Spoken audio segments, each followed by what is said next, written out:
كتاب سوريا المستقبل كما يجب أن تكون، تأليف ميردام.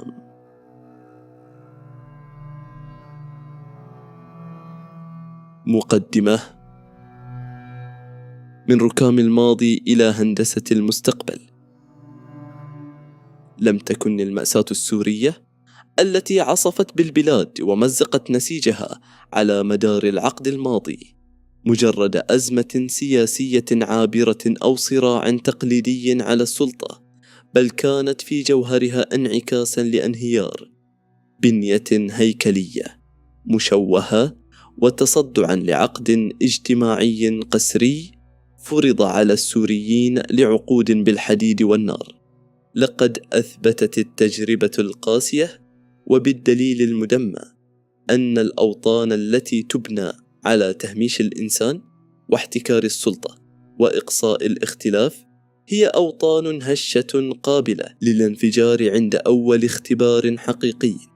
من رحم هذا الركام ومن وسط غبار الحرب وصراخ الضحايا ينبثق سؤال وجودي وملح لا يطرح في هذا الكتاب كترف فكري بل كضرورة حتمية للنجاة.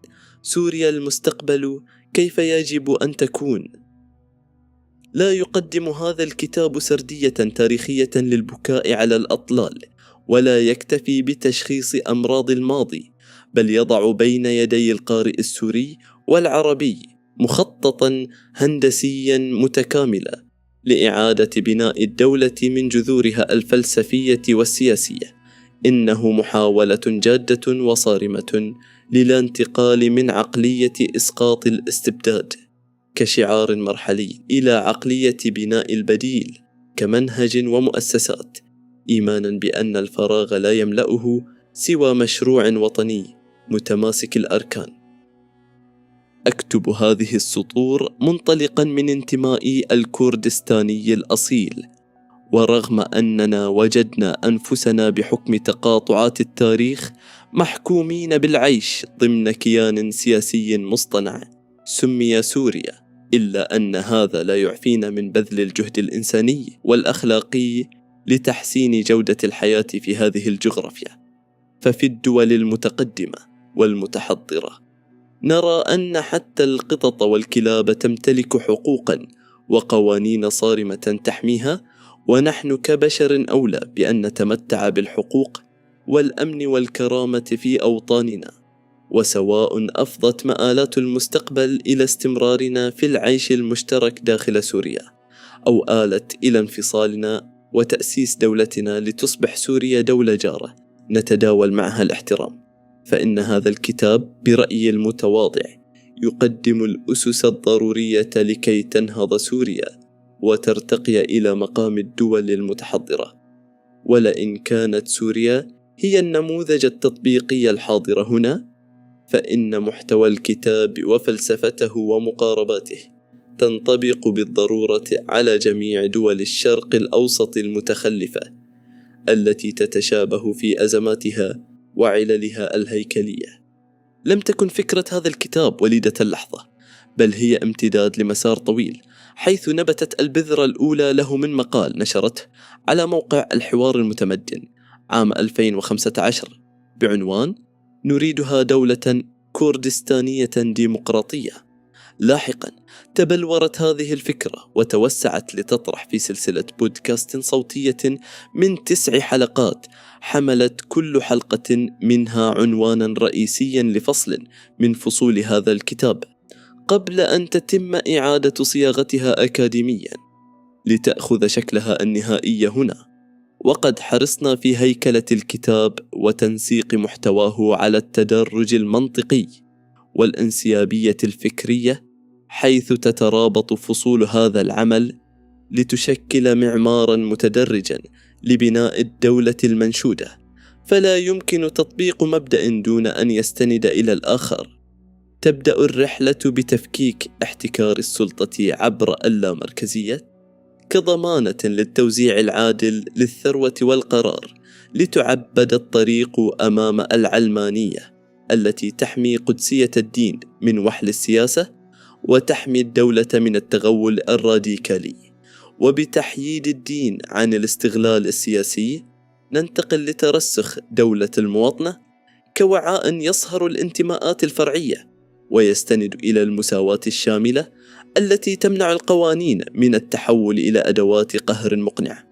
ولأن هذه القيم تحتاج إلى حارس مؤسسي، يأتي فصل الدولة المدنية ليؤسس لسيادة القانون بديلاً عن حكم العسكر والمخابرات، وتتولى الديمقراطية إدارة هذا الكيان عبر التداول السلمي للسلطة، محولة الاختلاف من خيانة تستوجب الاجتثاث إلى ثروة وطنية.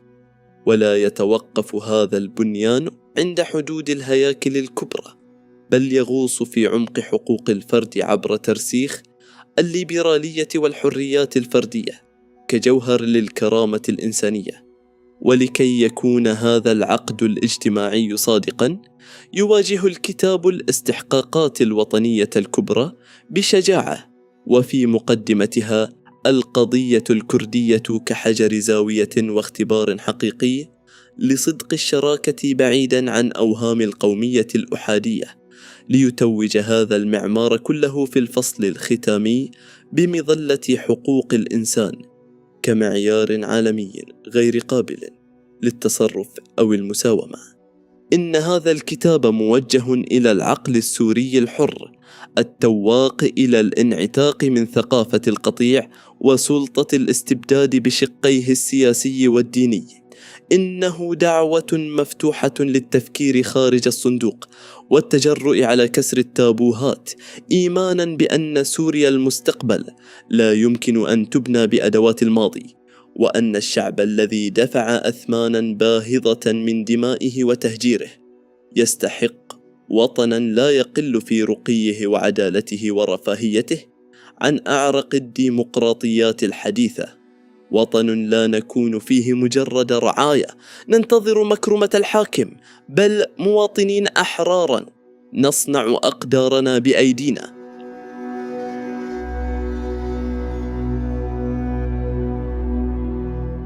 الفصل الأول: اللامركزية، إشكالية السلطة في الدولة السورية. من ينطق بكلمة الحرية فهو ينطق بكلمة الفيدرالية، فالمركزية هي الوصفة الأكيدة لتحويل الدولة إلى آلة قمع تبتلع تنوع مجتمعها. الفيلسوف وعالم الاجتماع الفرنسي بيير جوزيف برودون، كتابه الشهير مبدأ الفيدرالية، مقدمة الفصل في المفهوم الجوهري للسلطة، جدلية المركز والأطراف. ينطلق هذا الفصل من مقاربة أكاديمية وتساؤل محوري حول ماهية السلطة بوصفها الركيزة الأساسية في بناء وتنظيم الدول. ففي أدبيات النظم السياسية والإدارة العامة لا تعد السلطة مجرد أداة للهيمنة، بل تمثل الآلية المؤسسية والناظم الحقيقي الذي من خلاله تمارس الدولة وظائفها السيادية والأساسية في حفظ النظام العام وسن التشريعات الناظمة للمجتمع وإدارة الشؤون العامة للمواطنين. وبغياب هذه الآلية المؤسسية المنظمة تتآكل هياكل الدولة، ويصبح المجتمع عرضة للفوضى وعدم الاستقرار، مما يعيق أي مسار نحو التنمية والازدهار. إن هذا الدور المحوري الذي تطلع به السلطة يثير تساؤلا ملحا وإشكالية كبرى حول الهيكل البنيوي الأمثل لتوزيعها وممارستها، ما يقودنا مباشرة إلى صلب النقاش الأكاديمي والسياسي حول المركزية واللامركزية. فإذا كانت السلطة ضرورة حتمية لضمان استقرار الدولة، فإن طبيعة توزيع هذه السلطة، سواء بتركزها في يد مركز واحد أو بتوزيع صلاحياتها على مستويات وجهات متعددة، تحمل آثاراً عميقة ومباشرة على عدالة ومرونة النظام السياسي والإداري.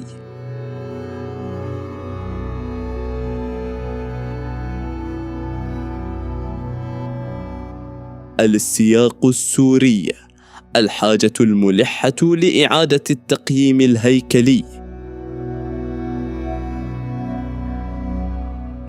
يكتسب هذا النقاش النظري أبعاداً شديدة الأهمية والواقعية عند إسقاطه على الحالة السورية التي تشهد واقعاً معقداً جراء سنوات من الصراع الذي خلف تحديات سياسية واجتماعية واقتصادية جسيمة.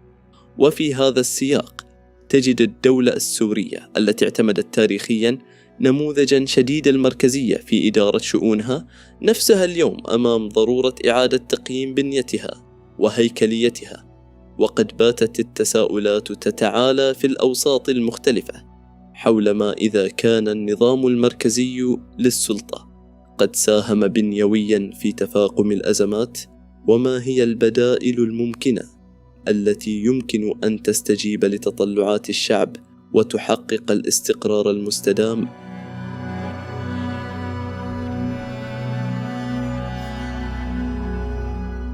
اللامركزية نحو مقاربة تشاركية لإدارة التنوع.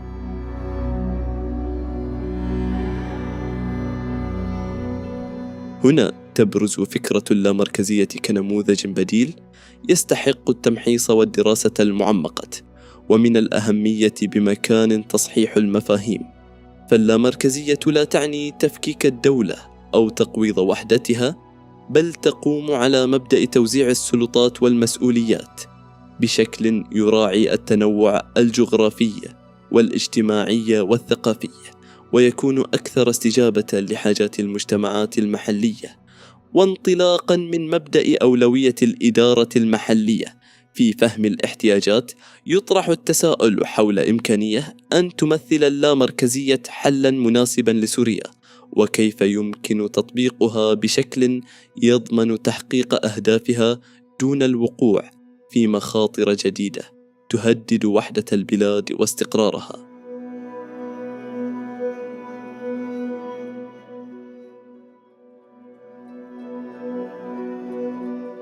تأسيساً على ما سبق، يهدف هذا الفصل بشكل أساسي إلى تقديم فهم معمق للتمييز بين النظامين المركزي واللامركزي للحكم والإدارة، ولا يقتصر النقاش على الجوانب النظرية، بل يتعمق في دراسة الواقع السوري وتحدياته الراهنة، وكيف يمكن لنظام حكم لا مركزي أن يساهم في معالجة هذه التحديات وتحقيق مستقبل أفضل لسوريا.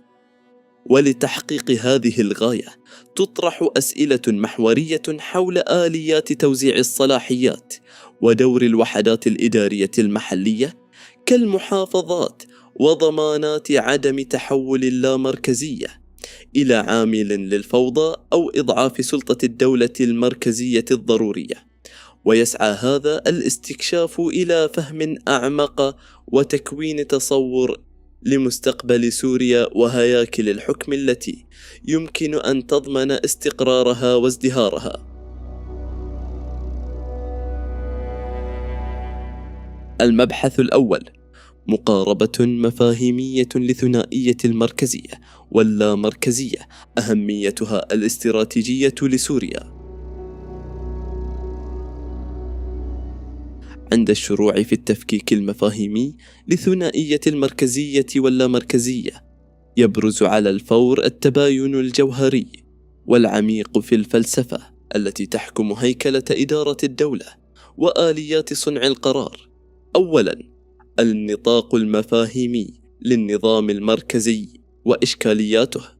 يعرف النظام المركزي مؤسسياً بأنه ذلك النمط الإداري والسياسي الذي يتميز بتركز السلطات وصلاحيات اتخاذ القرارات، سواء الكبرى الاستراتيجية منها أو الصغرى اليومية، في قبضة الحكومة المركزية المتمركزة في العاصمة.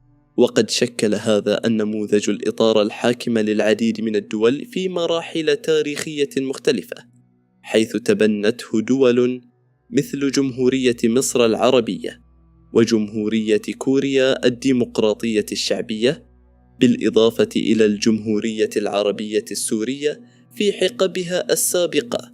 ويستند هذا البناء الإداري والسياسي إلى مبرر نظري يسعى نحو توحيد التشريعات والسياسات العامة على امتداد مساحة الدولة، سعيا لتحقيق التجانس والتكامل الوطني.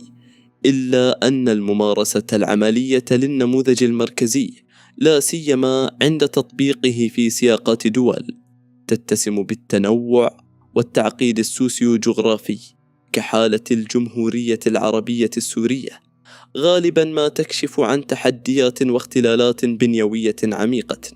فقد أفضى هذا التركيز الشديد والمفرط للسلطة إلى تهميش واسع النطاق طال مناطق جغرافية وفئات اجتماعية بأكملها، مما أدى إلى اختلال حاد في موازين التنمية المستدامة. وفي ظل هذا النسق أصبحت المناطق البعيدة جغرافيا عن المركز الإداري ترزح تحت وطأة البيروقراطية الإدارية الثقيلة، مع تضاؤل ملحوظ في فرص التعبير عن خصوصيتها الثقافية واحتياجاتها التنموية. وقد أنتج هذا الواقع المتراكم شعورا جمعيا بالإقصاء والتهميش لدى قطاعات واسعة من السكان، وهو ما يستدعي بالضرورة البحث الأكاديمي والعملي عن بدائل مؤسسية أكثر استجابة ومرونة. ثانيا، اللامركزية كبديل بنيوي وإعادة هيكلة للسلطة. في مقابل هذه الإشكاليات يبرز مفهوم اللامركزية كبديل هيكلي يهدف بشكل أساسي إلى معالجة وتصحيح أوجه القصور المتأصلة في النظام المركزي. ومن الأهمية بمكان التأكيد على أنه لا يقصد باللامركزية بأي حال من الأحوال تفكيك بنية الدولة الوحدوية أو المساس بسيادتها، بل هي عملية إعادة توزيع استراتيجية للسلطات والمسؤوليات ونقلها إلى مستويات إدارية أدنى يتيح هذا التوزيع للمناطق المختلفة إدارة شؤونها المحلية بكفاءة وفاعلية أكبر، وبما يتلائم مع خصوصياتها الثقافية والاقتصادية والاجتماعية المتفردة. تتجلى التطبيقات العملية للامركزية من خلال منح الوحدات الإدارية المحلية حصة وازنة من السلطات، سواء كانت سلطات إدارية تتعلق بتنفيذ وتكييف السياسات، أو سلطات مالية ترتبط بإدارة الموارد وتوجيه النفقات، أو حتى سلطات سياسية تكفل حق المشاركة الحقيقية في صنع القرارات التي تمس شؤونها المباشرة. فعلى سبيل المثال العملي، يمكن لمحافظة تواجه تحديا بيئيا محددا أن تتمتع بالصلاحية القانونية والمرونة المؤسسية اللازمتين لتطوير وتنفيذ حلول محلية ناجعة دون الحاجة إلى الخضوع لانتظار موافقات مركزية معقدة ومطولة تعيق سرعة الاستجابة. ثالثا، الضرورة الاستراتيجية للامركزية في السياق السوري. تكتسب المقاربة اللامركزية أهمية حيوية واستراتيجية خاصة في سياق الجمهورية العربية السورية، وذلك استنادا إلى عدة اعتبارات جوهرية وموضوعية. استيعاب التنوع الجغرافي والديموغرافي. يتميز النسيج الوطني السوري بتنوع جغرافي وديموغرافي وثقافي شديد الثراء، يمتد من محافظة الحسكة إلى حلب، ومن درعا إلى السويداء مرورا بالمنطقة الساحلية. هذا التنوع الفسيفسائي يستدعي بالضرورة مقاربات تنموية وإدارية مرنة تتجاوز الحلول المركزية الموحدة التي أثبتت عجزها عن تلبية الاحتياجات المتنوعة لهذه المناطق، بل وأدت في بعض الأحيان إلى تعقيد وتفاقم المشكلات المحلية. معالجة التهميش التاريخي للأطراف. عانت الأطراف السورية والمناطق البعيدة عن العاصمة تاريخيا من سياسات التهميش والإهمال الممنهج على صعيد توجيه الاستثمارات وتخصيص الموارد الوطنية، فضلا عن ضعف تمثيلها الحقيقي في مراكز صنع القرار السيادي. وقد ولد هذا الواقع المرير إحباطا متراكما وشعورا بالغبن والظلم لدى السكان المحليين، مما استدعى كضرورة حتمية للتعافي تبني آليات أكثر شفافية وعدالة في توزيع الثروة الوطنية والفرص التنموية. متطلبات إعادة الإعمار الفعالة تتطلب عملية إعادة الإعمار الشاملة تخطيطا دقيقا وحساسا يأخذ في الاعتبار الأولويات والاحتياجات المحلية الخاصة بكل منطقة على حدة. فالاعتماد المستمر على نموذج مركزي صارم قد يؤدي إلى تباطؤ عجلة البناء وتداخل في المشاريع التنموية بسبب البيروقراطية المعقدة. في المقابل تتيح اللامركزية لكل منطقة حرية تحديد أولوياتها القصوى والمضي قدما في تنفيذ المشاريع التي تخدم مصالحها بشكل مباشر وفعال. رابعا، المزايا التنموية وضمانات التطبيق. تقدم اللامركزية حزمة من المزايا التنموية والسياسية المحتملة لسوريا، فهي أداة فاعلة لتعزيز العدالة التوزيعية من خلال تمكين كل منطقة من استثمار مواردها وتطوير قدراتها البشرية والمادية بما يتناسب مع ظروفها المحلية الخاصة، كما أنها تشكل رافعة لتشجيع المشاركة الحقيقية للمواطنين في دورة صنع القرارات التي تؤثر على تفاصيل حياتهم اليومية، مما يعزز لديهم الشعور بالانتماء المجتمعي والمسؤولية الوطنية. بالإضافة إلى ذلك، يمكن أن تساهم اللامركزية بشكل مباشر في تسريع وتيرة التنمية المستدامة من خلال تبسيط الإجراءات الإدارية وتقليل الارتهان للموافقات المركزية البطيئة. ويثير التفكير في تطبيق اللامركزية تساؤلات منهجية مهمة حول التجارب الدولية الناجحة التي يمكن استلهامها في هذا المجال. وتعد دول مثل سويسرا وجمهورية ألمانيا الاتحادية أمثلة بارزة لدول تبنت أنظمة لا مركزية وفيدرالية ناجحة، حيث يتمتع كل إقليم أو ولاية بقدر كبير ومدروس من الاستقلالية في إدارة شؤونه الداخلية. وقد أفضى هذا النهج إلى بناء اقتصادات قوية وتحقيق استقرار سياسي واجتماعي راسخ، وضمان توزيع أكثر عدالة وشفافية للثروة الوطنية. وعلى الرغم من هذه المزايا النظرية والعملية المحتملة، لا يمكن إغفال بعض المخاوف المشروعة التي تثار بشأن إمكانية أن تؤدي اللامركزية إلى حالة من الفوضى الإدارية أو إضعاف سلطة وهيبة الدولة المركزية، إلا أن القراءة الأكاديمية تؤكد أن هذه المخاوف يمكن تبديدها والسيطرة عليها من خلال وضع أطر قانونية ودستورية واضحة المعالم، وبناء مؤسسات مركزية قوية وفاعلة تتولى مهام التنسيق الاستراتيجي بين الأقاليم وتضمن الالتزام الصارم بالدستور والقوانين الاتحادية. خلاصة المبحث: يبدو جليا أن الجمهورية العربية السورية تقف اليوم أمام منعطف تاريخي يفرض ضرورة حتمية لتبني مقاربة جديدة وعصرية في إدارة شؤونها العامة. فالنظام اللامركزي لا يمثل تهديدا لوحدة البلاد الجغرافية أو السياسية، بل على العكس من ذلك تماما، يمكن أن يكون الأداة المؤسسية الأنجع لإعادة التوازن المفقود وتعزيز الاندماج الوطني الحقيقي من خلال بناء هياكل دولة تخدم مصالح جميع مواطنيها بعدالة في مختلف المناطق.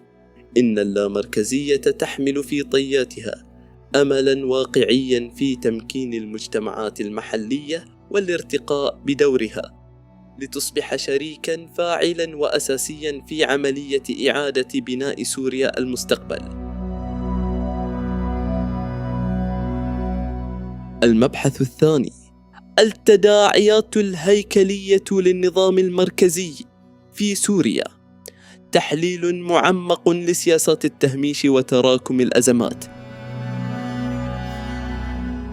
شكلت الهياكل الإدارية والسياسية في الجمهورية العربية السورية على امتداد عقود طويلة تجسيداً كلاسيكياً للنموذج المركزي الصارم، حيث ارتكز هذا النسق في جوهره على احتكار مفرط للسلطات وحصر لآليات صنع القرار في يد الحكومة المركزية القابعة في العاصمة دمشق. وفي ظل هذا البناء الهرمي استأثرت الوزارات والمؤسسات المركزية بصلاحية اتخاذ القرارات، سواء بشقها الاستراتيجي الكلي أو التفصيلي اليومي، مما جرد الوحدات الإدارية المحلية من أي فاعلية حقيقية، محولاً إياها إلى مجرد أدوات تنفيذية لسياسات وتوجيهات صممت بمعزل عن واقعها. وقد أفرز هذا الاحتكار مسارات بيروقراطية شديدة التعقيد، إذ استلزم تمرير أي خطط أو مشاريع تنموية الخضوع لسلسلة مطولة من الموافقات، مما أفضى حتميا إلى شلل إداري وبطء في التنفيذ انعكست آثاره بشكل مضاعف على المناطق البعيدة جغرافيا عن مركز القرار. إن القراءة التحليلية لتأثيرات هذا النظام تكشف عن تفاوتات هيكلية عميقة واختلالات بنيوية مزقت النسيج السوسيو-جغرافي السوري، ويمكن تفكيك هذه التداعيات عبر المحاور الاستراتيجية التالية. أولاً، الهيمنة الاقتصادية واختلال الميزان التنموي بين المركز والأطراف. تجلى الخلال الهيكلي للنظام المركزي بوضوح فاقع في البنية الاقتصادية، حيث خضعت خريطة الاستثمارات والمشاريع التنموية الكبرى لعملية توجيه سياسي حصرت تمركزها في محيط العاصمة والمدن الرئيسية كحلب قبل تعرضها للدمار إبان الحرب. وفي مقابل هذا التمركز المالي والاقتصادي تركت المناطق الريفية والنائية لترزح تحت وطأة تهميش تنموي ممنهج تجسد في نقص حاد في البنى التحتية الأساسية كشبكات الطرق والمواصلات والاتصالات، وترافق مع انحسار خطير في الفرص الوظيفية المتاحة لسكانها. ويبرز نموذج استغلال الموارد الطبيعية كدليل قاطع على هذا الإجحاف الاستراتيجي. فالمحافظات الشرقية التي تشكل الخزان الاقتصادي للبلاد كالحسكة ودير الزور الغنيتين بالنفط والقمح حرمت من تحقيق أي استفادة مباشرة أو عادلة من ثرواتها المحلية، فقد دأب المركز على الاستحواذ على عائدات هذه الموارد وإدارتها وتوزيعها بآليات فوقية نادرا ما تقاطعت مع الاحتياجات الفعلية لتلك المناطق أو عكست حجم مساهمتها الحقيقية في الناتج القومي الإجمالي. ثانيا، المركزية التعليمية وإقصاء التعددية الثقافية. لم تقتصر المركزية على الجانبين الإداري والاقتصادي، بل امتدت لتشكل هيمنة أيديولوجية عبر المؤسسة التعليمية. اتسم النظام التعليمي السوري بمركزية شديدة في صياغة المناهج ورسم السياسات، متجاهلا بشكل تام التنوع الثقافي والمجتمعي الغني الذي يميز الفسيفساء السورية في مختلف المناطق. وقد أدى هذا التجاهل إلى اغتراب المجتمعات المحلية عن مؤسساتها التعليمية، لتتولد قناعة راسخة بأن هذا النظام لا يعكس هوياتها وخصوصياتها، ولا يستجيب لتطلعاتها الفريدة. من جهة أخرى، انعكس التفاوت الاقتصادي على البنية التحتية لقطاع التعليم، حيث عانت المؤسسات الأكاديمية والمدارس في المناطق الريفية والنائية من تراجع كارثي في الجودة وشح في الموارد، مقارنة بالامتيازات التي حظيت بها العاصمة والمدن الكبرى. وتجسد هذا الانهيار في النقص الحاد في الكوادر التدريسية المؤهلة، وتهالك الأبنية المدرسية، وانعدام القدرة على الوصول إلى الوسائل والتقنيات التعليمية الحديثة، مما أسس لفجوة معرفية وتنموية يصعب ردمها. ثالثاً، أزمة الخدمات الأساسية وتجذير التفاوت الاجتماعي. يعكس التوزيع الجغرافي للخدمات العامة الفلسفة السياسية للنظام المركزي، حيث صنفت المناطق الطرفية والبعيدة عن بؤرة السلطة في ذيل قائمة الأولويات الحكومية. وقد برز هذا الخلل الهيكلي في التوزيع غير المتكافئ للخدمات الحيوية كالكهرباء وإمدادات المياه النظيفة والرعاية الصحية. ففي حين تمتعت المناطق المركزية بتغطية شبه مستقرة، كابدت الأطراف انقطاعات متكررة ونقصا مزمنا في الإمدادات وتدهورا مروعا في جودة الرعاية الصحية المقدمة لمواطنيها. ومع اندلاع الصراع وتفاقم الأزمات الوطنية، تضاعفت حدة هذه التفاوتات بشكل مأساوي، إذ وجدت المناطق التي عانت من تهميش تاريخي نفسها الأكثر هشاشة وعرضة للانهيار، حيث كانت الأكثر تضرراً من شح الموارد وانهيار الإمدادات الأساسية ونقص تدفق المساعدات الإنسانية، مما عمق ورسخ شعور سكانها بالانفصال الوجداني والمادي عن الدولة نتيجة هذا التخلي الممنهج. رابعاً، السيكولوجيا السياسية للتهميش وتراكم الاحتقان. إن المحصلة النهائية لتطبيق هذا النظام المركزي على مدى عقود تجسدت في خلق هوة سوسيو-جغرافية سحيقة بين العاصمة والمناطق الريفية والنائية. ففي الوقت الذي استحوذت فيه دمشق وريفها على الحصة الكبرى من الموارد والاهتمام السياسي، تركت محافظات وازنة كدرعا والسويداء ودر الزور وإدلب لتعاني مرارة التهميش والإقصاء. لم تكن تداعيات هذا الواقع مادية فحسب، بل تجذرت في السيكولوجيا السياسية للمواطنين، مخلفة شعورا جمعيا وعميقا بالاستلاب وانعدام الفاعلية. لقد أدرك سكان هذه المناطق أنهم مجردون من أي تمثيل حقيقي، ومغيبون قسرا عن دوائر صنع القرار التي ترسم مسارات حياتهم وتحدد ملامح مستقبلهم، وهو ما شكل الأرضية الخصبة للاحتقان والانفجار المجتمعي اللاحق.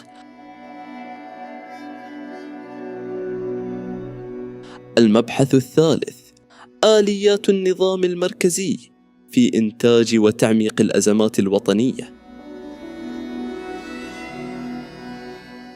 يجمع التحليل الأكاديمي والسياسي على أن النموذج المركزي الذي ابتلع مؤسسات الدولة السورية لعقود لم يكن مجرد إطار إداري قاصر، بل شكل المحرك البنيوي الأساسي لتراكم المشكلات والأزمات التي عصفت بالبلاد. فمن خلال مصادرة السلطات وتفريغ الأطراف من محتواها التنموي والسياسي، أرسى هذا النظام بيئة خصبة ومستدامة لعدم الاستقرار والاحتقان المجتمعي. ويمكن تفكيك هذه الديناميات المأزومة عبر 4 مسارات تحليلية رئيسية. أولاً، الانشطار التنموي وغياب العدالة التوزيعية. عملت السياسات المركزية على مأسسة الفجوة التنموية بين مختلف المناطق، مما ولد إحساساً عميقاً بالظلم والإجحاف لدى المجتمعات التي تقطن فوق ثروات طبيعية هائلة دون أن تنعكس على واقعها المعيشي. ويعد إقليم شمال وشرق سوريا الممتد من حقول رملان النفطية إلى أراضي عفرين الزراعية نموذجا صاخا لهذا الاستغلال، فقد تعرضت هذه المناطق لعملية استنزاف ممنهجة لثرواتها لصالح المركز، بينما قوبلت بتجاهل تام لاحتياجاتها الاستثمارية وتدهور مريع في بنيتها التحتية وخدماتها الأساسية.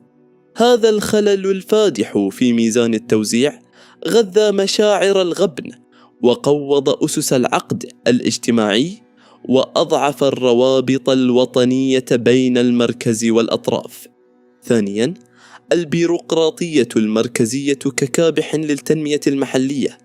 تحولت البيروقراطية المركزية المثقلة بالتعقيدات إلى عائق بنيوي صلب أمام أي حراك تنموي أو خدمي في الأقاليم، فكل مبادرة أو خطة مهما بلغ طابعها المحلي أو درجة إلحاحها أجبرت على المرور عبر ممرات ضيقة وسلسلة لا متناهية من الموافقات في أروقة دمشق.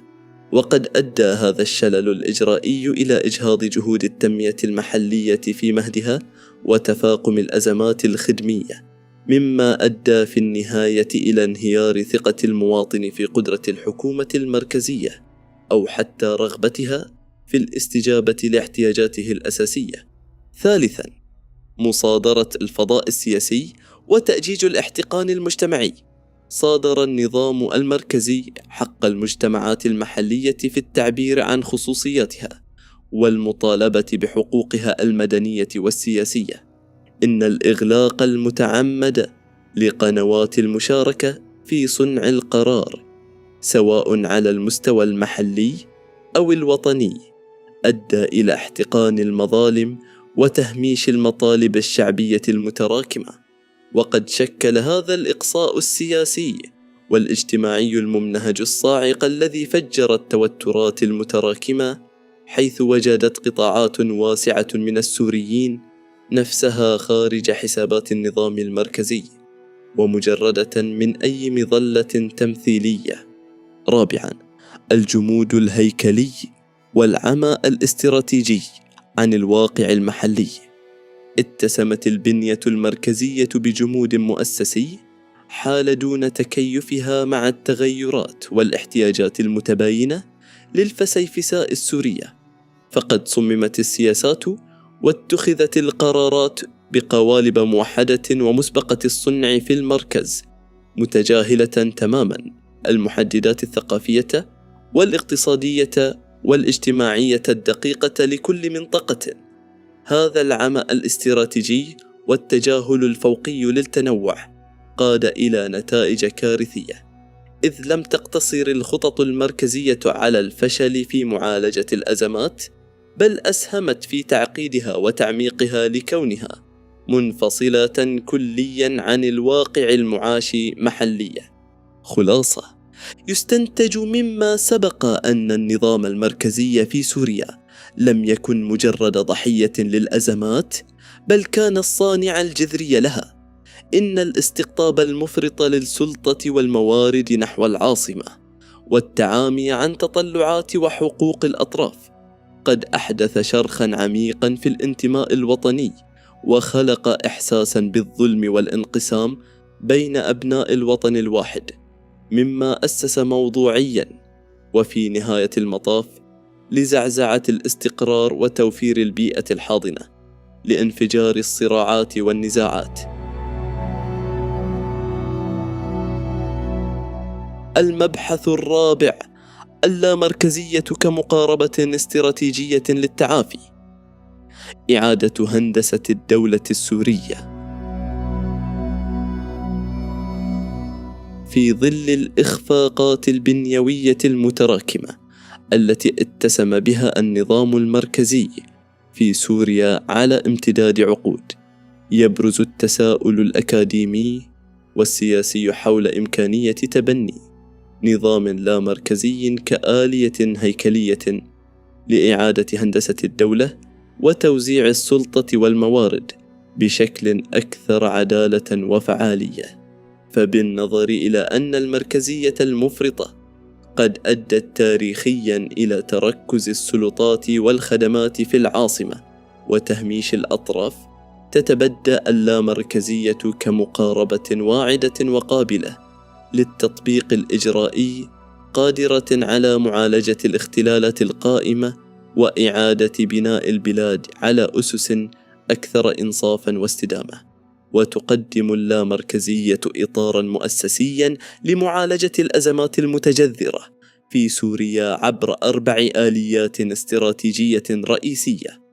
أولا، اللامركزية المالية وتحقيق العدالة التوزيعية للموارد الوطنية. إن التحول نحو اللامركزية لا يعني بأي شكل من الأشكال تقسيما للثروات السيادية أو منح حق الملكية الحصرية للموارد لمنطقة بعينها لمجرد تمركزها في نطاقها الجغرافي، بل تتأسس اللامركزية على مبدأ دستوري صارم يتمثل في بقاء الموارد الوطنية تحت سيادة الدولة ككل، مع تصميم آليات مؤسسية شفافة وعادلة لتوزيع عائداتها. فبدلا من التدفق الحصري للثروات نحو المركز كما كان متبعا في مناطق مثل دير الزور التي تمتلك ثروات نفطية والحسكة سلة القمح السورية، تتولى الحكومات المركزية مهام جمع هذه الإيرادات السيادية وإعادة توزيعها على مختلف الأقاليم والمناطق. ويتم هذا التوزيع وفق معايير موضوعية تأخذ في الاعتبار الاحتياجات الفعلية لكل منطقة ومعدلات الكثافة السكانية وحجم التحديات التنموية الماثلة أمامها. يكمن الجوهر الاستراتيجي لهذا التوجه في الحيلولة دون نشوء فجوات تنموية حادة بين المناطق الغنية بالموارد الطبيعية وتلك الفقيرة بها. فإذا سمح لكل منطقة بالاحتفاظ الكامل بثرواتها، ستشهد المناطق الأكثر حظاً جيولوجياً نمواً متسارعاً على حساب المناطق الأقل حظاً، مما يهدد بتفاقم الانقسامات الإقليمية وضرب التوازن في التنمية الوطنية. ولتحقيق ذلك عملياً تقوم الحكومة المركزية بجمع الإيرادات الوطنية عبر نظام ضريبي وإيرادي عادل وشفاف، ليتم لاحقاً تخصيص جزء وازن من الميزانية العامة للأقاليم بناء على خطط تنموية مفصلة تستجيب للأولويات المحلية. فعلى سبيل المثال، إذا واجهت منطقة معينة عجزاً حاداً في البنية التحتية أو أزمة إنسانية طارئة، فإن هذا النظام يضمن حصولها على حصة أكبر من الموارد لتلبية هذه الاحتياجات الملحة. ولا تمنح اللامركزية هنا ملكية مطلقة للموارد للأقاليم، بل تفوض لها صلاحيات أوسع في إدارة حصتها المالية وتوجيهها بما يتناسب مع أولوياتها التنموية ضمن إطار قانوني وتنظيمي واضح. تضمن المناطق المنتجة والتي طالما كابدت الإهمال وتلاشي إيراداتها في غياهب البيروقراطية المركزية الحصول على حصة عادلة بناء على احتياجاتها التنموية الفعلية لا على مدى قربها من المركز، مما يكرس توزيعا أكثر توازنا للمنافع على المستوى الوطني. ثانيا، التحول نحو المشاركة الديمقراطية المحلية من القاعدة إلى القمة. شكلت الفوقية في اتخاذ القرار، فرض القرارات من أعلى إلى أسفل، أحد أبرز الاختلالات البنيوية للنظام المركزي في سوريا، حيث اتخذت القرارات غالبا من قبل مسؤولين مركزيين يفتقرون للفهم العميق للخصوصيات والاحتياجات المتنوعة للمناطق البعيدة عن العاصمة.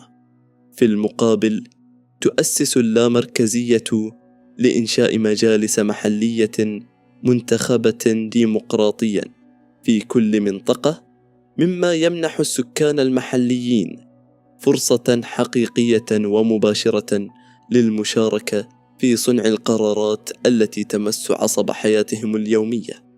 هذا التحول المؤسسي نحو اللامركزية الإدارية والسياسية يجعل الإدارة المحلية أكثر ديناميكية واستجابة لاحتياجات المواطنين، وأكثر فعالية ومرونة في إيجاد حلول للمشكلات التي تواجههم.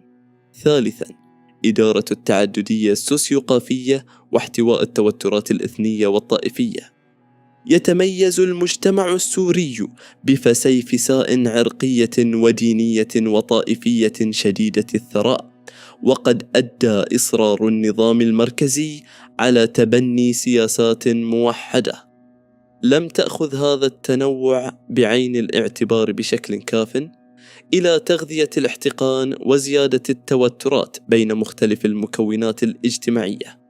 وتبرز اللامركزية هنا كأداة سياسية ناجعة لإدارة التنوع، إذ توفر لكل مجموعة تمثيلا محليا أوسع يتيح لها التعبير بحرية عن هويتها الثقافية والسياسية، والمشاركة في إدارة شؤونها الخاصة دون الشعور بالإقصاء أو الهيمنة من قبل طرف أحادي.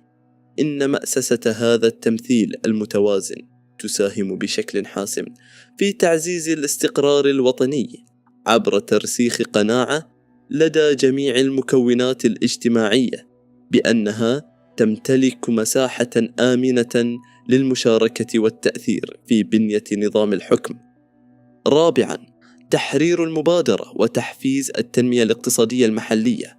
في ظل النظام المركزي كبلت المبادرات الاقتصادية بسلاسل الانتظار لموافقات مركزية، مما أعاق التنمية المحلية وقوض قدرة المناطق على استثمار مواردها واقتناص فرصها الخاصة.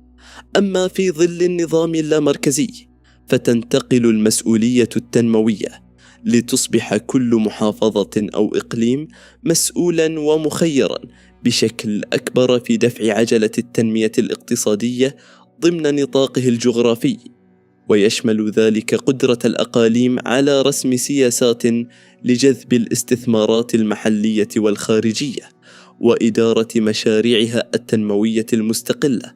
إن منح هذا الهامش من الاستقلال النسبي في اتخاذ القرارات الاقتصادية يمكن كل منطقة من تطوير نماذجها التنموية بما يتسق مع إمكاناتها التنافسية وخصوصياتها، مما ينعكس إيجاباً على تنشيط الاقتصاد الوطني بمجمله ويساهم في خلق فرص عمل محلية مستدامة.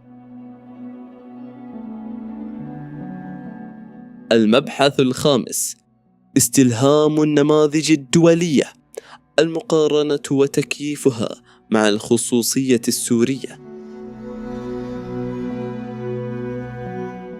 عند التأسيس المعرفي لآليات تطبيق نظام لا مركزي في سوريا، تبرز الضرورة المنهجية لاستقراء التجارب الدولية المقارنة التي نجحت في بناء معادلة دقيقة توازن بين الحفاظ على سيادة الدولة الموحدة من جهة، ومنح صلاحيات واسعة وفاعلة للأقاليم من جهة أخرى.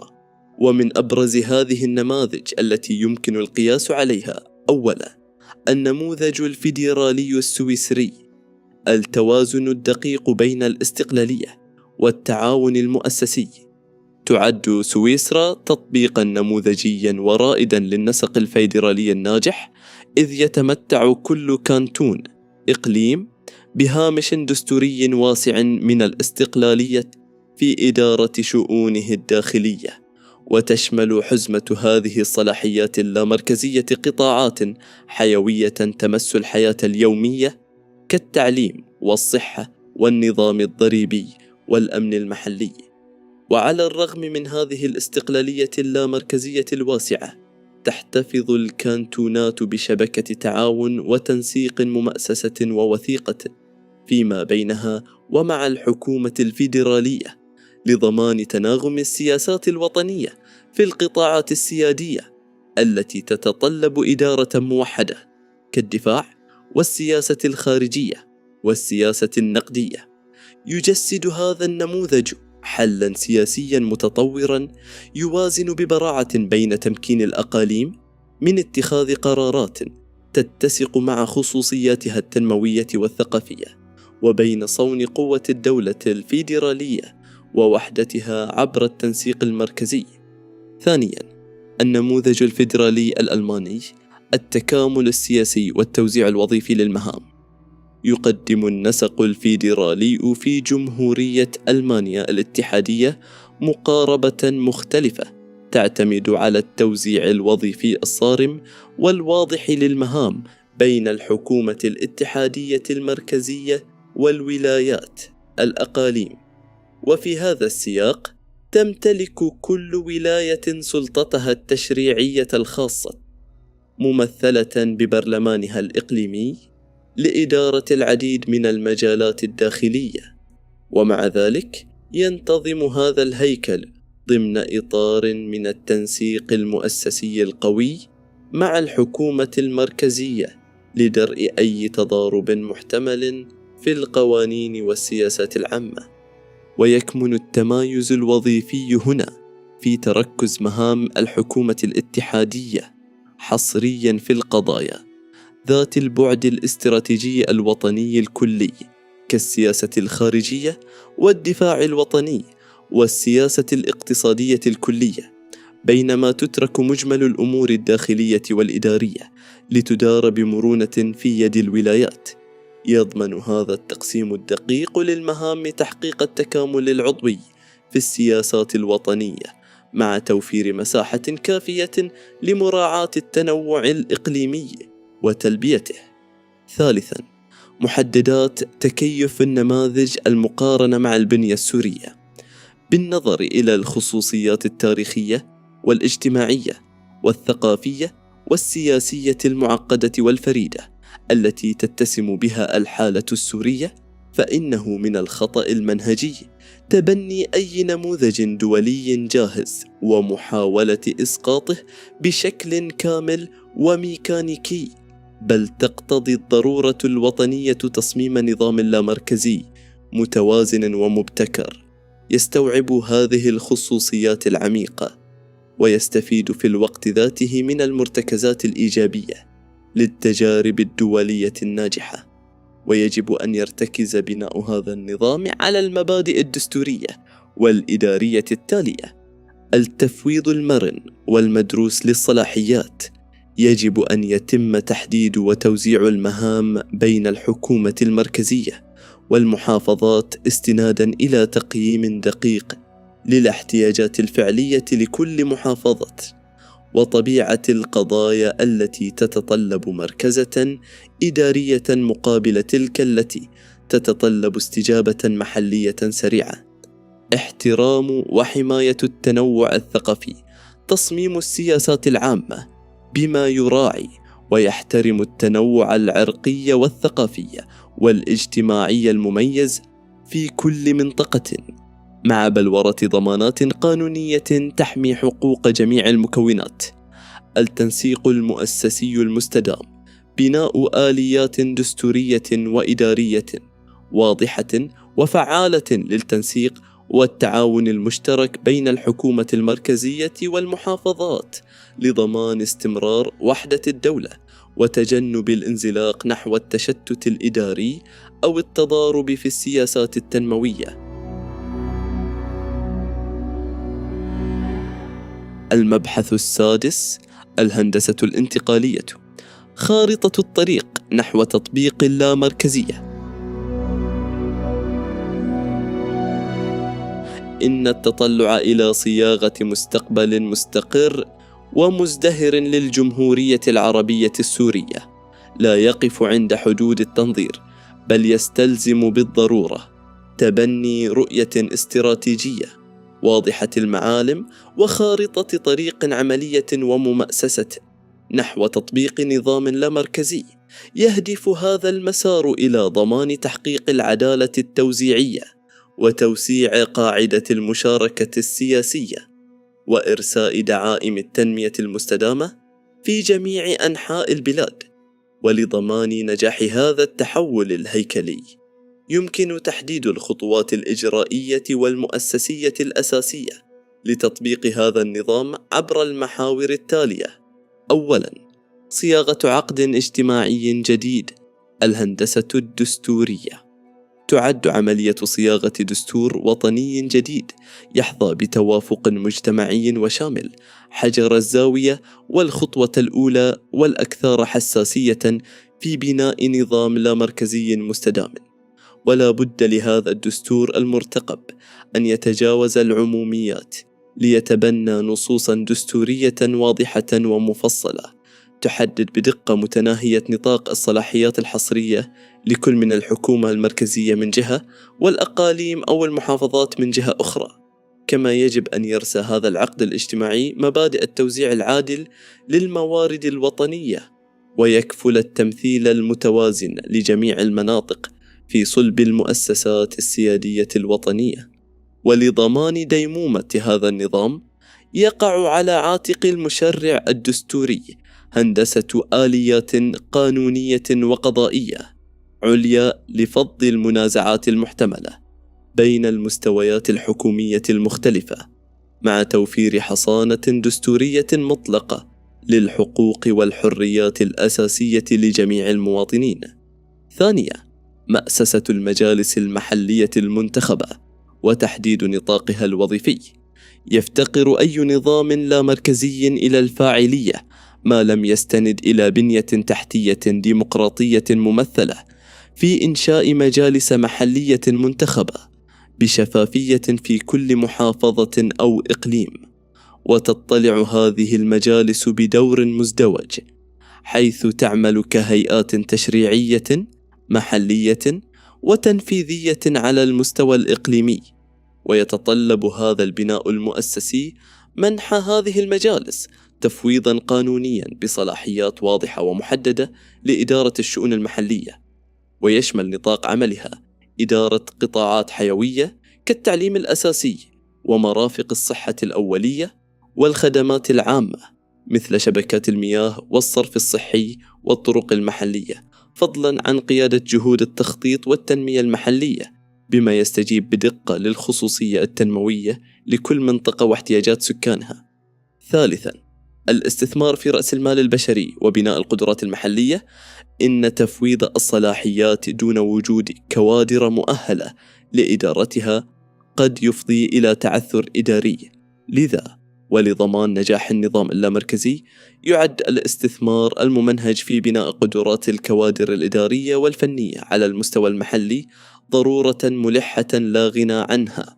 يستوجب هذا المسار وضع وتصميم برامج تدريبية أكاديمية وعملية شاملة تهدف إلى تمكين المسؤولين المحليين من ممارسة الإدارة الفعالة والشفافة للموارد والخدمات. كما تركز هذه البرامج على صقل وتطوير مهاراتهم في مجالات التخطيط الاستراتيجي وتطبيقات الحكم الرشيد وآليات تعزيز المشاركة المجتمعية في صنع القرار. رابعاً، التشريعات الناظمة للتوزيع المنصف للموارد الوطنية. إلى جانب النص الدستوري تبرز الحاجة الماسة إلى صياغة حزمة من القوانين والتشريعات التفصيلية الواضحة التي تضمن وتنظم آلية عادلة وشفافة لتوزيع الموارد الوطنية بين مختلف الأقاليم والمحافظات السورية. وتتطلب الرصانة الأكاديمية والسياسية أن تعتمد هذه الآلية التشريعية على معايير موضوعية وقابلة للقياس، تأخذ في الاعتبار الاحتياجات التنموية الفعلية لكل منطقة ومعجلات الكثافة السكانية، فضلا عن مستويات التنمية الحالية والتحديات الجيوسياسية أو الاقتصادية الخاصة التي تواجهها كل وحدة إدارية. خامسا، التطبيق المرحلي وآليات التقييم المستمر. إن التحولات الهيكلية الكبرى في بنية الدول تتطلب حذرا منهجيا لذا ينصح بالبدء بتطبيق اللامركزية وفق نهج تدريجي ومرحلي، يتم ذلك من خلال منح الأقاليم صلاحيات إدارية وخدمية بسيطة في المراحل الأولى، يترافق مع إخضاع التجربة لعمليات تقييم مستمر ودوري لرصد وتحديد نقاط القوة والضعف. يسمح هذا المنهج البراغماتي بتجنب الانزلاق نحو الفوضى الإدارية، ويضمن مؤسسة التنسيق الفاعل بين الحكومة المركزية والهيئات المحلية، مما يتيح لصناع القرار إجراء التعديلات التشريعية والإجرائية اللازمة بناء على التغذية الراجعة والخبرة العملية المتراكمة. المبحث السابع: السيكولوجيا السياسية للتغيير، أهمية التوعية المجتمعية. لا يمكن اختزال عملية الانتقال نحو اللامركزية في أبعادها الدستورية والقانونية والمؤسسية فقط، إذ لا يقل الوعي المجتمعي والقبول الشعبي أهمية عن الإطار الإجرائي لتطبيقها في سوريا. إن إحداث قطيعة مع عقود من ثقافة المركزية يتطلب جهدا موازيا في السيكولوجيا السياسية للمجتمع، وهنا يقع عبء توضيح المفهوم الأكاديمي والعملي للامركزية وتبيان أهميتها الاستراتيجية على عاتق النخب من المثقفين والإعلاميين والتيارات السياسية وقوى المجتمع المدني التي تؤمن بأن هذا النظام يمثل مخرجا هيكليا وحلا واعدا لمستقبل البلاد. وتتطلب هذه المهمة التنويرية التركيز المكثف على النقاط التالية: تفكيك المخاوف وتحرير المفهوم من الارتباط بالانفصال. يجب العمل بجدية ومنهجية على تفكيك الارتباط السيكولوجي والسياسي الخاطئ الذي يربط بين تطبيق اللامركزية وشبح التقسيم في أذهان شريحة واسعة من السوريين. ومن الضروري والملح التأكيد باستمرار عبر الخطابين الأكاديمي والسياسي على أن اللامركزية ليست بأي حال دعوة للا انفصال، بل هي أداة إدارية متطورة لتوزيع السلطة بشكل عادل وفعال داخل جسد دولة سيادية موحدة.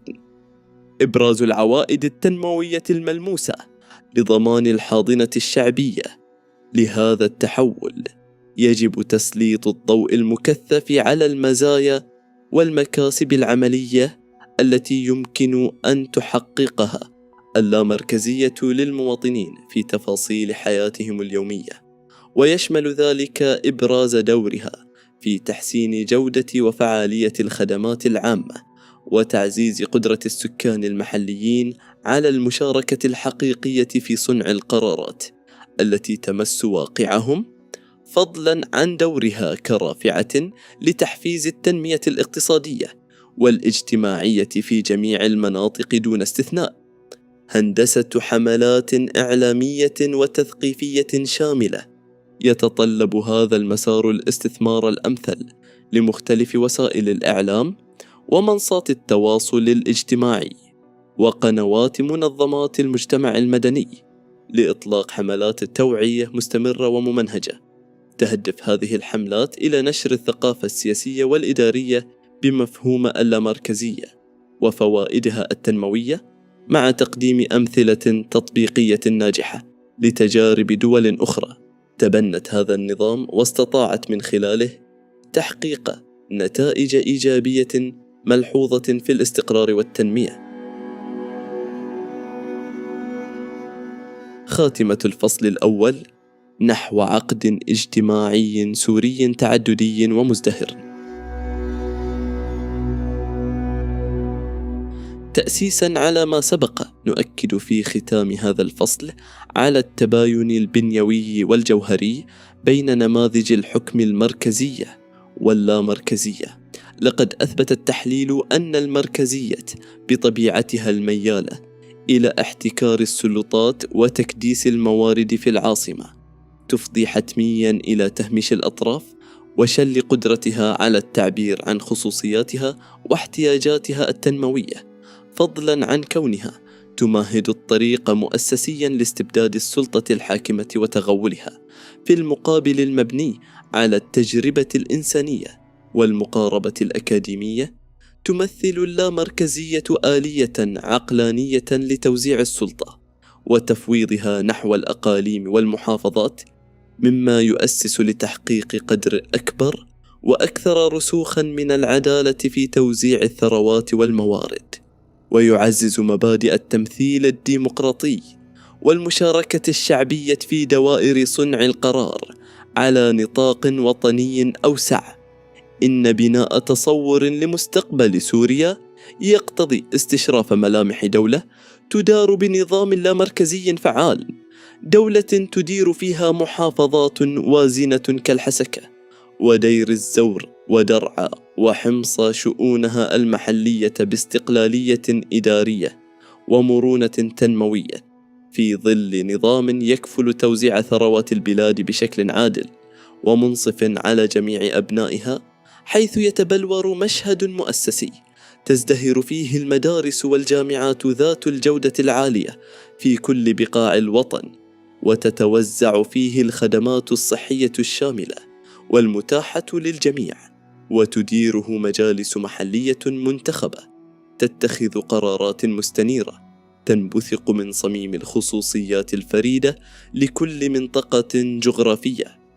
إن بلورة هذا التصور المستقبلي لا ينبغي أن تترك حصرا كمسؤولية تقع على عاتق الحكومات وصناع القرار السياسي، بل هي في جوهرها قضية وطنية تهم وتعني كل مواطن سوري. من هنا تنبع الضرورة القصوى لفتح نقاش مجتمعي واسع وعميق حول مستقبل شكل ونظام الحكم في سوريا، واستكشاف السبل الدستورية والسياسية الكفيلة بتحقيق نظام عادل ومتوازن يضمن بلا تمييز حقوق وكرامة جميع السوريين. ختاما، يمكن الجزم بأن النظام اللامركزي لا يمثل مجرد فكرة نظرية أو ترفا فكرية، بل هو مسار استراتيجي وواعد نحو بناء دولة سورية تتسم بمزيد من القوة والوحدة والعدالة، مما يحتم ضرورة فتح آفاق الحوار الوطني البناء وتأطير التطلعات المشروعة بسوريا جديدة، دولة تقترب مؤسساتها من مواطنيها وتعلي من قيم الإنصاف لجميع أبنائها.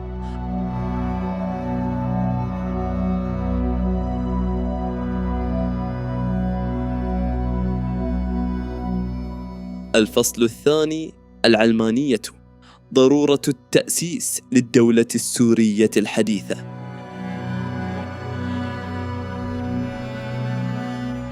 أرى أنه من الضروري قبل كل شيء التمييز بدقة بين أعمال الحكومة المدنية وأعمال الدين، ووضع حدود واضحة وفصل حاسم بينهما. الفيلسوف الإنجليزي جون لوك من كتابه رسالة في التسامح: مقدمة الفصل: إشكالية الهوية السياسية في مجتمع التنوع. يثير طرح مفهوم العلمانية في سياق النقاش حول مستقبل سوريا تساؤلات جدلية عميقة، إذ يتساءل البعض عن جدوى هذا الطرح وسط ما كابدته البلاد من دمار وتفتيت اجتماعي، وغالبا ما يقابل هذا المفهوم بردود فعل متحفظة تنبع من قراءة مغلوطة تتهم الداعين للعلمانية بالسعي نحو إلغاء الدين من الحياة العامة. إن هذا التوجس يعكس فهما قاصرا لأبعاد العلمانية الحقيقية ودورها البنيوي في تأسيس الدول الحديثة، لا سيما في المجتمعات التي تتسم بالتعددية الشديدة. تتميز سوريا بتركيبتها السكانية وتاريخها العريق، بكونها فسيفساء ديمغرافية تضم تنوعا غنيا من الطوائف والمذاهب والقوميات. وأمام هذا التنوع المجتمعي يبرز تحد جوهري عند محاولة بناء الدولة على أساس فكرة الدولة الدينية. فالسؤال الحاسم والأكثر إشكالية هنا: أي دين سيتم اعتماده كمرجعية وحيدة للدولة؟ وأي طائفة ستمتلك الغلبة في توجيه دفة الحكم؟ وما هو المصير السياسي والقانوني للأفراد والجماعات التي لا تنتمي إلى هذا المذهب الحاكم؟ تكمن الإشكالية الهيكلية هنا في ظاهرة الطبقية السياسية، وهي الحالة التي يصنف فيها المواطنون إلى درجات متفاوتة في الحقوق بناء على انتماءاتهم. فعندما يتخذ الدين أو المذهب أساساً لبناء هياكل الحكم وسن القوانين، ينشأ حتماً نظام تمييزي يفرز مواطنين من درجة أولى وآخرين من درجة ثانية، مما يقمع التنوع والاختلاف الذي يفترض أن يكون مصدر ثراء للمجتمع. لقد أفرزت السنوات التي أعقبت الثورة السورية وما تلاها من انزلاق نحو صراع مسلح حقيقة دامغة تتمثل في التوظيف السياسي للدين.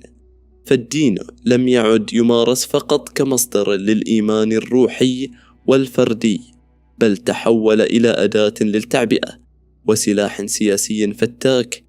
وقد برز هذا جليا في صعود ميليشيات وجماعات متطرفة استظلت بشعارات دينية لتبرير العنف وفرض السيطرة وتمرير رؤاها الأيديولوجية بقوة السلاح.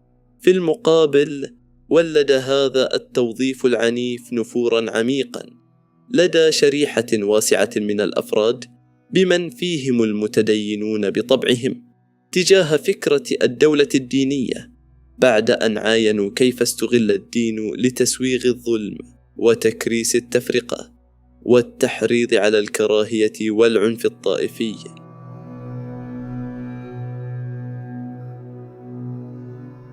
المبحث الأول: المأزق التاريخي للدولة الدينية، حتمية الخيار العلماني. إزاء هذا الواقع المعقد يبرز الخيار البديل والأكثر واقعية لبناء هيكل سياسي مستدام، دولة المؤسسات التي تحتضن جميع السوريين على اختلاف معتقداتهم وانتماءاتهم الدينية أو الطائفية. وهنا تبرز العلمانية ليس كعقيدة مضادة للدين، بل كإطار إجرائي وسياسي يضمن حياد الدولة. فالدولة العلمانية هي تلك التي تحترم حرية الدين والمعتقد بوصفها حقا من حقوق الإنسان الأساسية، لكنها في الوقت ذاته تقف على مسافة واحدة من الجميع ولا تحكم باسم أي مذهب أو دين بعينه. يتطلب النضج السياسي مواجهة حقيقة تاريخية مفادها أن نموذج الدولة الدينية يمثل غالبا وهما سياسيا زائفا وليس حلا عمليا لإدارة مجتمع متنوع. فالقراءة المتأنية للتاريخ السياسي تؤكد أن محاولات إرساء دول دينية غالبا ما أفضت إلى تكريس قمع الحريات وتعميق الشرخ الداخلي وتقويض أسس الوحدة الوطنية عوضا عن تحقيق الاستقرار المأمول. ولا تقتصر هذه الإخفاقات على التاريخ البعيد، فالتجارب المعاصرة في المحيط الإقليمي والعالمي كحالة إيران وأفغانستان وحتى العراق ما بعد عام 2003 تقدم أدلة ساطعة على مآلات هذا النموذج، إذ تظهر هذه التجارب مسارا عكسيا. فكلما توغل التدين السياسي في مفاصل الدولة تعمقت الانقسامات الطائفية والإثنية وتناسلت الأزمات والصراعات. إن هذا الدرس التاريخي ليس حكرا على منطقة بعينها أو دين محدد، فقد اختبرت القارة الأوروبية حقبا مظلمة اتسمت بالحروب الدينية ومحاكم التفتيش خلال القرون الوسطى، ولم تتجاوز هذا المأزق إلا حين أدرك مفكروها وفلاسفتها ضرورة الفصل العضوي والمؤسسي بين الدين وسلطة الدولة. لقد أتاح هذا الفصل إرساء دعائم الدولة العلمانية التي تتكفل بحماية حق كل فرد في ممارسة شعائره بحرية مطلقة وأمان، بمنأى عن أي خوف من التمييز أو الاضطهاد. تأسيسا على ذلك، فإن سوريا في سعيها الحثيث للتعافي والنهوض من جديد لا يمكنها أن تؤسس مستقبلا مستداما إذا ما ارتهنت لدين واحد أو احتكرت من قبل طائفة واحدة. يكمن الحل البنيوي الأمثل في إرساء نظام علماني حقيقي، نظام لا يناصب الدين العداء ولا يحاربه، بل يقف سدا منيعا ضد استغلاله وتوظيفه كأداة في حلبة الصراعات السياسية وأجندات السلطة. إنها الدولة التي تعلي من شأن المواطنة المتساوية، فتعامل جميع مواطنيها على قدم المساواة أمام القانون، وتبقي الإيمان في إطاره الشخصي والروحي البحت، مانعة إياه من التحول إلى مصدر للتشريع أو أساس للحكم. وهنا يبرز سؤال تحليلي محوري يستدعي تفكيكا نقديا. إذا كانت الحصيلة التاريخية والمعاصرة تبرهن بشكل قاطع على أن الدولة الدينية تفضي غالبا إلى كوارث اجتماعية وسياسية، فلماذا لا يزال هناك من يصر على أنها الحل المنشود لسوريا؟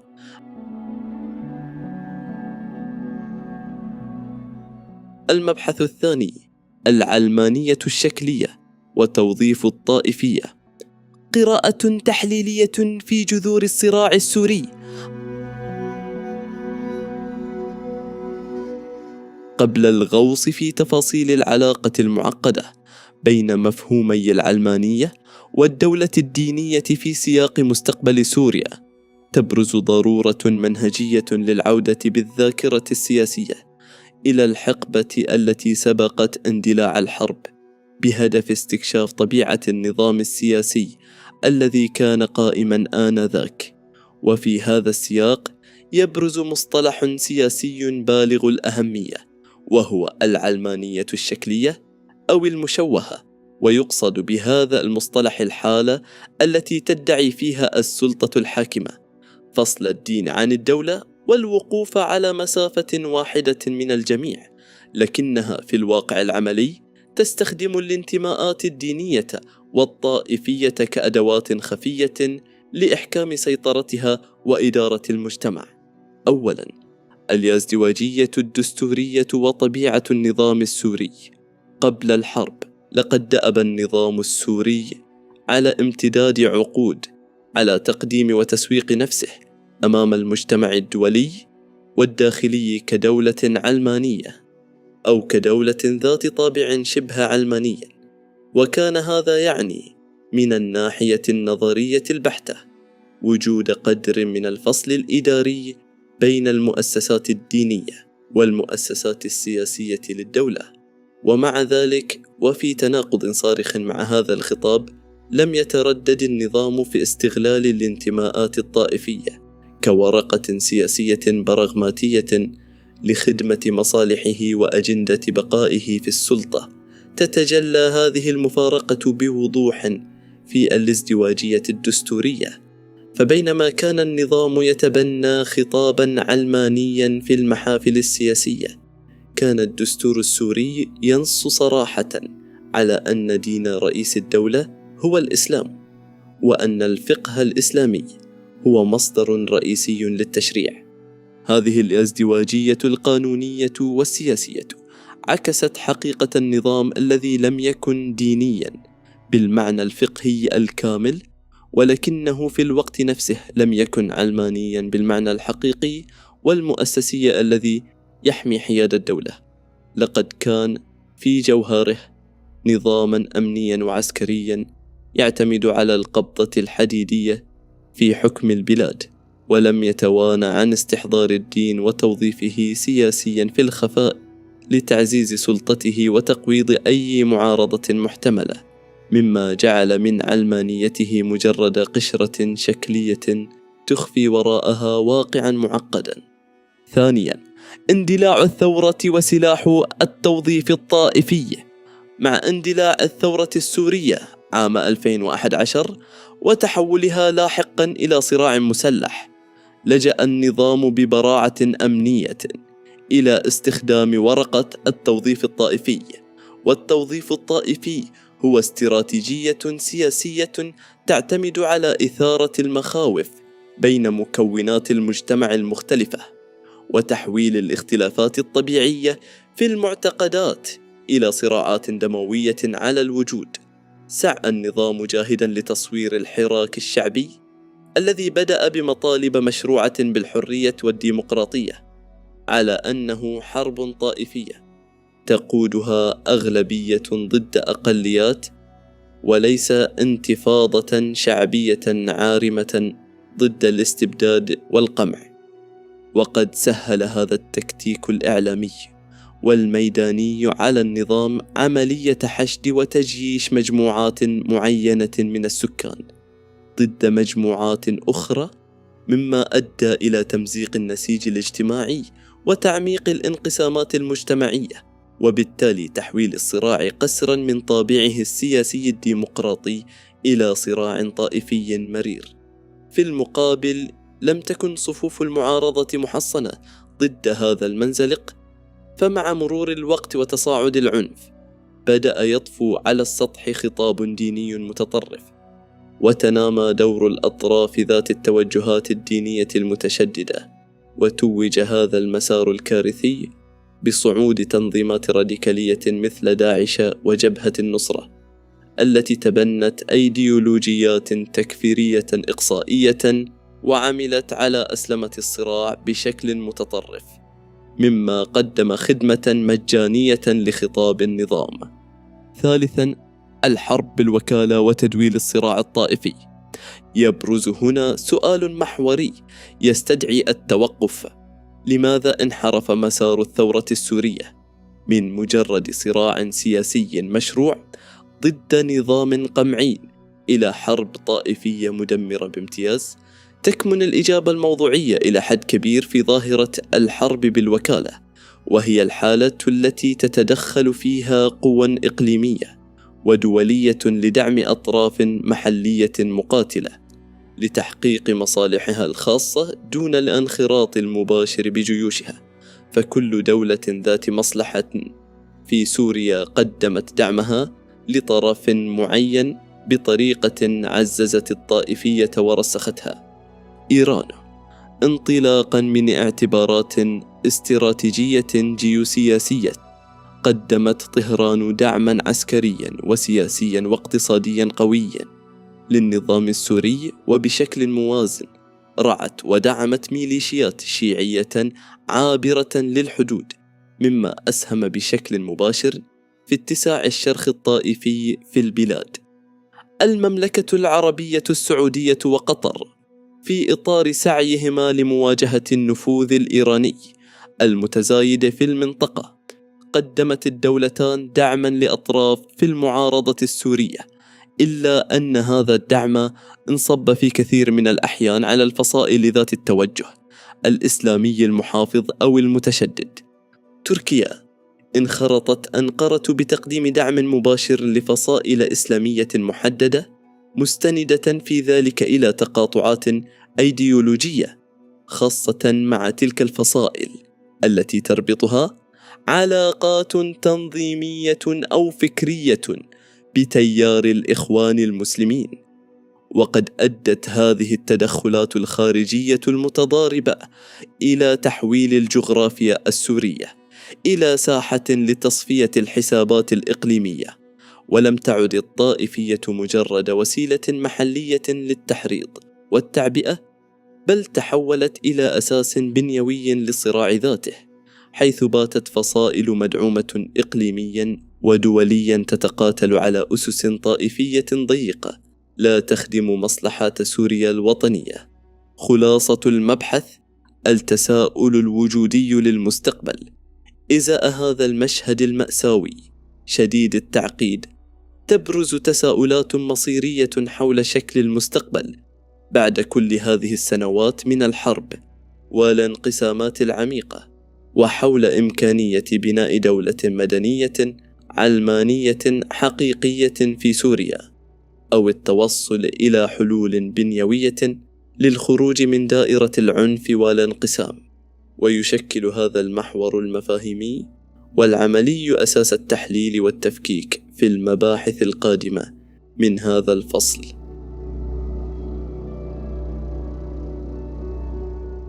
المبحث الثالث: وهم الدولة الدينية، قراءة نقدية في التجارب الإقليمية المعاصرة. إن التماعن الأكاديمي والسياسي في التجارب المعاصرة للدول التي تبنت أنظمة حكم ذات مرجعية دينية يوفر دروسا قاسية ويكشف عن مسارات غالبا ما تنتهي بنتائج كارثية. وقبل الولوج في تحليل هذه التجارب، من الضروري تأصيل مفهوم الدولة الدينية، وهي الدولة التي تستمد شرعيتها السياسية والقانونية من نصوص مقدسة أو من طبقة من رجال الدين، بحيث تصبح مؤسسات الدولة وقوانينها خاضعة لتفسير ديني أو مذهبي أحادي. وقد أثبتت الممارسة العملية أن هذا النموذج، بدلاً من أن يحقق الاستقرار والعدالة والازدهار الموعود، ينتهي به المطاف في كثير من الأحيان إلى السقوط في براثن القمع والانقسام المجتمعي والتدهور الاقتصادي الشامل، وللخروج من دائرة التنظير المجرد. يستعرض تحليل لبعض الأمثلة الواقعية من المحيط الإقليمي، والتي تمثل مختبرات سياسية حية لفشل هذا النموذج. أولاً، إيران من الحلم الثوري إلى الكابوس القمعي. تعد الجمهورية الإسلامية الإيرانية مثالاً صارخاً على التحول المأساوي لخطاب ثوري حالم إلى واقع استبدادي مرير. ففي عام 1979 رفعت الثورة شعاراً جذاباً يعد الإيرانيين بحل جذري لجميع أزماتهم من خلال تسليم مقاليد الحكم لرجال الدين. ولكن بعد مرور أكثر من 4 عقود على تطبيق هذا النموذج، تحولت البلاد إلى دولة تعاني من حصار دولي وعقوبات اقتصادية مدمرة، وتكابد ارتفاعا غير مسبوق في معدلات البطالة، فضلا عن فساد مستشر في مفاصل مؤسساتها. والأخطر من ذلك، أنتج هذا النظام آلة قمعية لا تتورع عن إسكات أي صوت معارض، حتى لو انطلق من داخل المؤسسة الدينية ذاتها. لقد تلاشت الوعود البراقة بالحرية السياسية، وتحول رجال الدين أنفسهم إلى جزء عضوي من شبكات السلطة والنفوذ التي تحتكر وتستغل موارد البلاد. ثانياً، السودان، الشريعة كشعار سياسي لم يجلب التنمية. يقدم السودان إبان حقبة حكم عمر البشير نموذجاً جلياً للتوظيف السياسي للدين، فقد دأب النظام على استخدام الدين كأداة لتوطيد أركان سلطته وتبرير سياساته الإقصائية. وعلى الرغم من رفع شعار تطبيق الشريعة، كانت النتيجة مأساوية بكل المقاييس، إذ تمزق البلد بفعل الحروب الأهلية التي أفضت في النهاية إلى انفصال جنوبه، وغرق في أزمة اقتصادية خانقة وفساد مؤسسي مستوطن. وقد وصل هذا المسار إلى نهايته الحتمية بانقلاب شعبي أيده حتى قطاعات من الإسلاميين أنفسهم، مما يعكس الفشل البنيوي لهذا النموذج في تلبية تطلعات الشعب. والجدير بالذكر كدلالة سياسية عميقة أن الثورة السودانية الأخيرة رفعت مطالب واضحة بضرورة إقامة حكومة مدنية ديمقراطية رافضة العودة إلى استنساخ تجربة الدولة الدينية. ثالثاً، أفغانستان دوامة راديكالية وترجع مجتمعي. تجسد تجربة حكم حركة طالبان في أفغانستان مثالاً كلاسيكياً على قدرة الحكم الديني المتشدد على تدمير بنية الدولة والمجتمع بأكمله. فعند عودة الحركة إلى السلطة أطلقت وعوداً زائفة بإرساء الاستقرار والأمن، ولكن سرعان ما انكشف الوجه الحقيقي لهذا النمط من الحكم، حيث شهدت البلاد تراجعاً كارثياً في مجال حقوق النساء وحرياتهن الأساسية، وترافق ذلك مع انهيار شبه كامل للاقتصاد الوطني وعزلة دولية متزايدة. لقد أجبر المجتمع الأفغاني على التراجع عقوداً إلى الوراء ضحية لأيديولوجية متزمتة تفرض عليه بقوة السلاح وباسم الدين. رابعاً، العراق الطائفية بديلاً عن بناء الدولة. لم يصنف العراق كدولة دينية بالمعنى التقليدي قبل عام 2003، إلا أن الغزو الأمريكي وما تلاه أفراز صعوداً كاسحاً لأحزاب دينية مدعومة من قوى إقليمية. وهنا برز مصطلح المحاصصة الطائفية، وهو نظام سياسي يقوم على توزيع المناصب وموارد الدولة بناء على الانتماء المذهبي أو العرقي، وليس على أساس الكفاءة أو المواطنة. وقد كانت نتيجة هذا النظام تحول العراق إلى بلد يغرق في مستويات غير مسبوقة من الفساد، حيث أعاقت المحاصصة بناء مؤسسات دولة وطنية قوية، وسمحت بنشوء ميليشيات مسلحة باتت تمتلك نفوذا يفوق نفوذ الجيش الوطني، وأدت إلى اقتصاد منهار رغم امتلاك البلاد لاحتياطيات نفطية هائلة. في هذا السياق تحول الدين إلى مجرد غطاء وأداة يستخدمها السياسيون لنهب ثروات البلاد وتصفية الخصوم تحت ذريعة الدفاع عن مصالح طائفية ضيقة، بدلاً من أن يكون قوة روحية جامعة للشعب. الديناميات البنيوية لفشل الدول الدينية. إن الإخفاق المتكرر لتجارب الحكم الديني في العصر الحديث ليس صدفة، بل هو نتيجة لعوامل متداخلة وأسباب بنيوية يمكن تلخيص أبرزها في الآتي: القمع باسم القداسة، الاستبداد المقدس. يقصد بالقداسة السياسية إضفاء طابع إلهي أو ديني غير قابل للنقد على قرارات الحاكم. فأي نظام حكم يستند إلى مرجعية دينية يسعى حتما إلى فرض سلطته باسم الشريعة أو الإرادة الإلهية. هذا التوجه يجعل أي معارضة سياسية أو فكرية تصنف فورا على أنها كفر أو خروج عن الدين، مما يبرر قمعها والتنكيل بها بأقصى السبل. الفساد المستتر بالحصانة الدينية.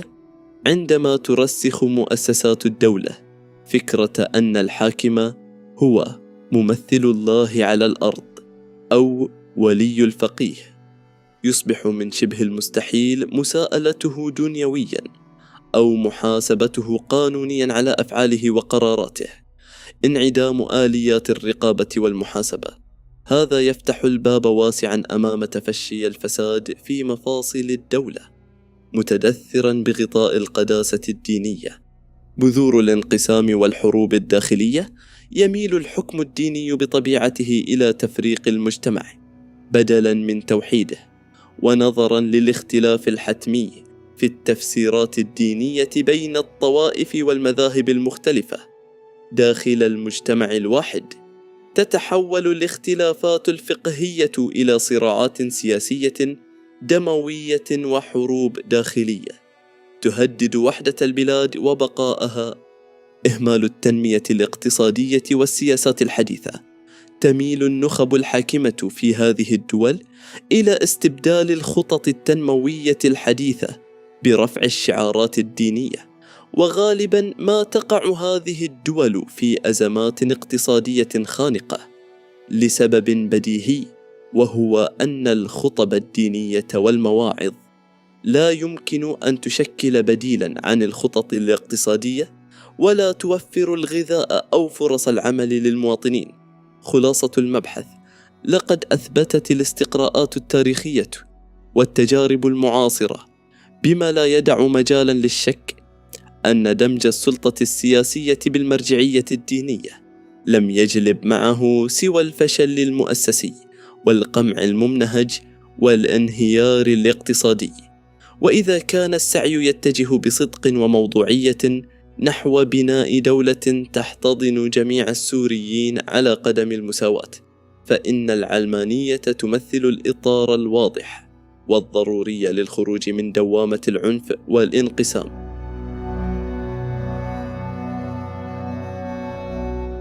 المبحث الرابع: العلمانية كضرورة حتمية لمستقبل سوريا.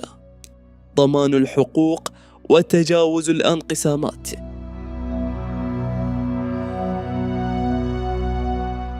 في أعقاب سنوات الصراع المرير الذي مزق النسيج السوري، بات من الواضح بشكل قاطع أن مساعي إرساء أي نظام حكم يقوم على أساس ديني أو طائفي لن تؤدي إلا إلى تعميق الانقسامات الاجتماعية وتأجيج الصراعات المستمرة.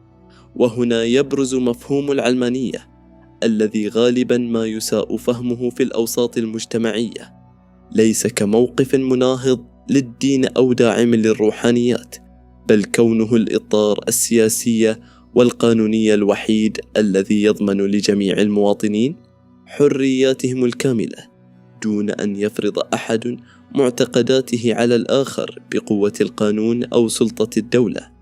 ولتفكيك الأهمية الاستراتيجية لهذا النظام وتوضيح ضرورته، يستعرض التحليل الأكاديمي للنقاط التالية: أولا، العلمانية كمظلة حماية للتنوع الديني.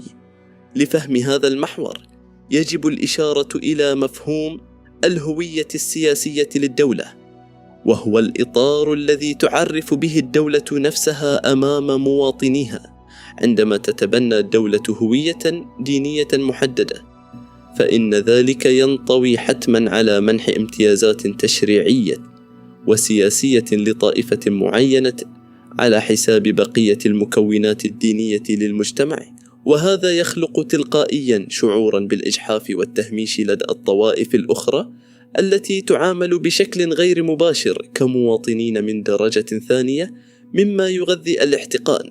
لقد تجلى هذا الواقع بوضوح في العراق ما بعد سقوط نظام صدام حسين، حيث أدى انتقال السلطة إلى أحزاب دينية إلى تغليب الهوية الطائفية الضيقة على مفهوم المواطنة الجامعة.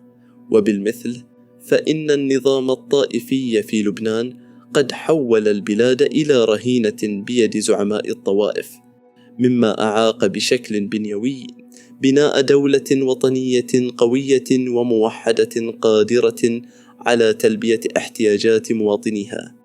في المقابل تقوم العلمانية على مبدأ المساواة الكاملة بين جميع المواطنين أمام القانون بغض النظر عن انتماءاتهم الدينية، وهذا في حد ذاته يساهم بشكل فعال في تخفيف حدة التوترات الطائفية، ويمنع أي طائفة من الهيمنات على الدولة ومؤسساتها على حساب المكونات الأخرى للمجتمع.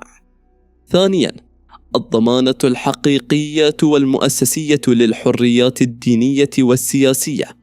يجب تصحيح الاعتقاد السائد بأن تبني الدولة للنظام العلماني يعني منع الأفراد من ممارسة شعائرهم الدينية، بل على العكس تماما، يضمن النظام العلماني حرية دينية كاملة لجميع المواطنين دون تدخل من الدولة في الشؤون الدينية أو فرض دين معين أو منع ممارسة أي دين. ففي رحاب الدولة العلمانية يتمتع المسيحي والمسلم والدرزي والعلوي وحتى الملحد بنفس الحقوق والواجبات، ويصبح الدين مسألة شخصية وروحية بحتة لا علاقة لها بالسياسة أو القانون العام. أما في الدول ذات المرجعية الدينية فإن التاريخ يشهد على وجود دائم للقمع والتمييز ضد فئات معينة من السكان، سواء كانوا أقليات دينية أو أفرادا لا يلتزمون بتفسيرات محددة تفرضها السلطة للدين. ففي دول مثل المملكة العربية السعودية وإيران توجد قوانين ورقابة دينية صارمة تفرض على الناس نمطا معينا للحياة، وهو ما يتعارض بشكل جوهري مع مفهوم الحرية الشخصية وحرية المعتقد. ثالثا، الدين كحق فردي أصيل وليس امتيازا تمنحه الدولة. تستند العلمانية في مرجعيتها الحقوقية إلى المواثيق الدولية. لقد أكدت الأمم المتحدة في المادة 18 من الإعلان العالمي لحقوق الإنسان على مبدأ أساسي وواضح ينص على أن لكل شخص الحق في حرية الفكر والوجدان والدين، ويشمل هذا الحق حريته في تغيير دينه أو معتقده، وحريته في إظهار دينه أو معتقده بالتعبد والممارسة والتعليم والنشر، سواء أكان ذلك سرا أم جهرا، فردا أم جماعة. بمعنى آخر، تؤسس هذه المادة لقاعدة أن الدين هو خيار شخصي بحت لا يجوز للدولة أن تفرضه أو تتدخل فيه بأي شكل من الأشكال. وهذا هو المبدأ الجوهري الذي يجب أن يحكم سوريا المستقبل، بلد يحترم جميع المعتقدات دون فرض أي منها بالقانون أو استخدامه كأداة للابتزاز السياسي. رابعا، بناء دولة المواطنة المتساوية كبديل لدولة الهويات المنغلقة. يعرف مفهوم المواطنة المتساوية بأنه الرابطة القانونية والسياسية التي تجمع الفرد بالدولة، والتي تضمن له حقوقا وتفرض عليه واجبات دون النظر إلى خلفيته. ترتكز العلمانية على بناء دولة تقوم على أساس هذه المواطنة المتساوية لجميع الأفراد بغض النظر عن دينهم أو طائفتهم أو عرقهم. فالمواطنة الحقيقية تعني أن يتمتع كل شخص في سوريا بنفس الحقوق ويتحمل نفس الواجبات دون أي تمييز بسبب خلفيته الدينية أو القومية. واليوم في ظل التشظي الراهن يشعر جزء كبير من السوريين بأنهم مواطنون من درجة ثانية بسبب انتماءاتهم الطائفية أو القومية، وهو شعور خطير ومقوض للوحدة، ولا يمكن أن يؤسس لاستقرار حقيقي ومستدام في البلاد. خامسا، القراءة المقارنة لنماذج ناجحة لدول علمانية. هناك العديد من الأمثلة الناجحة لدول تبنت العلمانية كمنهج حكم وحققت من خلالها الاستقرار والازدهار في محيط سوريا والعالم. تركيا بعد سقوط الدولة العثمانية تبنت تركيا نظاما علمانيا، وخلال عقود قليلة تمكنت من التحول إلى دولة قوية اقتصاديا وسياسيا مقارنة بجيرانها.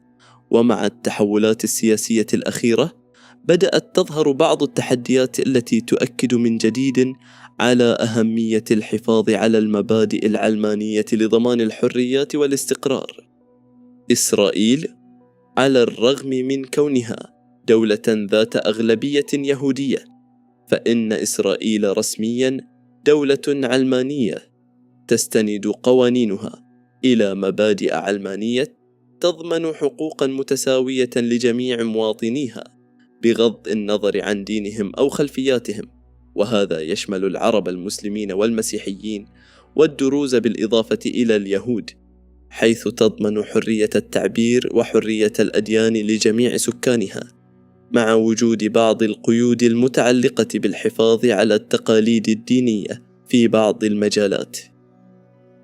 الامتداد العالمي تضم قائمة الدول التي تطبق العلمانية رسمية أو تعتبر علمانية بموجب دساتيرها دولا متنوعة ومزدهرة مثل أستراليا والأرجنتين وبلجيكا والبرازيل وكندا وفرنسا وألمانيا والهند وإندونيسيا وإيطاليا وهولندا وإسبانيا والدول الإسكندنافية وغيرها الكثير.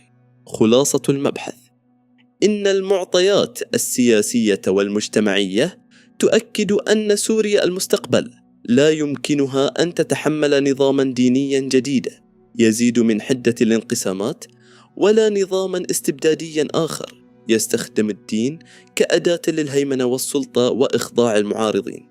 إن الحل الوحيد القابل للحياة والذي يضمن تماسك النسيج المجتمعي هو إرساء نظام علماني ديمقراطي حقيقي يحترم جميع الأديان والمعتقدات، ولكنه لا يسمح لأي دين بالتحكم في آليات الدولة ومؤسساتها السيادية. فإذا كنا نسعى بصدق وموضوعية إلى بناء بلد يحتضن جميع السوريين على قدم المساواة، فإن العلمانية هي الطريق الواضح والضروري للخروج من دوامة العنف والانقسام.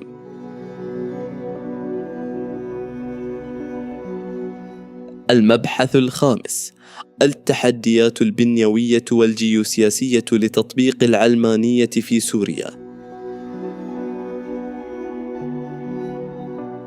إن مسار التحول نحو نظام علماني في سوريا، على الرغم من ضرورته القصوى لتجاوز حالة التشظي وتحقيق الاستقرار، لا يمثل مسارا خطيا سهلا، بل يصطدم بحزمة من التحديات المعقدة، وتتطلب معالجة هذه التحديات فهما أكاديميا لعمقها وتطويرا لاستراتيجيات وطنية مدروسة قادرة على تفكيكها وتجاوزها. أولا، المقاومة الفكرية وإرث التوظيف الطائفي. يعرف مفهوم المقاومة الفكرية في علم الاجتماع السياسي بأنه الرفض المجتمعي أو النخبوي لاستقبال أفكار أو نظم جديدة نتيجة لرسوخ سرديات تاريخية أو دينية معينة في الوعي الجمعي. وفي الحالة السورية عانى المجتمع لعقود طويلة من هيمنة الخطاب الديني وتأثيرات الطائفية العميقة، لا سيما في ظل ممارسات النظام السابق الذي ادعى العلمانية شكلية، بينما وظف الدين والطائفية لخدمة أجندته السلطوية. ونتيجة للصراع الدامي الذي اتخذ طابعا طائفيا حادا، نشأ جيل كامل تعرض لضخ أيديولوجي ديني متشدد، وتأثر بالتدخلات الدينية العابرة للحدود. ورغم وجود قطاع واسع من السوريين يرى في العلمانية المخرج الآمن من دوامة العنف الطائفي، إلا أن هناك مقاومة فكرية صلبة لا يمكن الاستهانة بها، وتتركز بشكل خاص في البيئات التي شكلت حواضن أو معاقل للجماعات المتطرفة. إن تفكيك هذه المقاومة الفكرية لا يتم بقرارات فوقية، بل يتطلب جهودا مؤسسية متواصلة للتوعية والتثقيف، وفتح قنوات للنقاشات عقلانية تبرهن على أن العلمانية هي الإطار الأوحد الضامن لحقوق الجميع وحرياتهم. ثانياً، التحدي الأيديولوجي ومواجهة قوى التشدد الديني. تشكل القوى والحركات الإسلامية المتشددة التحدي الأكثر بروزاً أمام أي مشروع مدني أو علماني في سوريا، إذ تنظر هذه الحركات إلى العلمانية ليس كخيار سياسي، بل كتهديد وجودي ينسف معتقداتها ورؤيتها الأحادية لشكل الدولة والمجتمع. تتطلب مواجهة هذا التحدي استراتيجية وطنية شاملة ومتعددة الأبعاد، تبدأ أولاً بنشر التوعية المستمرة وتفنيد الأيديولوجيات المتطرفة عبر نقاشات عقلانية لتوضيح الحقيقة الغائبة بأن العلمانية ليست نقيضا للدين أو حربا عليه، بل هي فصل ضروري بين المؤسسات الدينية والمؤسسات السياسية لضمان وقوف الدولة على الحياد تجاه جميع المعتقدات. ثانياً، يبرز الدور الحاسم لوسائل الإعلام والمناهج التعليمية في ترسيخ مفاهيم المواطنة والتعددية والتسامح بغية تنشئة جيل جديد يتسم بالانفتاح وتقبل الآخر. وثالثاً، لا يمكن إغفال الأهمية الاستراتيجية لدعم رجال الدين المعتدلين والقوى الفكرية المستنيرة الذين يدافعون عن الحريات الفردية وحقوق الإنسان بهدف تصحيح المفاهيم الدينية المغلوطة وتفكيك الخطاب المتطرف من داخله. ثالثاً، التجاذبات الجيوسياسية وتأثير القوى الإقليمية والدولية. يشير مصطلح الجيوسياسية إلى تأثير العوامل الجغرافية والاقتصادية والديمغرافية على السياسة الخارجية للدول وعلاقاتها الدولية. وفي الساحة السورية تلعب القوى الإقليمية والدولية دورا جيوسياسيا شديد التعقيد والتناقض، مما يلقي بظلاله الثقيلة على مسار التوجه نحو العلمانية. المملكة العربية السعودية من الناحية التاريخية روجت المملكة لتيارات إسلامية محافظة، وكانت تنظر إلى العلمانية كتهديد لأيديولوجيتها، وهو ما تجلى في دعمها لأحزاب ذات توجه ديني منذ اندلاع الصراع السوري. وعلى الرغم من الانفتاح الاجتماعي والاقتصادي الذي تشهده المملكة مؤخرا، إلا أن تبني نظام علماني ديمقراطي في سوريا قد لا يزال يقابل بعين الريبة والتحفظ الاستراتيجي.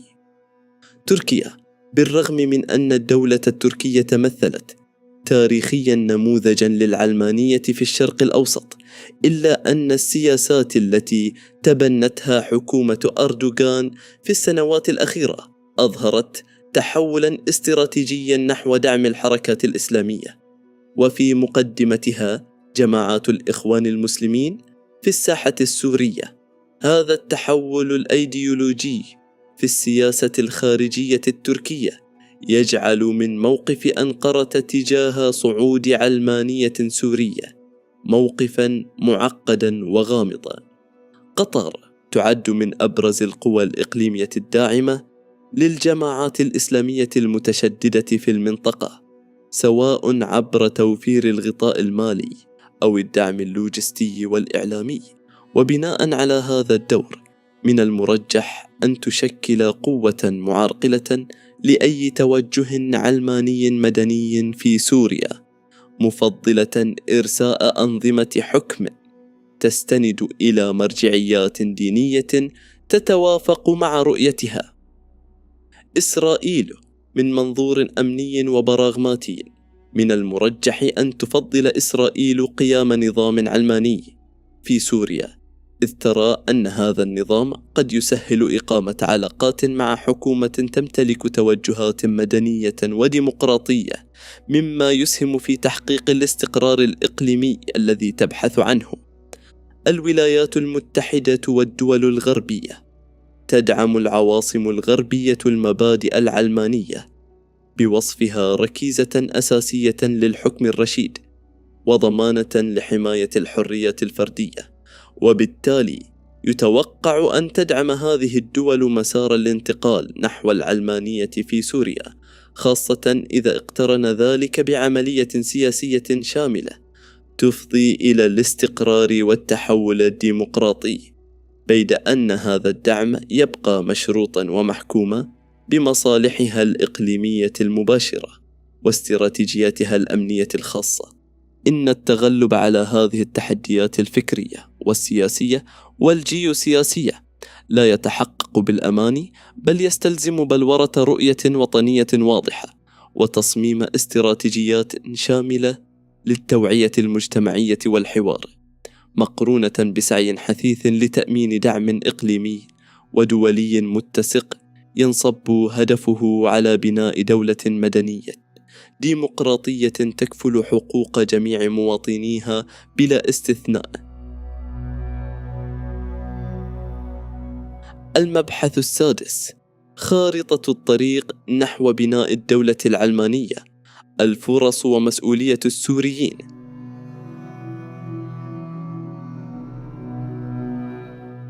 ينذر المشهد السوري الراهن باحتمالية استمرار حالة الاحتقان والتوتر الطائفي الحاد كأثر رجعي لسنوات الصراع المرير الذي مزق النسيج الاجتماعي والسياسي وشرع الأبواب أمام تدخلات خارجية محملة بأجندات طائفية. ورغم قتامة المشهد، فإن الفرصة التاريخية لبناء دولة علمانية ترتكز على مفهوم المواطنة الشاملة لا تزال قائمة وممكنة، وإن كانت تتطلب صبراً استراتيجياً وجهداً مؤسسي لتفكيك الرواسب الفكرية والاجتماعية العميقة. فإذا ما تبلورت إرادات سياسية وفكرية جادة وصادقة لدى النخب الفاعلة والقاعدة المجتمعية، فإن التحرر من ارتهانات الطائفية والانطلاق نحو تأسيس دولة علمانية حديثة سيصبح هدفاً قابلاً للتحقيق، ولتهيئة البيئة الحاضنة لهذا التحول المنشود يتحتم الشروع في تنفيذ حزمة من الخطوات العملية المتكاملة.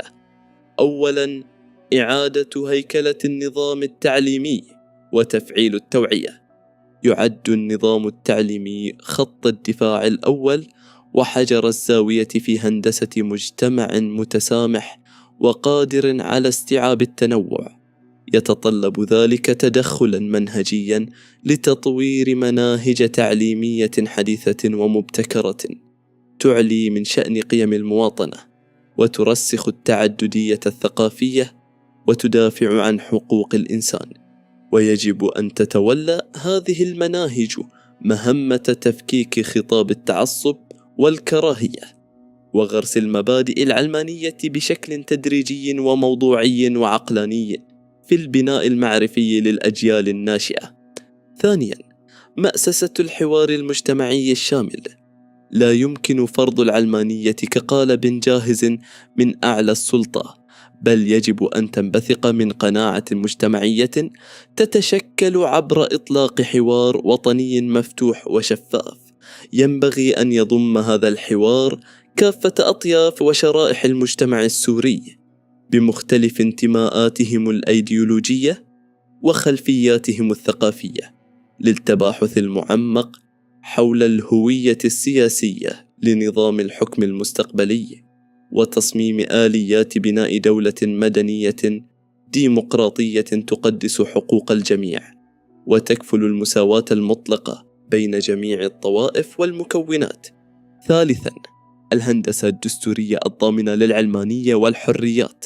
يمثل الدستور العقد الاجتماعي الأعلى في الدولة، ولذا يتوجب صياغة دستور سوري جديد يرسخ المبادئ العلمانية بعبارات قانونية قاطعة لا تقبل التأويل، مؤكداً على الفصل المؤسسي التام بين الشأن الديني وإدارة الدولة.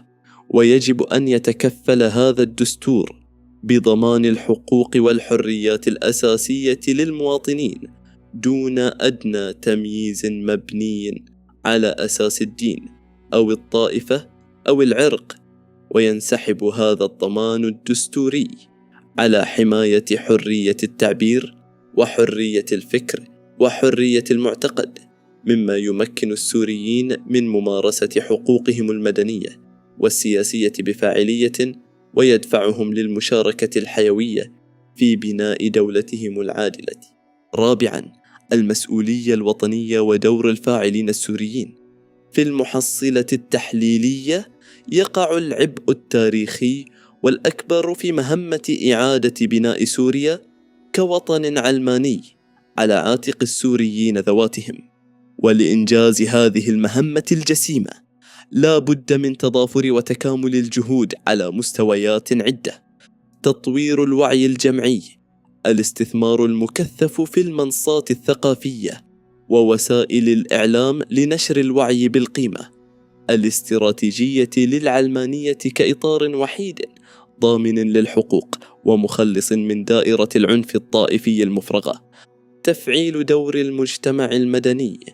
يجب أن تطلع منظمات المجتمع المدني والحركات الشبابية والنخب الناشطة بدور طليعي في إطلاق وتأسيس برامج مجتمعية ميدانية تهدف إلى بناء ونشر ثقافة التسامح والمساواة والتعايش السلمي بين المكونات السورية المتنوعة. المشاركة السياسية العقلانية، تقديم الدعم الشعبي والسياسي للأحزاب والتيارات المدنية المعتدلة التي تتخذ من العلمانية مبدأ حاكما في أدبياتها، والتي تسعى بجدية نحو إرساء دولة ديمقراطية تعترف بجمال التنوع السوري وتحترم حقوق مواطنيها.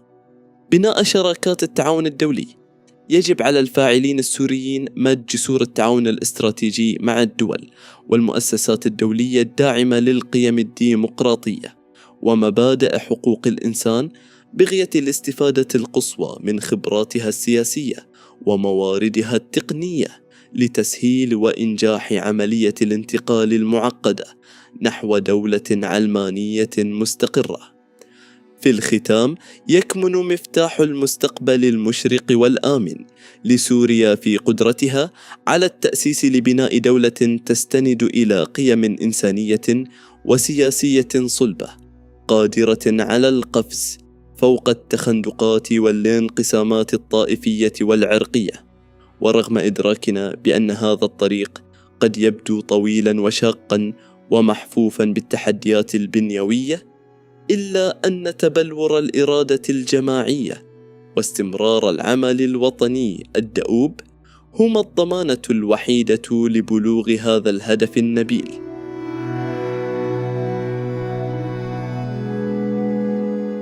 المبحث السابع: تفكيك الأوهام، قراءة نقدية للمغالطات الشائعة حول العلمانية.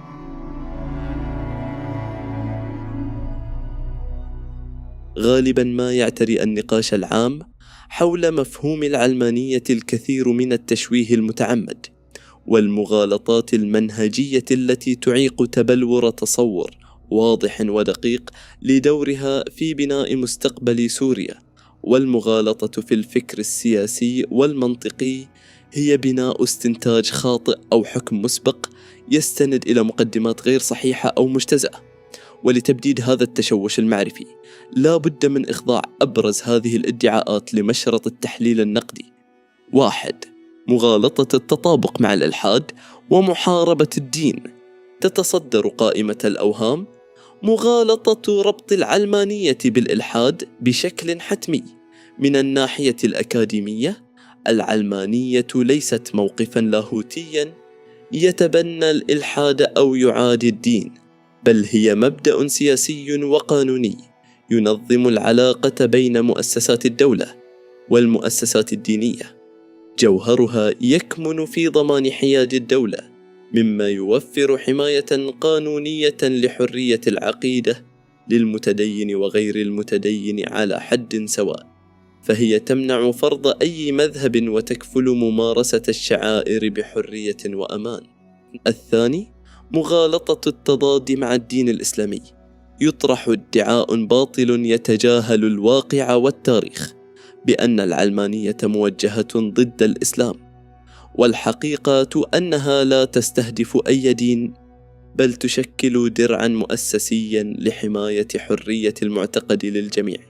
ففي الدول ذات الأغلبية الإسلامية تضمن العلمانية عدم احتكار السلطة لفرض رؤية دينية أحادية أو تفسير فقهي معين على المجتمع بأسره، مما يتيح للمواطنين ممارسة شعائرهم بحرية وتعددية تفوق أحيانا ما توفره الأنظمة.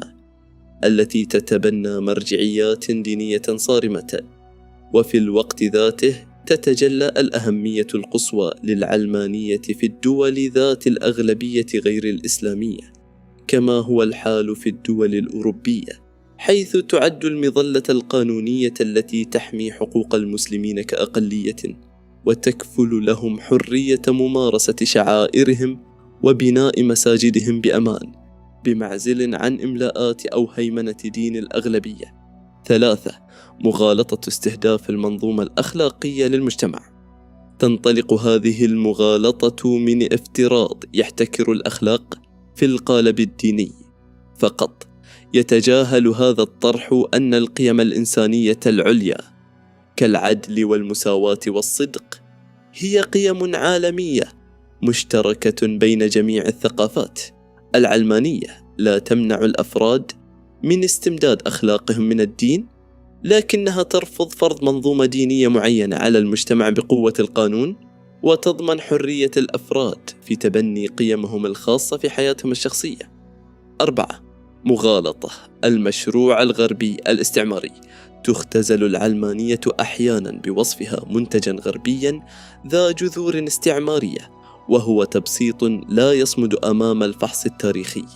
ففكرة تنظيم العلاقة بين السلطة السياسية والدين ليست حكرا على التجربة الأوروبية، بل عرفت حضارات متعددة ومنها الإسلامية أشكالا من التمايز بين مجالي الحكم والفقه. ففي العصر العباسي ومرحلة الأندلس الأموية برز دور العلماء والفقهاء كسلطة معرفية وقضائية تمتعت بهامش من الاستقلال عن القرار السياسي، رغم عدم وجود فصل مؤسسي كامل بالمعنى الحديث. كما أن اعتماد مبادئ علمانية لم يقتصر على الغرب، بل ظهر في تجارب دول غير غربية مثل الهند واليابان، حيث استخدمت كآلية دستورية لإدارة التعدد الديني والثقافي. وبناء عليه فإن العلمانية لا يمكن اختزالها كمنتج استعماري، بل هي إطار تنظيمي تطور تاريخيا في سياقات مختلفة يعاد توظيفه وفق حاجات المجتمعات، خاصة تلك التي تسعى إلى تحقيق توازن بين التنوع الديني ووحدة الدولة. 5.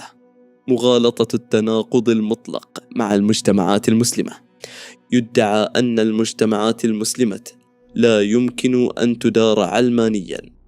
هذا افتراض يفتقر للأساس الواقعي، فلا يوجد تعارض جوهري بين القيم التأسيسية للإسلام ومبادئ العلمانية التي تضمن المساواة والعدالة للجميع، بل إن العلمانية تشكل الإطار الأمثل لحماية المجتمعات المسلمة من النزاعات الطائفية. وقد أثبتت تجارب تونس وإندونيسيا إمكانية التوفيق بين الهوية الثقافية الإسلامية والنظام العلماني. 6. مغالطة حظر الشعائر الدينية. أزمة الحجاب أنموذجا يخلط البعض بين الجوهر الفلسفي للامركزية وبين سياسات إجرائية محددة تتخذها بعض الدول. العلمانية تحمي حرية الجميع في ممارسة دينهم دون تدخل.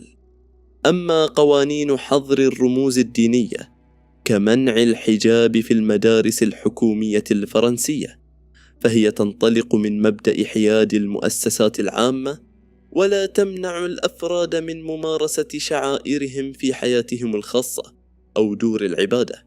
7. مغالطة احتكار العدالة في البوتقة الدينية.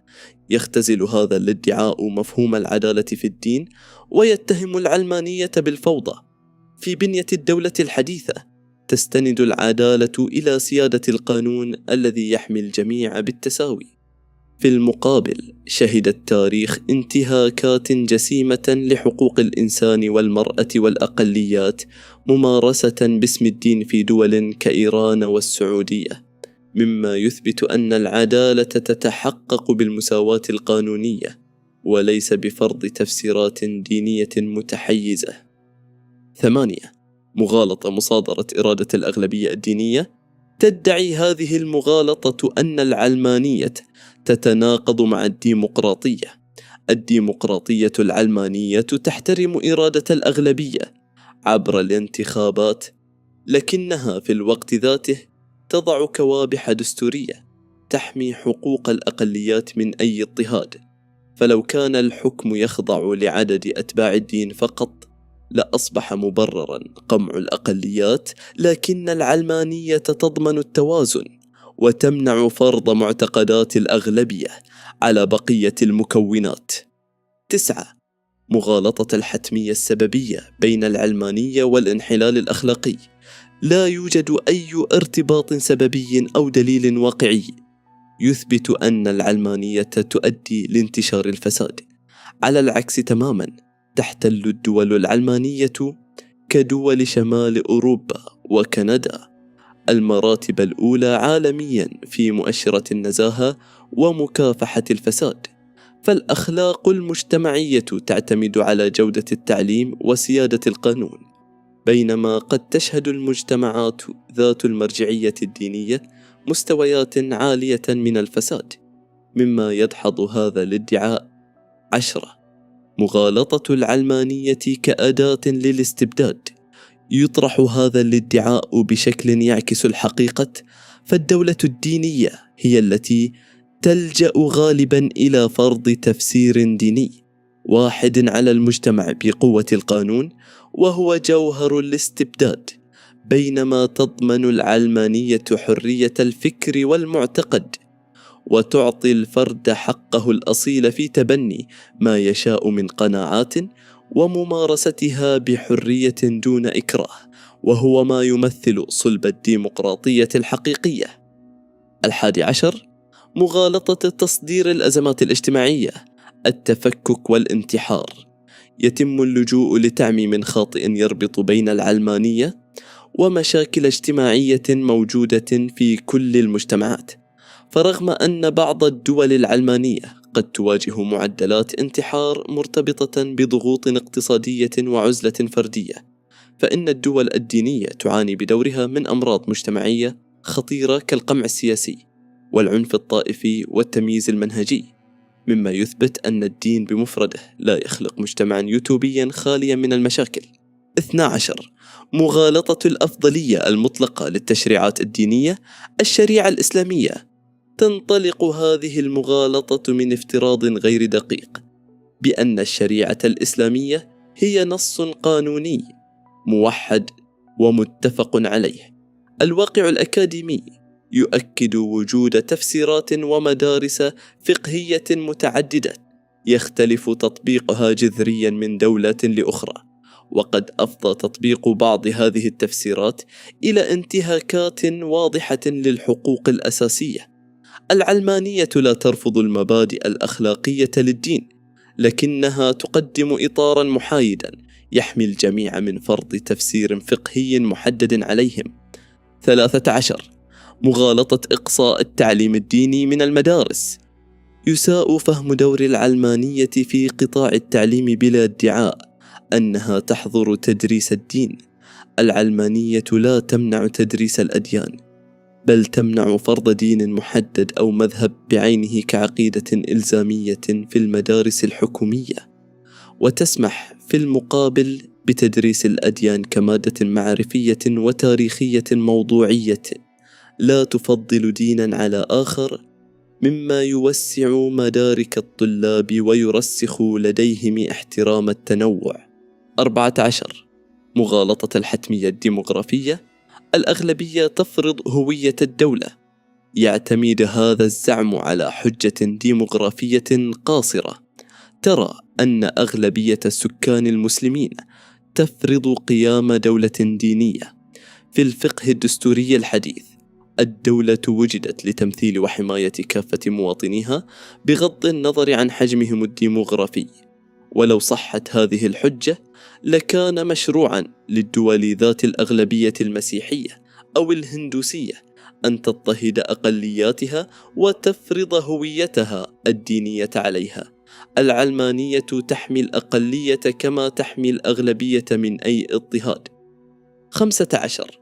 مغالطة الفشل الحتمي في السياق العربي. تبنى هذه المغالطة على قراءة سطحية للتاريخ السياسي المعاصر، مفادها أن العلمانية فشلت في الدول العربية. الحقيقة أن الأنظمة العربية التي رفعت شعار العلمانية كنظامي الأسد في سوريا وصدام في العراق كانت أنظمة عسكرية واستبدادية بامتياز، وظفت الدين حينا والطائفية حينا لتوطيد حكمها وإسكات معارضيها. إن العلمانية الناجحة لا يمكن أن تنمو بمعزل عن بيئة ديمقراطية حقيقية وسيادة قانون وحماية صارمة للحريات، وليس كمجرد واجهة للاستبداد.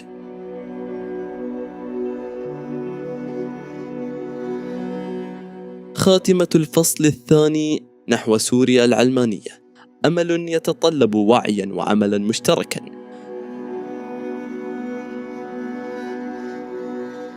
في ختام هذه المقاربة التحليلية الشاملة، يتأكد بما لا يدع مجالا للشك أن تبني نظام علماني في سوريا ليس ترفا فكريا مجردا، بل هو الإطار الأمثل والآلية المؤسسية الضرورية لصياغة مستقبل البلاد، بعيدا عن أتون الصراعات الطائفية المدمرة التي أهلكت بنيتها الاجتماعية والسياسية. إن بناء دولة حديثة تحتضن جميع مواطنيها على أسس راسخة من العدالة والمساواة وسيادة القانون لا يتحقق إلا عبر إرساء نظام مدني يفصل مؤسسات الدولة عن الهيمنة الدينية لضمان حرية المعتقد للجميع. إن معالجة هذه التحديات الجسيمة وإيجاد حلول ناجعة لها تتجاوز القرارات السياسية الفوقية، لتتطلب وعيا جمعيا عميقا وجهدا مجتمعيا مخلصا تتضافر فيه طاقات وإمكانات جميع الأطياف السورية، سواء كانوا في الداخل أو في دول المهجر.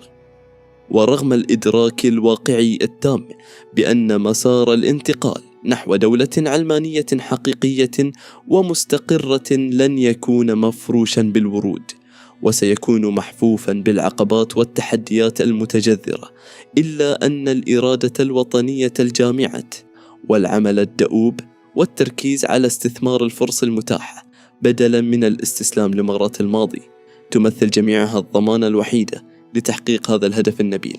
وعندما تنجح الإرادة السورية في إرساء دعائم هذه الدولة المدنية والعلمانية، فإنها لن تبني وطنا آمنا ومزدهرا فحسب، بل ستؤسس لمجتمع طبيعي في المنطقة يسوده التفاهم والاحترام المتبادل والشراكة الحقيقية والمتساوية بين جميع مكوناته.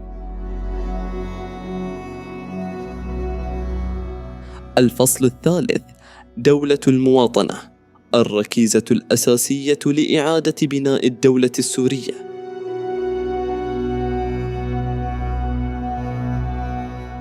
لا يمكن بناء أمة حقيقية ومستقرة طالما بقي البعض فيها يعتبرون أنفسهم مواطنين من الدرجة الأولى والآخرين من الدرجة الثانية.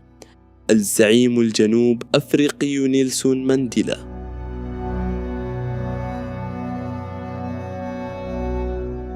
مقدمة الفصل: إشكالية إعادة البناء من ترميم الحجر إلى هندسة الدولة. يشكل استشراف المستقبل السياسي لسوريا امتدادا معرفيا للنقاشات الهيكلية السابقة، حيث جرى البحث في أثر اللامركزية على شكل الدولة والمجتمع، ومناقشة حتمية إرساء نظام علماني يحيد مؤسسات الدولة عن التجاذبات المذهبية. ويتناول هذا الفصل تفكيك الركيزة الأهم والمحور المركزي لأي مشروع نهضوي حقيقي، دولة المواطنة، بوصفها الأساس المتين لمشروع الدولة المدنية المتحضرة. تنطلق هذه القراءة من مقاربة أكاديمية موضوعية تستند إلى علم السياسة المعياري، وهو الحقل المعرفي والذي لا يكتفي بوصف الواقع المأزوم أو التكهن بالمستقبل المجهول الذي يثير مخاوف السوريين، بل يركز على رسم معالم ما يجب أن يكون عليه شكل الدولة ومؤسساتها لضمان استقرارها المستدام. وعند الحديث عن مرحلة ما بعد الصراع السوري يبرز خلط مفاهيمي خطير بين عمليتين مختلفتين تماما: إعادة الإعمار وإعادة بناء الدولة. إن إعادة الإعمار بمعناها المادي الضيق تقتصر على ترميم المباني المهدمة وإصلاح الطرقات وإعادة تشغيل البنية التحتية كشبكات الكهرباء والمياه، أي العودة بالبلاد هندسيا إلى ما كانت عليه قبل اندلاع الحرب. بيد أن السعي للعودة إلى نقطة الصفر تلك يمثل بحد ذاته إشكالية كبرى ومأزقا استراتيجيا، فالأزمة السورية في جذورها لم تكن مجرد أزمة دمار مادي وعمراني، بل كانت في جوهرها أزمة دولة وأزمة نظام سياسي وخللا عميقا في طريقة إدارة الحكم والتعاطي مع المواطن. وبالتالي فإن الاكتفاء بترميم البنية التحتية دون إحداث قطيعة مع مسببات الأزمة يعني عمليا زراعة بذور أزمات جديدة ستنفجر حتما في المستقبل. من هنا تبرز حتمية الحديث عن دولة المواطنة ليس كترف فكري أو مصطلح أكاديمي مجرد، بل كضرورة وجودية وجوهر حقيقي للحل لتأسيس دولة خالية من الطائفية والإقصاء والتمييز المنهجي.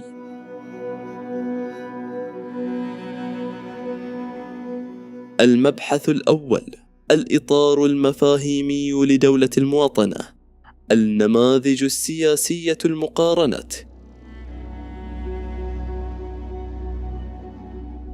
تعرف دولة المواطنة في الأدبيات السياسية والدستورية بأنها الكيان المؤسسي الذي ينظر إلى جميع الأفراد المتواجدين على إقليمه بوصفهم مواطنين متساوين تماما في الحقوق والواجبات دون أدنى تمييز أو تفرقة، استنادا إلى انتماءاتهم الدينية أو الطائفية أو العرقية أو توجهاتهم السياسية. في هذا النموذج يصبح الفرد المواطن هو حجر الزاوية والأساس الذي تبنى عليه مؤسسات الدولة سياسيا واجتماعيا، ولا توجد في دولة المواطنة امتيازات استثنائية تمنح لفئة على حساب أخرى لمجرد انتمائها، بل يبقى القانون هو المعيار الأوحد والفيصل الذي يحاسب الجميع بعدالة ويضمن احترام حقوق كافة المكونات.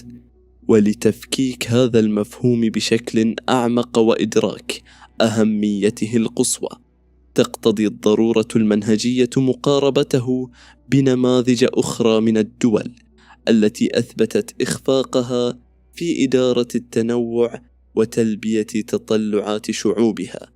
الدولة القومية الإقصائية، وهي الدولة التي تبني هويتها السياسية والتشريعية على أساس قومية واحدة، تعتبرها القومية المركزية الحاكمات، مما يؤدي حتما إلى تهميش وتجريد باقي المكونات العرقية والقومية الشريكة في الوطن من حقوقها السياسية والثقافية.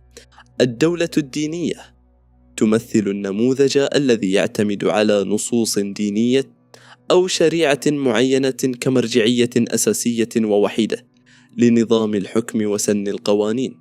وفي هذا الهيكل تتفاوت حقوق الأفراد وتنتقص بناء على انتماءاتهم ومعتقداتهم الدينية، مما ينسف مبدأ المساواة ويخلق تراتبية طبقية بين المواطنين. الدولة السلطوية الاستبدادية، وهي بنية سياسية تحتكر فيها السلطة، وموارد الدولة فئة صغيرة جدا قد تتجسد في حزب واحد أو عائلة حاكمة أو زعيم فرد. وفي هذا النظام الهش والمغلق يختزل دور المواطن في الطاعة العمياء، ويجرد من أي دور فعلي في المشاركة السياسية أو الرقابة على مقدرات بلاده. الاستدلال بالتجارب التاريخية الناجحة. إن فكرة دولة المواطنة ليست رؤية مثالية طوباوية أو حلما مستحيلا، بل هي مسار عملي وضروري أثبتت التجارب التاريخية فاعليته في إنقاذ مجتمعات طالما مزقتها الصراعات العنيفة. فقد استطاعت القارة الأوروبية في أعقاب الدمار الشامل الذي خلفته الحرب العالمية الثانية أن تتجاوز صراعاتها القومية الدامية عبر صياغة دساتير حديثة تضمن حقوق جميع المواطنين على أسس مدنية متساوية.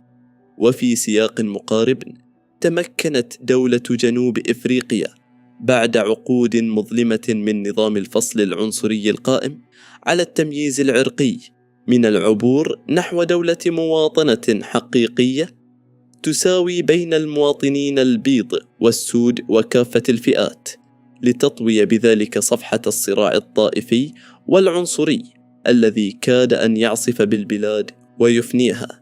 تمثل هذه النماذج دليلا ملموسا على أن إرساء دعائم المواطنة المتساوية هو الحل الأنجع والوحيد للبلدان الخارجة من نزاعات طويلة ومعقدة كالحالة السورية.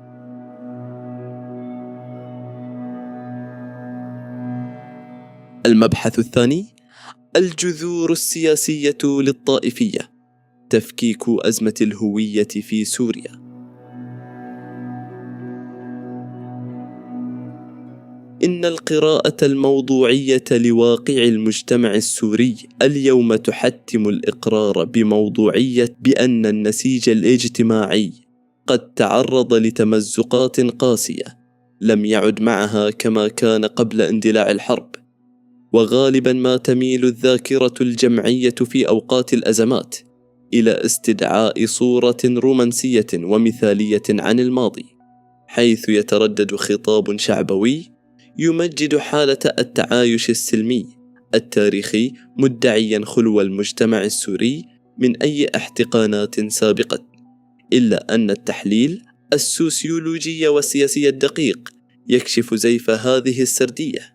فالطائفية لم تولد من العدم مع الرصاصة الأولى، بل كانت بمثابة جمر تحت الرماد، أو متغيرا كامنا ومكبوتا تحت قشرة رقيقة من الاستقرار الأمني الخادع. أولا، الهندسة السياسية لثنائية الخوف والامتياز. لم يخترع النظام السياسي الحاكم في سوريا الطائفية، فهذه الانتماءات الفرعية موجودة طبيعيا في كل المجتمعات المتنوعة، لكن الخطيئة الكبرى تجسدت في الاستثمار السياسي الممنهج لهذا التنوع. فقد أدارت السلطة المجتمع بعقلية الهندسة الأمنية، حيث استخدمت التباينات الطائفية كأداة حيوية لتمزيق التضامن المجتمعي وضمان بقائها في سدة الحكم عبر استراتيجية فرق تسد. اعتمدت هذه الاستراتيجية على معادلة خبيثة ترتكز على منح امتيازات سياسية واقتصادية وأمنية غير مستحقة لفئات أو دوائر ضيقة ومحددة على حساب تهميش فئات أخرى، مما خلق فجوة عميقة من انعدام الثقة بين مكونات المجتمع. وبموازاة ذلك، عملت الآلة السياسية والإعلامية على تعزيز عقدة الخوف المتبادل بين الطوائف، فأوهمت كل طائفة أو أقلية بأن وجودها وأمنها واستمراريتها مرتبطة عضويا وبشكل حصري ببقاء النظام الحاكم، وأن زوال هذا النظام يعني بالضرورة زوالها أو تعرضها للإبادة على يد المكونات الأخرى. ثانيا، انفجار المأزق المجتمعي وتحور الصراع. عندما اهتزت قبضة السلطة المركزية مع اندلاع الحرب، طفت هذه التصدعات الكامنات إلى السطح بشكل عنيف وسافر، وفي ظل غياب الثقافة الوطنية الجامعة وضعف مؤسسات الدولة، تحور مسار الصراع بشكل مأساوي. فبدلاً من أن تتوحد جهود السوريين بمختلف انتماءاتهم الدينية والطائفية لمواجهة الجذر الحقيقي للأزمة والمتمثل في الاستبداد السياسي، وجد المجتمع نفسه منزلقاً نحو صراع أفقي ومواجهات دموية بين مكوناته ذاتها. لقد استطاعت آلة الاستقطاب أن تقنع كل طرف بأن المكون المجتمعي الآخر هو العدو الوجودي، مما أدى إلى تغييب العقل وتدمير البنى التحتية والمجتمعية على حد سواء. ثالثاً، تفكيك المحاصصة وإعادة بناء الثقة. المحاسبة كبديل للنسيان. إن الخروج من هذا النفق المظلم لا يمكن أن يتحقق عبر استدعاء مقولات التسامح السطحية أو رفع شعار طي صفحة الماضي والنسيان، فالجروح المجتمعية الغائرة التي خلفتها سنوات الدماء والتهجير لا تعالج بالقفز فوقها أو إنكارها، بل تتطلب مسارا شاقا من العدالة الانتقالية والمحاسبة القانونية والمصارحة الوطنية التي تؤسس لإعادة بناء جسور الثقة المنهارة. هنا تتجلى القيمة الاستراتيجية لدولة المواطنة كحل هيكلي ووحيد قادر على انتشال سوريا من هذا المستنقع. فالدولة المنشودة يجب أن تقطع الطريق تماما أمام أي شكل من أشكال المحاصصة الطائفية، وهي تلك الآلية السياسية المشوهة التي توزع المناصب والثروات بناء على أوزان الطوائف، مما يكرس الولاء للطائفة على حساب الوطن. إن الاستقرار الحقيقي يبدأ عندما يترسخ في وجدان المواطن السوري أنه لم يعد مضطرا للاحتماء بخندقه المذهبي أو العشائري لنيل حقوقه، بل إن القانون والدولة هما الضامنان الوحيدان لحمايته. عندما تنجح الدولة في إرساء نظام شفاف عادل ومؤسسي يتعامل مع الجميع بمسطرة واحدة قائمة على الكفاءة والحقوق المتساوية، فإن جدار الخوف سيتصدع، وستبدأ ثقة المواطن بالدولة وبأخيه المواطن بالتعافي التدريجي. رابعاً، التنشئة والإعلام، تطهير العقول من الألغام الفكرية. إن الانتقال نحو المواطنة لا يمكن أن يفرض بمرسوم تشريعي أو قرار سياسي فوقي فحسب، لأن الطائفية والتعصب لم يعودا مجرد أدوات في يد السلطة، بل تحولا إلى قناعات راسخة وثقافة مجتمعية تغلغلت في العقول وسلوكيات الأفراد. لذلك فإن المعركة الحقيقية لبناء دولة المواطنة هي معركة ثقافية وفكرية بامتياز، تتطلب تدخلا عميقا وطويل الأمد من قبل مؤسسات التنشئة الاجتماعية. يقع العبء الأكبر في هذه المرحلة التأسيسية على عاتق قطاعي التربية والتعليم والمؤسسات الإعلامية، واللذين يجب أن يتحولا إلى أدوات لتفكيك ورفع الألغام الفكرية التي زرعت في عقول السوريين على مدى عقود. يتوجب صياغة مناهج تعليمية وخطاب إعلامي يكرس وعيا جمعيا جديدا ومبتكرا، وعيا يقنع السوريين بالأدلة والواقع بأن مصلحة الفرد وأمنه وازدهاره لا تتحقق بالتقوقع داخل طائفته واستعداء الآخرين، بل تتحقق حصرا بالانضواء تحت مظلة دولة قوية وعادلة تحترمه كإنسان وكمواطن قبل أي اعتبار آخر. المبحث الثالث: مأزق الانتقال السياسي، فراغ السلطة، الاستبداد البديل، وارتهان القرار الوطني.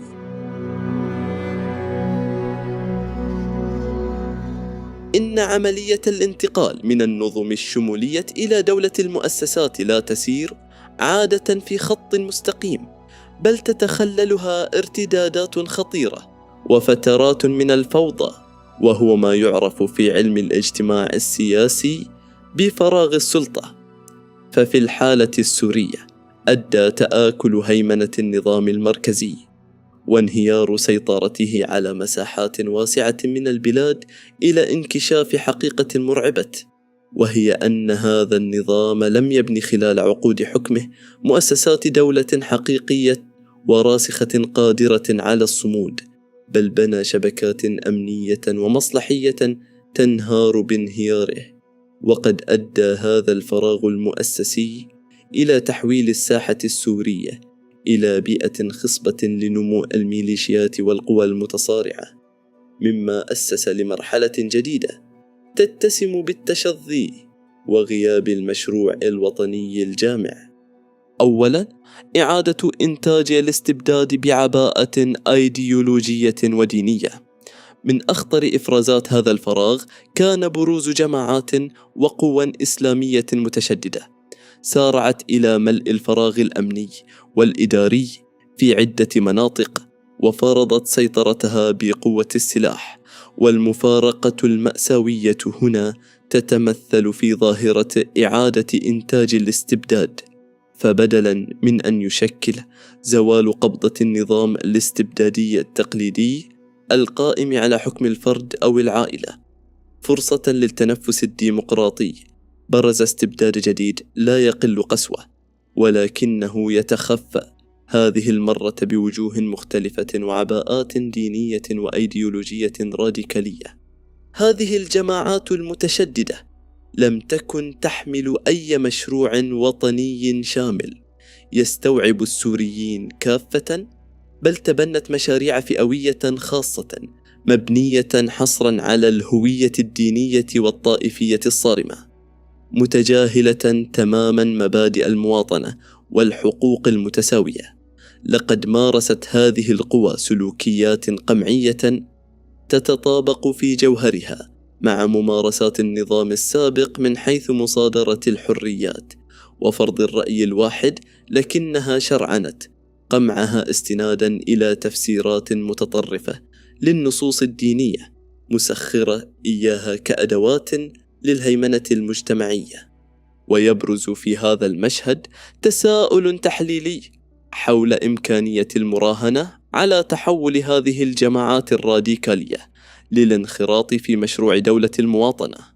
القراءة السياسية العميقة تؤكد استحالة ذلك، لأن الجوهر الفلسفي لدولة المواطنة يقوم على احترام التعددية والحياد المؤسسي تجاه المعتقدات، وهو ما يتناقض جذريا مع المنطلقات الأيديولوجية لهذه القوى التي ترى في احتكار الحقيقة الدينية وفرضها على المجتمع مسوغا وحيدا لوجودها.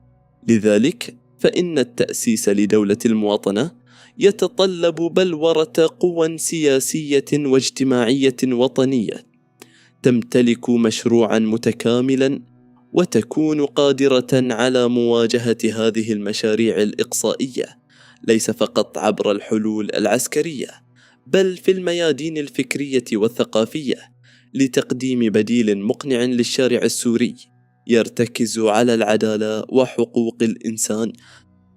ثانياً، ارتهان القرار الوطني والتدخلات الجيوسياسية. لا يمكن قراءة تعقيدات المشهد السوري بمعزل عن العامل الخارجي، فقد تحولت الجغرافيا السورية إلى ساحة مفتوحة لما يعرف بالحرب بالوكالة، حيث تتدخل قوى إقليمية ودولية.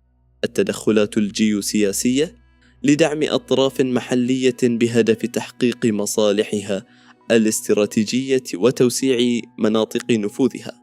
لقد أفرز هذا الواقع حالة خطيرة من ارتهان القرار الوطني، إذ باتت العديد من القوى والميليشيات الداخلية تتلقى أوامرها وتوجيهاتها مباشرة من عواصم خارجية، وتعمل كأدوات لتنفيذ أجندات لا تمت بصلة للمصلحة السورية العليا. في ظل هذا الاستقطاب، يتحول الحديث عن بناء دولة مواطنة مستقلة إلى تحد بالغ الصعوبة، فأي دستور جديد أو نظام سياسي قادم سيكون عرضة للابتزاز والضغوطات الدولية، حيث تسعى كل دولة داعمة لفرض نصوص وقوانين تضمن استمرارية نفوذها ومصالح حلفائها المحليين. ورغم أن المنطق السياسي السليم يحتم أن يكون الحل سوريا خالصا، إلا أن الواقعية السياسية تشير إلى أن أي تحول حقيقي وجذري نحو بناء الدولة لن يبصر النور دون تحقيق نوع من التوافق الدولي، أو على الأقل الوصول إلى تسويات بين القوى الكبرى المنخرطة في الملف السوري، غير أن التعويل الأكبر يبقى على قدرة السوريين أنفسهم على توحيد صفوفهم وفرض خيار دولة المواطنة كأمر واقع لا يمكن تجاوزه، بدلا من البقاء كأحجار شطرنج تحركها الأيادي الخارجية.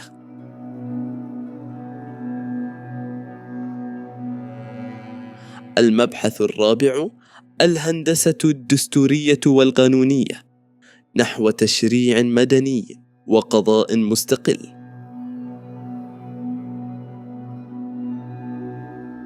إن الانتقال من حالة اللا دولة أو دولة الاستبداد إلى دولة المواطنة يتطلب هندسة دستورية وقانونية دقيقة تعيد تعريف العلاقة بين الفرد والسلطة، وتضع الأسس الصلبة لضمان الحريات والعدالة. أولاً، الدستور كعقد اجتماعي ضامن.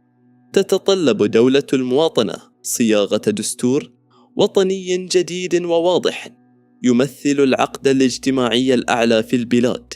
لا يجوز أن يكون هذا الدستور مفصلاً على مقاس سلطة حاكمة بعينها، أو مصاغاً بلغة قانونية فضفاضة ومطاطة تسمح بتأويلات تخدم أطرافاً دون أخرى، بل يجب أن يكون الدستور مرجعاً صارماً يضع حقوق المواطنين وحرياتهم في مرتبة السمو المطلق، ويشكل مظلة حماية لكل فرد سوري مجرداً من أي اعتبارات تتعلق بدينه أو طائفته أو توجهه السياسي.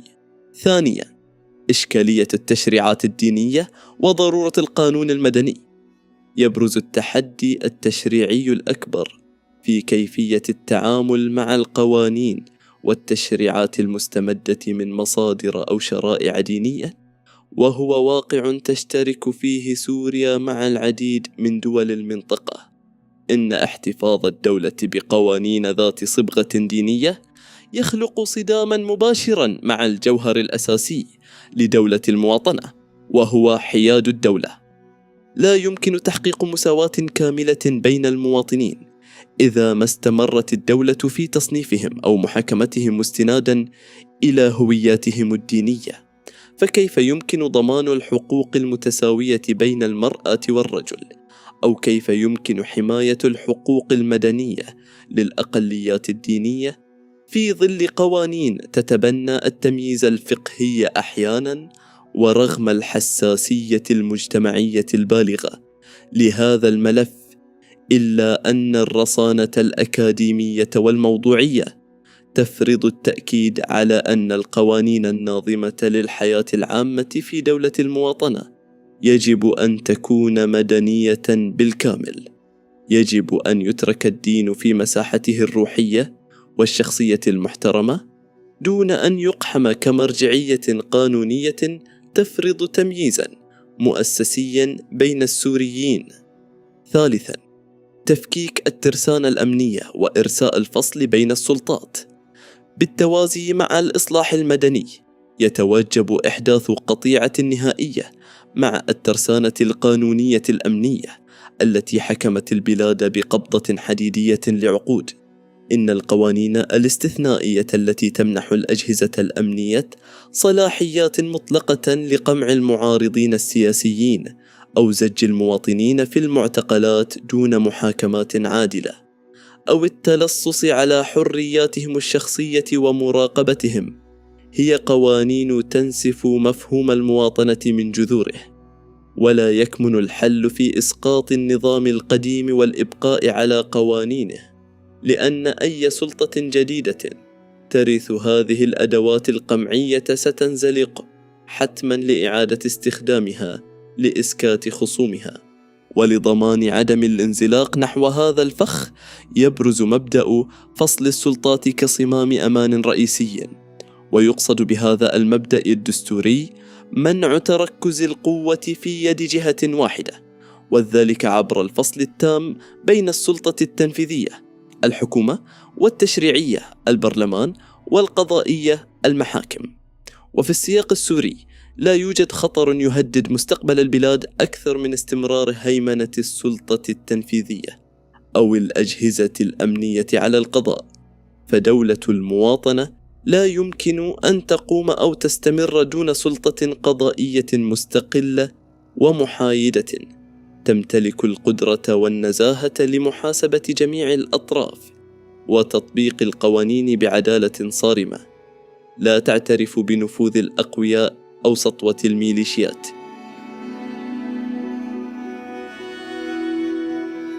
المبحث الخامس: بناء الهوية الوطنية الجامعة، دور مؤسسات التنشئة المجتمعية. إن الخطوة التأسيسية الأولى والمسار الاستراتيجي الأهم نحو إرساء دعائم دولة المواطنة يتمثل في بلورة وخلق هوية وطنية جامعة. ويقصد بالهوية الوطنية الجامعة ذلك الشعور الجمعي بالانتماء إلى كيان سياسي وجغرافي واحد يمثل الوطن، بحيث يعلو هذا الانتماء المشترك فوق كافة الانتماءات الفرعية دون أن يلغيها أو يتصادم معها. أولاً، أزمة الانتماء وتصدع الهوية.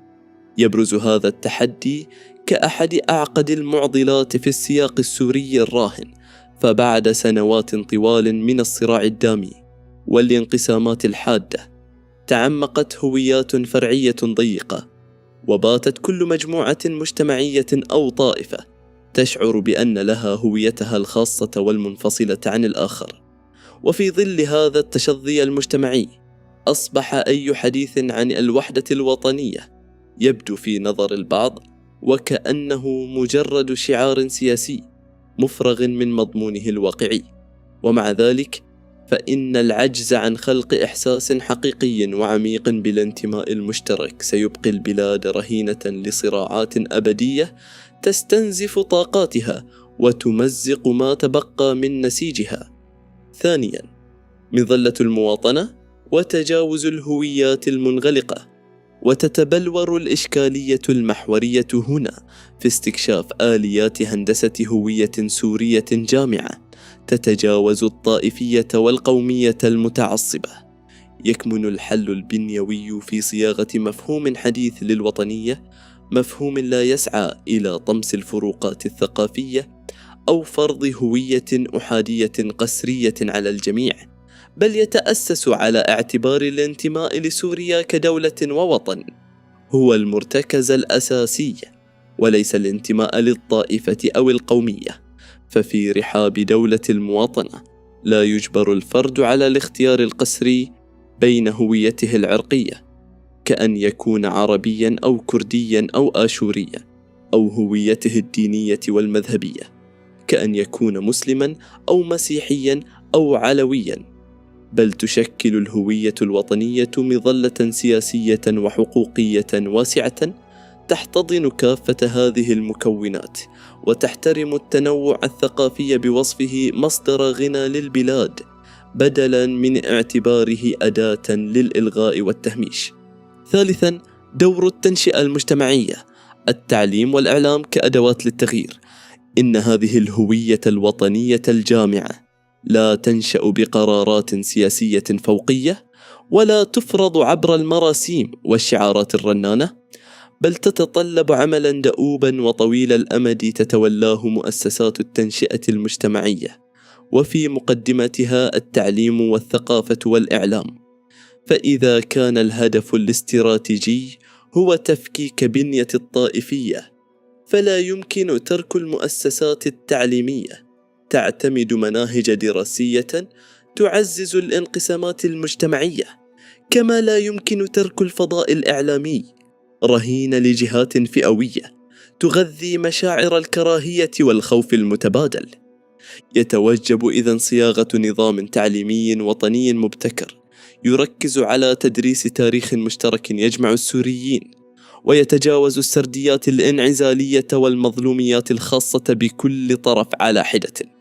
وبموازاة ذلك يجب أن تتخلى وسائل الإعلام عن دورها كساحات للحرب النفسية الدائمة، لتتحول إلى منصات فاعلة تبني وعيا مجتمعيا جديدا وتدير نقاشات عقلانية حول الماهية الحقيقية للمواطن السوري، بعيدا عن التصنيفات المسبقة والقوالب الجاهزة.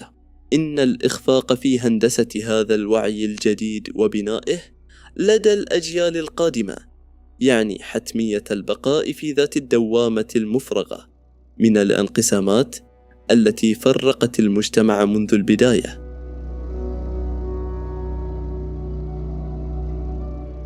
المبحث السادس: العدالة الانتقالية والمحاسبة، الممر الإلزامي نحو المصالحة الوطنية.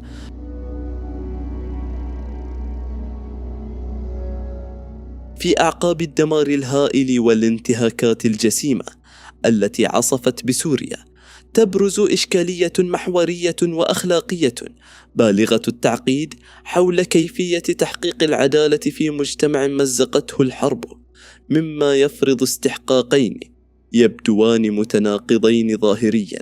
الأول يتمثل في المحاسبة الصارمة لضمان عدم إفلات أحد من العقاب، والثاني يتمثل في المصالحة الوطنية التي تسمح للبلاد بلملمة جراحها وفتح صفحة جديدة. ولفهم كيفية الجمع بين هذين الاستحقاقين يجب تأصيل مفهوم العدالة الانتقالية، وهي مجموعة التدابير القضائية وغير القضائية التي تلجأ إليها الدول الخارجة من الصراعات المسلحة أو فترات الاستبداد بهدف معالجة الانتهاكات الجسيمة لحقوق الإنسان، والتي تعجز المحاكم العادية عن التعامل معها بمفردها، وذلك لضمان الانتقال الآمن نحو السلم الأهلي وبناء دولة القانون. أولاً، جدلية المحاسبة المطلقة والمصالحة المشروطة. إن الحقيقة السياسية والاجتماعية تؤكد أنه لا يوجد خيار أحادي أو سحري للتعامل مع تركة الحرب، بل لا بد من إيجاد توازن دقيق بين العدالة والمصالحة، ففرض أحدهما بمعزل عن الآخر سيؤدي حتما إلى الفشل. فإذا تم الانحياز كليا نحو المحاسبة المطلقة دون أي مرونة سياسية أو مجتمعية، فإننا نغامر بإهدار فرصة إعادة بناء الدولة، وقد ننزلق نحو دوامة جديدة من الانتقام والانتقام المضاد، لا سيما في ظل تشظي المجتمع، حيث تنظر كل جهة إلى نفسها بوصفها الضحية، وتعتبر الآخر هو الجلاد الأوحد. في المقابل، فإن التوجه نحو مصالحة عفوية تتجاهل تطبيق العدالة وتتجاوز عن الجرائم يبعث برسالة خطيرة للمجرمين مفادها أن الإفلات من العقاب أمر ممكن، مما يمهد الطريق لتكرار ذات الانتهاكات في المستقبل، ويفرغ فكرة دولة القانون من مضمونها. ثانياً، مؤسسة العدالة، هيئة مستقلة للعدالة الانتقالية للخروج من هذه الجدلية وإيجاد حل وسط وفعال. تبرز الحاجة الماسة لتأسيس لجنة للعدالة الانتقالية تتسم بالاستقلالية التامة ولا تخضع لإملاءات أي فصيل سياسي أو عسكري. تناط بهذه الهيئة مهام توثيق الجرائم بدقة وتحديد المسؤوليات القانونية، والشروع في مسار محاسبة حقيقي لا يهدف إلى التشفي أو الانتقام، بل يهدف إلى إخضاع المتورطين في جرائم الحرب والانتهاكات الجسيمة لمحاكمات عادلة. إن هذا المسار ليس ترفا، فدولة المواطنة لا يمكن أن تستقيم أو تبنى في مجتمع لا يزال أفراده يرزحون تحت وطأة الخوف من عودة مجرمي الأمس للتحكم بمصائرهم في المستقبل. ثالثاً، تفكيك العقد الإنسانية. المعتقلون والمخفيون قسرة يمثل ملف المعتقلين الجرح الأكثر نزفاً وإيلاما في الوجدان السوري، حيث نتحدث عن آلاف المواطنين الذين غيبوا في غياهب السجون أو اختفوا قسراً دون أن تعلم عائلاتهم عن مصائرهم شيئاً حتى اليوم. ولا يمكن بأي حال من الأحوال الحديث عن تأسيس دولة مواطنة حقيقية ومستقرة دون كشف الحقيقة الكاملة حول هذا الملف. يتطلب هذا إرساء آلية قانونية شديدة الشفافية للكشف عن مصير المخفيين قسرا، والإفراج الفوري عن جميع القابعين في السجون بشكل تعسفي، فضلا عن تقديم تعويضات عادلة لعائلات الضحايا بوصف ذلك حقا إنسانيا أصيلا غير قابل للتفاوض أو الابتزاز السياسي. رابعا، أزمة اللجوء وحتمية الضمانات الدولية. لا تنفصل مأساة اللاجئين السوريين عن مسار العدالة، فعودة هؤلاء لا تقتصر على ترتيبات لوجستية، بل تتعلق في صميمها بتوفير الضمانات الأمنية والقانونية. لا يمكن مطالبة أي مواطن بالعودة إلى مناطق لا يدرك ما إذا كانت ستوفر له الحد الأدنى من الأمان الشخصي.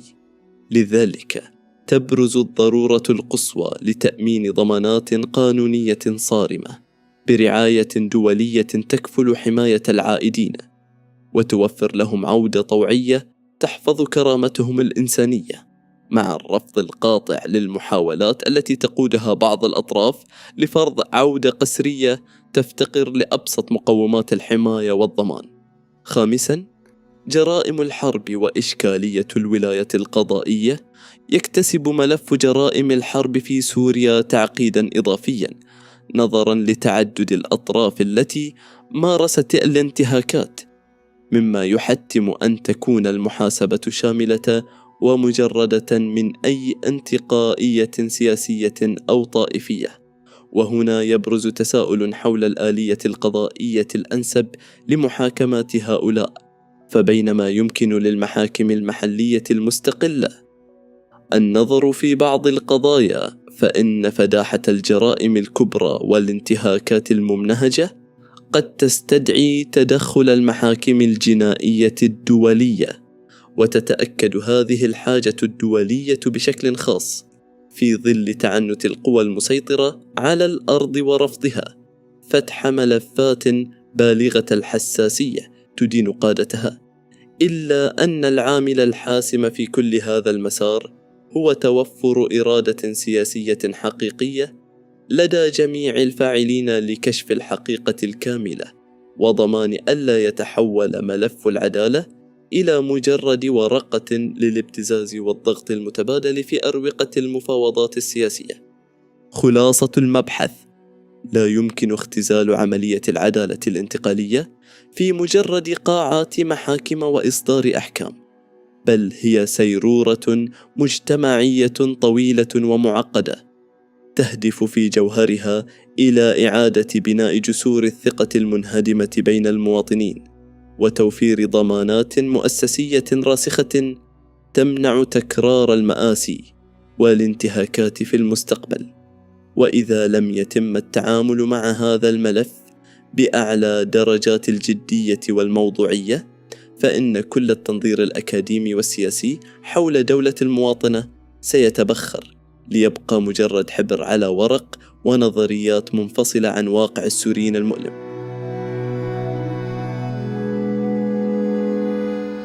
المبحث السابع: الهندسة المؤسسية والاقتصادية. إعادة بناء قطاعي الأمن والإدارة العامة. لا يمكن لدولة المواطنة أن تبنى في الفراغ أو تقتصر على نصوص دستورية مثالية، بل تتطلب ترجمة عملية عبر هندسة مؤسسية واقتصادية شاملة تفكك البنى القديمة وتعيد تركيبها وفق معايير الحوكمة الرشيدة. إن الخطوة الأولى والأكثر إلحاحاً في هذا المسار تتمثل في بناء مؤسسات وطنية قوية ومستقلة تماماً، ويقصد بالاستقلالية هنا تحرير هذه المؤسسات من ارتهانها لأشخاص أو طوائف أو جماعات سياسية، لتصبح خاضعة لسيادة القانون وتعمل على خدمة جميع المواطنين على قدم المساواة. أولاً، إنهاء شخصنة الدولة وإصلاح الإدارة العامة. تعاني البنية المؤسسية الحالية من هشاشة بنيوية خطيرة، فالعديد من المؤسسات تقبع تحت السيطرة المباشرة لأفراد أو طوائف ينظرون إلى أنفسهم كأصحاب حصريين للسلطة، مما يجعل بقاء المؤسسة أو انهيارها مرتبطا بمصير هؤلاء الأفراد. إن معالجة هذا الخلل تتطلب إطلاق عملية إصلاح جذري وشامل تطال كافة قطاعات الدولة، بدءا من التعليم والصحة ووصولا إلى منظومة العدالة، بحيث تتمتع الوزارات والإدارات العامة باستقلالية تامة عن أي تدخلات سياسية أو فئوية ضيقة. ولتأسيس إدارة عامة فاعلة يجب نسف ثقافة المحسوبيات والولاءات الضيقة، وإحلال مبدأ الجدارة والكفاءة كمعيار وحيد للتوظيف والترقي. إن تكريس مبدأ تكافؤ الفرص يضمن حق كل مواطن في الوصول إلى مراكز القرار وصنع السياسات بناء على مؤهلاته العلمية وخبراته العملية، بمعزل تام عن هويته الطائفية أو انتمائه الحزبي. ثانياً، العقيدة الوطنية وإعادة هيكلة الجيش والأمن. يعد إصلاح القطاع الأمني والعسكري التحدي الأكثر تعقيداً في عملية الانتقال السياسي، ففي الواقع الراهن انحرفت مؤسسات الجيش والأمن عن دورها الوطني لتتحول في كثير من الأحيان إلى مجرد فروع عسكرية وأمنية مسخرة لخدمة جماعات سلطوية أو طائفية محددة. إن التأسيس لدولة المواطنة يفرض حتمية إعادة هيكلة هذه المؤسسات بشكل جذري لتستعيد طابعها الوطني كدرع حام للشعب بأسره، لا لجماعة دونه. يتطلب هذا التحول إعادة صياغة العقيدة العسكرية والأمنية، بحيث تحصر مهمة الجيش في كونه قوة دفاعية وطنية تتولى حماية سيادة البلاد وحدودها، بينما تتحول الأجهزة الأمنية من أداة للقمع السياسي والترهيب إلى مؤسسات احترافية تخضع للمساءلة القانونية، وتتركز مهمتها الحصرية في حماية أمن المواطنين وصون حرياتهم الأساسية. بطبيعة الحال لا يمكن إنجاز هذا التحول الهيكلي المعقد بين ليلة وضحاها، بل يقتضي المرور بمرحلة انتقالية دقيقة محفوفة بالتحديات والمقاومة من قوى الأمر الواقع. لكن التراجع عن هذه الخطوة يعني حتما البقاء في ذات الحلقة المفرغة من العنف والاستبداد، وضياع فرصة بناء سوريا القائمة على العدالة والمساواة. ثالثا، تفكيك شبكات الفساد والشفافية الاقتصادية. لا ينفصل المسار السياسي عن المسار الاقتصادي، فالاقتصاد والتنمية يمثلان دعامة أساسية لنجاح مشروع دولة المواطنة، إذ لا يمكن تحقيق العدالة والمساواة في مجتمع يعاني من اقتصاد مشوه ومحتكر يخضع الاقتصاد السوري حاليا لهيمنة منظومة فساد هيكلية ضخمة تعلي المصالح الفردية والفئوية على حساب المصلحة الوطنية العليا. إن تفكيك هذه المنظومة يبدأ بإصلاح القطاع العام وإخضاعه لآليات رقابة صارمة لمنع استغلال موارد الدولة من قبل أصحاب النفوذ، وهو الاستغلال الذي يولد إحباطا عميقا ويفاقم معدلات الفقر بين المواطنين العاديين. ولتحقيق بيئة اقتصادية نزيهة وعادلة تتجلى الحاجة لإصدار قوانين شفافة وصارمة تنظم عمل الشركات والمؤسسات الاستثمارية، ويجب أن تشمل هذه القوانين إخضاع كافة المناقصات الحكومية والمشاريع الاستراتيجية الكبرى لرقابة هيئات مستقلة لضمان إرسائها بناء على معايير الجودة والتنافسية وقطع دابر المحسوبيات والرشوة.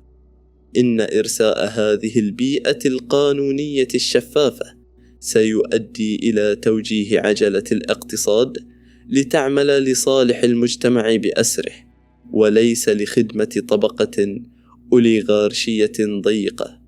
رابعاً، فلسفة إعادة الإعمار بناء الإنسان قبل الحجر. يقع الكثيرون في خطأ مفاهيمي عند اختزال عملية إعادة الإعمار في شقها المادي والهندسي البحت.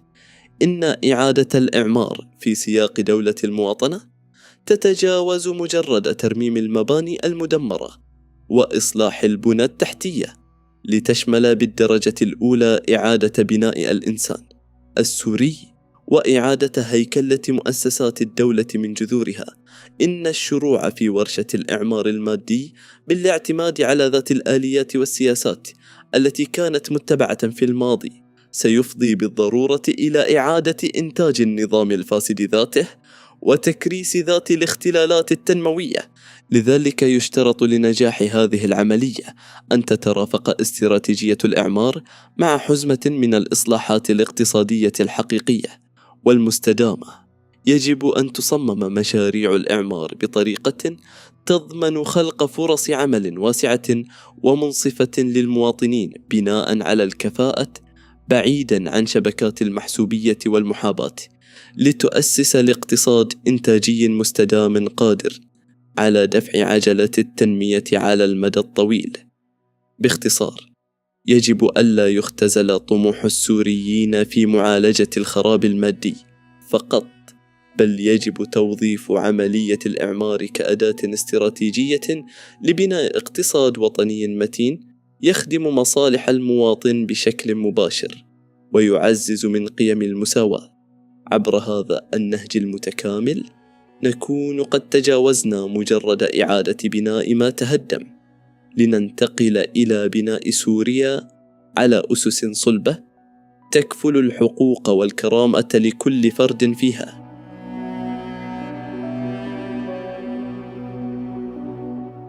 المبحث الثامن: الاستشراف الاستراتيجي للمسارات المحتملة. مسؤولية التغيير المجتمعي. عند وصول أي أزمة سياسية ومجتمعية إلى مستويات التعقيد التي تشهدها الحالة السورية، يبرز دور الاستشراف الاستراتيجي، وهو أداة تحليلية في العلوم السياسية تهدف إلى قراءة المعطيات الراهنة واستخلاص السيناريوهات المحتملة للمستقبل بعيداً عن الرغبات العاطفية أو التكهنات العشوائية. فسوريا اليوم تقف على مفترق طرق تاريخي يحمل في طياته احتمالات متعددة ترسم كل منها شكلاً مختلفاً تماماً للدولة والمجتمع. ويمكن حصر هذا الاستشراف في 3 سيناريوهات رئيسية يطرح كل منها تحديات وجودية تتطلب تفكيكا دقيقا. أولا، سيناريو التفكك الجغرافي والتقسيم المجتمعي، الكانتونات المتصارعة. لا يمثل هذا السيناريو مجرد كابوس نظري، بل هو احتمال واقعي ومقلق للغاية، تدعمه مؤشرات ملموسة أفرزتها سنوات الصراع. فالجغرافيا السورية تشهد اليوم تجزئة فعلية، حيث تنتشر فصائل مسلحة وقوى أمر واقع تسيطر على مناطق نفوذ متباينة، مما يضع البلاد على حافة التقسيم الفعلي. تكمن الخطورة الاستراتيجية في هذا المسار في كونه لا يقسم الأرض فحسب، بل يمزق الوجدان المجتمعي، إذ يدفع كل منطقة جغرافية لتبني هوية سياسية وثقافية مغلقة تعزز الانتماء الطائفي أو العرقي على حساب الانتماء الوطني الجامع. في هذا المناخ المشحون تتولد حالة من الاستقطاب الحاد، حيث تتحول المكونات السورية إلى كيانات متوجسة يعتقد كل طرف فيها أنه يمتلك الحقيقة المطلقة، في حين يصنف الآخر الشريك في الوطن كعدو وجودي يجب الحذر منه أو محاربته. إن هذا المسار الانقسامي ينسف أي أساس لبناء دولة المواطنة، ويدخل البلاد في حالة من اللا استقرار الهيكلي والصراعات الحدودية المفتوحة التي قد تمتد لعقود. ثانيا، سيناريو الاستبداد البديل، تسلطية العباءة الدينية. يعتمد هذا السيناريو على قاعدة سياسية هامة مفادها أن سقوط نظام استبدادي لا يؤدي بالضرورة وبشكل تلقائي إلى نشوء دولة ديمقراطية مزدهرة، ففي ظل غياب مشروع وطني ناضج قد تبرز قوى وأطراف جديدة تستولي على مقاليد الحكم لتعيد إنتاج الاستبداد ذاته، ولكن بأدوات وشعارات مختلفة. يتمثل الخطر الأبرز هنا في احتمالية سيطرة جماعات راديكالية متشددة تسعى لتأسيس نظام تسلطي يستمد شرعيته من تفسيرات دينية أحادية. وتؤكد التجارب التاريخية أن الاستبداد الديني غالبا ما يكون أشد فتكا وقمعا من الاستبداد السياسي التقليدي، لأنه يغلف قراراته بهالة من القداسة ويجرم أي معارضة سياسية أو اختلاف فكري بوصفه خروجا عن الدين أو كفرا يستوجب الاستئصال. في ظل هذا السيناريو المظلم ستتفاقم الانتهاكات الممنهجة لحقوق الإنسان، وستتعرض الأقليات الدينية والعرقية فضلا عن المخالفين في الرأي لتمييز وقمع مرعب، مما يعمق الانقسامات المجتمعية بشكل غير مسبوق. وقد تصل وطأة هذا القمع إلى حد إحداث صدمة نفسية وسياسية لدى قطاعات واسعة من المواطنين، تدفعهم للمقارنة بين الماضي والحاضر، وتولد لديهم حنينا يائسا أو ترحما على حقبة النظام السابق، نظرا لما كانت توفره من استقرار أمني نسبي، مقارنة بجحيم القمع الديني والطائفي. ويصبح هذا السيناريو مرجحا بشدة إذا ما تمكنت هذه الجماعات من اختراق مؤسسات الدولة وتلقت دعما وتمويلا من قوى خارجية تتقاطع معها أيديولوجيا. ثالثا، سيناريو التحول التدريجي، المسار الشاق نحو دولة المواطنة. يمثل هذا السيناريو الخيار الأكثر عقلانية والأشد ألقا بالأمل، غير أنه يتطلب تضافر إرادة سياسية ومجتمعية استثنائية من كافة الأطراف المعنية. لا يفترض هذا المسار حدوث معجزة تنقل البلاد إلى مصاف الديمقراطيات العريقة بين ليلة وضحاها، بل يتبنى مقاربة الإصلاح التدريجي والتراكمي. يبدأ هذا المسار بإنجاز تسوية سياسية شاملة وتوافق وطني متين بين مختلف المكونات السورية، يتبعه انطلاق ورشة عمل كبرى لبناء مؤسسات دولة حديثة تستند إلى معايير الكفاءة والنزاهة والمساواة، بالتوازي مع إجراء إصلاحات دستورية وقانونية عميقة تشارك في صياغتها كافة الأطياف. ومن المتوقع والمؤكد أن يتسم هذا التحول بالبطء، وأن يواجه مقاومة شرسة من قوى الأمر الواقع في الداخل ومحاولات عرقلة من المستفيدين في الخارج، إلا أن توافر الإرادة الشعبية الحقيقية المقترنة بدعم دولي جاد يجعل من الممكن التوصل إلى حلول وسطى وعقلانية تنقذ البلاد من سيناريوهات التفكك أو الاستبداد البديل، وتمهد الطريق لإرساء دعائم دولة تتسع لجميع أبنائها. ديناميكية التغيير المجتمعي: المواطنة كممارسة يومية وليس كنص قانوني. أمام هذه السيناريوهات المعقدة تبرز أهمية الدور المجتمعي للفرد وضرورة عدم اقتصار الحلول على أروقة السياسة والمفاوضات الدولية. تؤكد قواعد الاجتماع السياسي أن النخب السياسية قد تمتلك الأدوات الإجرائية لإحداث التغيير القانوني والمؤسسي، غير أن الشعب والقاعدة المجتمعية هما المحرك الجوهري والرافعة الحقيقية لأي تحول تاريخي مستدام. إن بناء دولة المواطنة ليس مهمة حصرية محصورة في رجال السياسة أو المشرعين الدستوريين، بل يتطلب انخراطا عضويا من كل فرد، بحيث لا يكتفي المواطن بانتظار الحلول من الأعلى، بل يصبح جزءا فاعلا من صناعة هذا التغيير. يستوجب هذا الانخراط وعيا مجتمعيا عميقا بالحقوق والواجبات، فالمواطنة الحقيقية ليست مجرد نصوص دستورية أو حبرا على ورق، بل هي سلوك يومي وثقافة حياة. يتحقق هذا السلوك عندما يبدأ كل فرد بتطبيق قيم المواطنة في محيطه المصغر عبر احترام كرامة وحقوق الآخرين والتعامل معهم بندية كاملة، متجردا من أي أحكام مسبقة تستند إلى خلفيتهم الدينية أو الطائفية أو العرقية. إن تراكم هذه الممارسات الفردية الإيجابية يساهم تدريجيا في تطهير البيئة المجتمعية وخلق مناخ صحي وحاضن لمشروع الدولة المنشودة.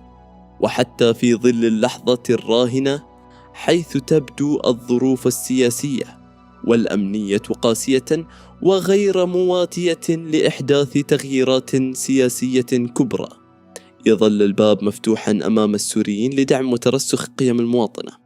تبدأ هذه المقاومة المدنية من داخل الذات عبر إحداث ثورة في طريقة التفكير والتعاطي مع الآخر الشريك في الوطن، والرفض القاطع لكل دعوات الاصطفاف الطائفي أو التحزب السياسي الأعمى، والتمسك الدائم بقيم العدالة والمساواة في أدق تفاصيل الحياة اليومية. وإلى جانب ذلك تبرز الأهمية القصوى لاستثمار كل المساحات المتاحة في مجالي التعليم والإعلام المستقل لنقل مفاهيم المواطنة وإيصالها بأسلوب منهجي ومبسط للأجيال القادمة، لضمان نشأة جيل جديد يتشرب هذه القيم ويحولها إلى واقع ملموس، بدلا من أن يرث أثقال الانقسامات الحالية. خاتمة الفصل الثالث: مسؤولية النهوض الوطني.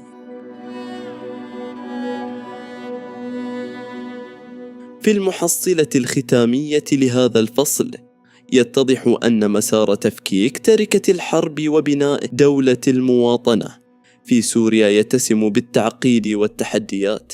إنه تحد حضاري يتطلب تفكيك بنى تسلطية متجذرة ومواجهة مشاريع تقسيمية وعلاج جراح مجتمعية غائرة وتجاوز ارتهانات جيوسياسية معقدة، بيد أن هذا المسار الشاق يمثل بلا جدال طوق النجاة الوحيد والبديل الأوحد عن الانزلاق في هاوية الاحتراب الأهلي المستدام أو الخضوع لاستبداد جديد يخنق أنفاس الأجيال القادمة.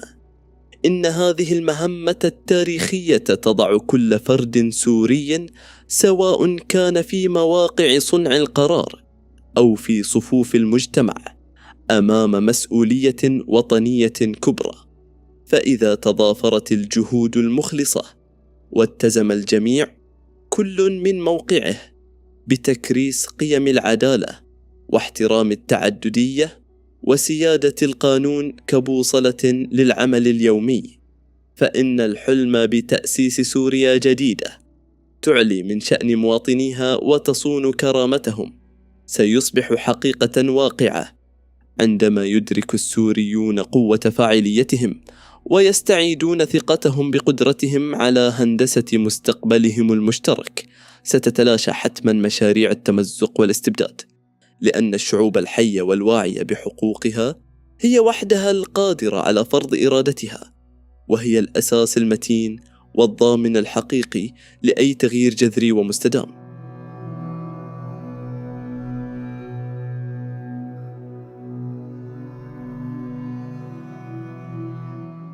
الفصل الرابع: المساواة الشاملة، حجر الأساس والضمانة لاستقرار الدولة السورية. نحن لسنا متساوين بالطبيعة، بل نصبح متساوين فقط كأعضاء في مجتمع سياسي واحد وبفضل حماية القانون. الفيلسوفة وعالمة السياسة حنة أرندت. مقدمة الفصل: في المفهوم المتعدد الأبعاد للمساواة، تفكيك واقع التمييز.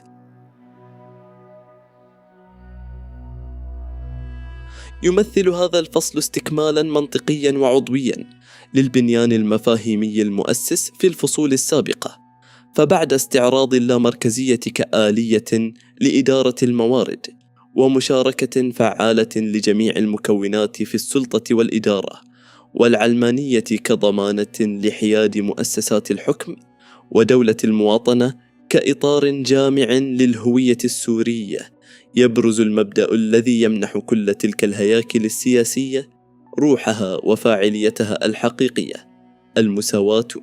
غالبا ما يتردد مصطلح المساواة كشعار سياسي فضفاض في الخطابات العامة، إلا أن التأسيس لدولة حديثة يتطلب الانتقال به من حيز الشعارات الرنانة إلى حيز التطبيق المؤسسي الدقيق، ولا يمكن اختزال المساواة في بعد واحد، فهي منظومة متكاملة تشمل البعد السياسي المتمثل في وحدة القانون والحقوق والواجبات، والبعد الاجتماعي الذي ينفي وجود فئات مهيمنة وأخرى مهمشة بناء على الجنس أو الطائفة، ووصولا إلى البعد الاقتصادي الذي يضمن عدالة تكافؤ الفرص لجميع المواطنين.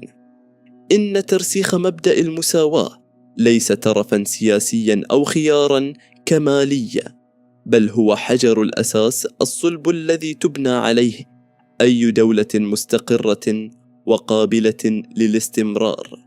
وتثبت القراءة السوسيولوجية للتاريخ البشري أن أي كيان سياسي يرتضي تصنيف نصف سكانه أو جزء منهم كمواطنين من الدرجة الثانية هو كيان محكوم عليه بالهشاشة والانهيار. وعند إسقاط هذا المفهوم على الواقع السوري المعاصر نجد تفاوتا صارخا بين النص والتطبيق، فالتمييز لا يقتصر على القوانين المكتوبة فحسب، بل يتغلغل بعمق في نمط التفكير والخطاب اليومي وآليات توزيع الفرص.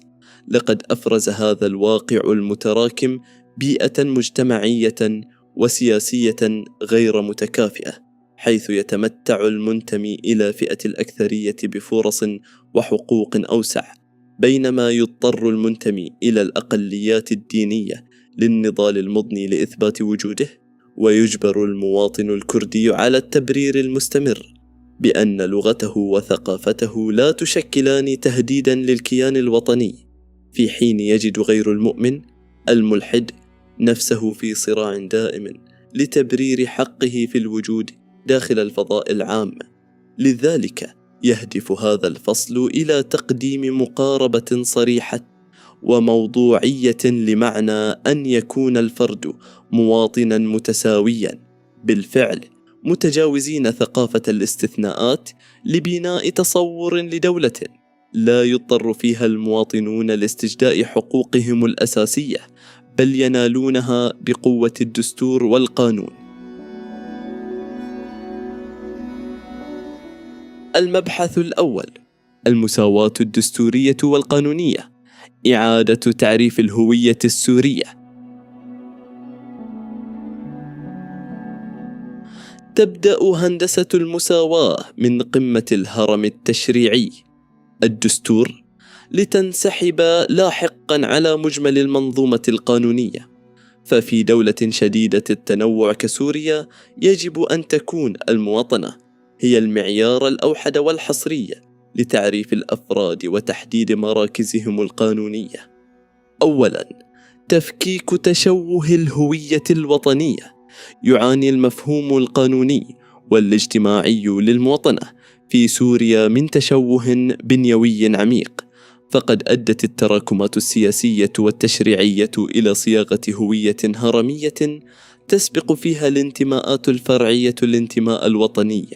اليوم تحدد الهوية الطائفية أو القومية مكانة الفرد وفرصه في المجتمع بدرجة تفوق هويته الوطنية، وبات المواطن السوري يعرف سواء في الدوائر الاجتماعية أو حتى الضمنية في المؤسسات بوصفه مسلما أو مسيحيا، سنيا أو علويا، عربيا أو كرديا، قبل أن يعرف كإنسان حر يمتلك حقوقا أصيلة.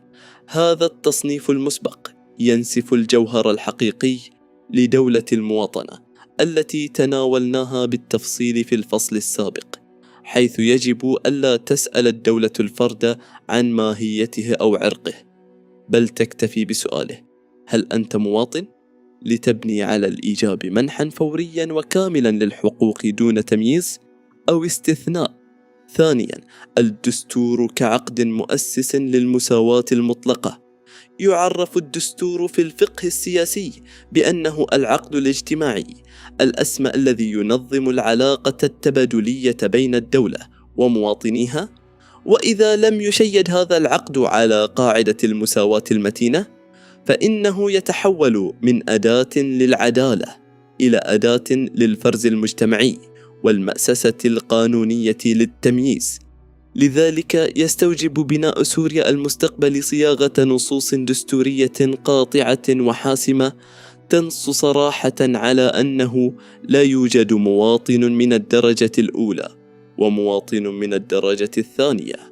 يجب ألا يتضمن الدستور أي مواد تمنح امتيازات سياسية أو سيادية لمجموعة دينية أو قومية على حساب حرمان مجموعات أخرى. إن واقع التمييز الدستوري الحالي الذي يمنح الأغلبية امتيازات معينة بينما يكبل غير المسلم بقيود ويترك المرأة عرضة لانتقاص حقوقها ويضع الأقليات القومية تحت الاختبار المستمر هو واقع يعيق أي استقرار وطني حقيقي. يجب أن يضمن الدستور بشكل لا يقبل التأويل المساواة الكاملة في الحقوق السياسية والاقتصادية والاجتماعية للجميع. ثالثا، تنقية المنظومة التشريعية من قوانين التمييز. لا تكتسب النصوص الدستورية قيمتها إلا بانعكاسها على القوانين الإجرائية اليومية التي تمس حياة المواطن. يتطلب مبدأ المساواة إطلاق ورشة تشريعية شاملة لتنقية القوانين النافذة من كل ما يكرس التفرقة والانتقال من مستوى التنظير الدستوري إلى الممارسة العملية. وتبرز الحاجة الماسة هنا لإصلاح القوانين المدنية وخاصة تلك المتعلقة بالزواج والوصاية والإرث وشروط التوظيف والحريات الشخصية، والتي لا تزال مبنية في كثير من جوانبها على مرجعيات تميز بين المواطنين بناء على انتماءاتهم. فالدولة الحديثة لا يفترض بها أن تلعب دور الحارس لمعتقدات الأفراد، ولا يحق لها أن تفرض هوية أحادية ضيقة على نسيج مجتمعي شديد التنوع. إن الحرية الحقيقية للمواطن السوري لا تقتصر فقط على طريقة عيشه، بل تمتد لتشمل حقه في أن تعترف به دولته وقوانينها كمواطن متساو كامل الأهلية القانونية. وفي المحصلة يستوجب نجاح المشروع الوطني السوري في تحقيق مساواة حقيقية الارتكاز على قاعدة دستورية صلبة تنص على التلازم الحتمي بين المساواة التامة وصفة المواطنة، بحيث يؤدي غياب الأولى إلى انتفاء الثانية عن هيكل الدولة بأكمله.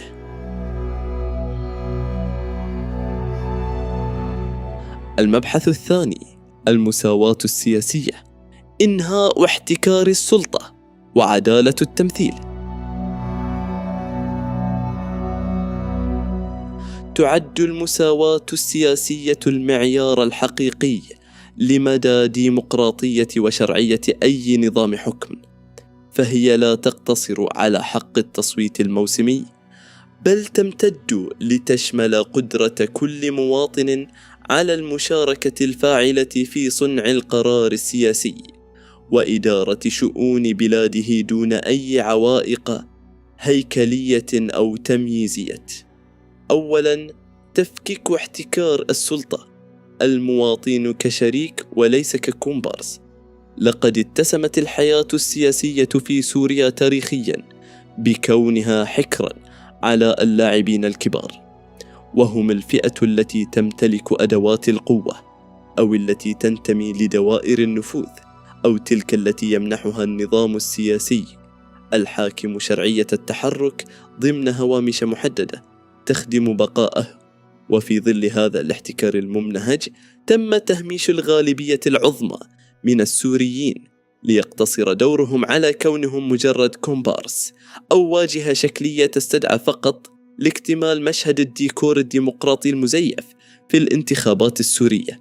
إن التأسيس لسوريا المستقبل يتطلب إحداث قطيعة جذرية مع هذا المفهوم الإقصائي، فالسياسة وإدارة الشأن العام لا ينبغي أن تكون ناديا حصريا مغلقا على فئة دون أخرى، بل يجب أن تكون ساحة مفتوحة ومتاحة لكل مواطن سوري بغض النظر عن معتقداته الدينية أو جذوره العرقية أو توجهاته الفكرية. إن المشاركة السياسية المتساوية في بناء الدولة الحديثة هي حق إنساني ودستوري أصيل، وليست بأي حال من الأحوال منحة أو تكرما من السلطة الحاكمة. ثانياً، المشاركة الفاعلة وتجاوز متلازمة الأكثرية والأقلية. يعاني المشهد السياسي والاجتماعي من اختلال عميق في موازين الفرص، فالمواطن الذي ينتمي لثقافة أو بيئة تصنف ضمن الأكثرية غالبا ما يجد أن فرصه في الوصول إلى مراكز التأثير أوضح ومساراته أسهل. في المقابل، يجبر المواطن الذي يصنف ضمن الأقليات أو الذي يتبنى أفكارا مغايرة على خوض معارك مضنية ومستمرة لمجرد إثبات جدارته ووطنيته، وكأنه يعيش غريبا في وطنه ويحتاج دائما لتبرير حقه في الوصول والمشاركة. ولترسيخ المساواة السياسية كواقع ملموس، يجب إقرار وتفعيل حزمة من الحقوق المدنية والسياسية بشكل مطلق، كحق كل سوري في الترشح لأعلى المناصب القيادية في الدولة، وحقه في التصويت الحر دون أي ترهيب أو خوف، وحقه في تأسيس أو الانتماء للأحزاب السياسية، فضلا عن حقه الأصيل في ممارسة النقد السياسي والتعبير عن رأيه دون أن يحاسب أو يجرم موقفه كأنه خيانة للوطن. ثالثا، التمثيل السياسي العادل، دحض وهم المحاصصة الطائفية. عند طرح مفهوم التمثيل العادل غالبا ما يبرز التباس خطير يخلط بين العدالة وبين المحاصصة. يجب التشديد هنا على أن التمثيل العادل لا يعني بأي شكل من الأشكال تقاسم مؤسسات الدولة وتوزيع المناصب بناء على نسب طائفية أو عرقية، وكأن الوطن كعكة تقسم حصصها بين زعماء الطوائف.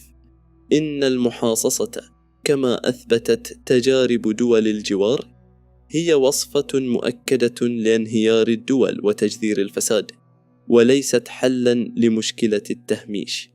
يتمثل الحل الجذري والبديل للمحاصصة في إرساء آليات ديمقراطية شفافة تضمن الانخراط الطبيعي والسلس لجميع مكونات المجتمع في الحياة السياسية، ويتطلب ذلك هندسة قوانين انتخابية عادلة وعصرية، وبناء نظام سياسي متين يمتلك آليات قانونية تمنع إقصاء أو تهميش أي فئة، والأهم من ذلك تكريس ثقافة سياسية ومجتمعية تنظر إلى جميع الأفراد بوصفهم مواطنين متساوين أمام صندوق الاقتراع، وليس بوصفهم ممثلين لأكثريات أو أقليات متصارعة. رابعاً، اللامركزية كضمانة مؤسسية للمساواة وتعددية الهوية. يثير طرح اللامركزية مخاوف لدى بعض النخب والشرائح المجتمعية التي ترى فيها تهديداً لوحدة البلاد أو تمهيداً لتقسيمها، إلا أن التحليل السياسي الموضوعي يثبت العكس، فاللامركزية الإدارية والسياسية هي في جوهرها أداة لحماية المساواة وتكريسها.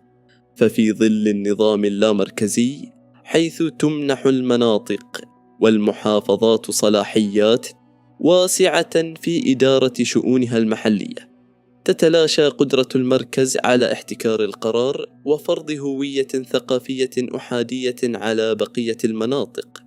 هذا النظام يتيح لجميع المكونات السورية من الكرد وآشوريين وعلويين وسنة وموحدين الدروز وغيرهم المساحة الآمنة والشرعية للتعبير عن خصوصياتهم الثقافية وممارسة لغاتهم والمشاركة الفاعلة في صنع القرارات التي تمس حياتهم اليومية، بدلاً من أن يكونوا ضحايا لسياسات التهميش التي يفرضها المركز.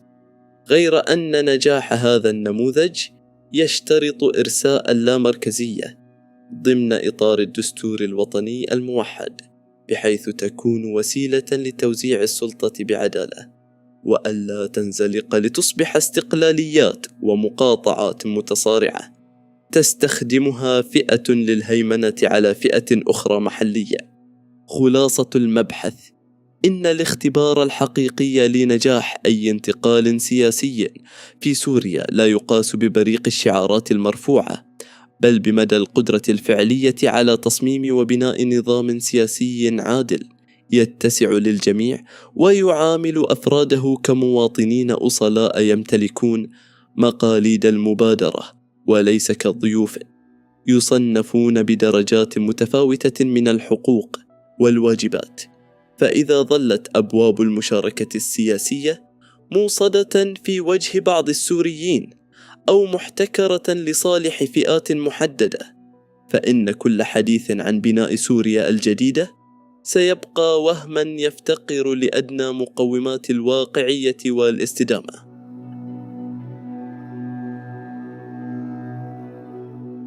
المبحث الثالث: المساواة بين الجنسين، من الوصاية القانونية إلى الشراكة المجتمعية كاملة الأهلية.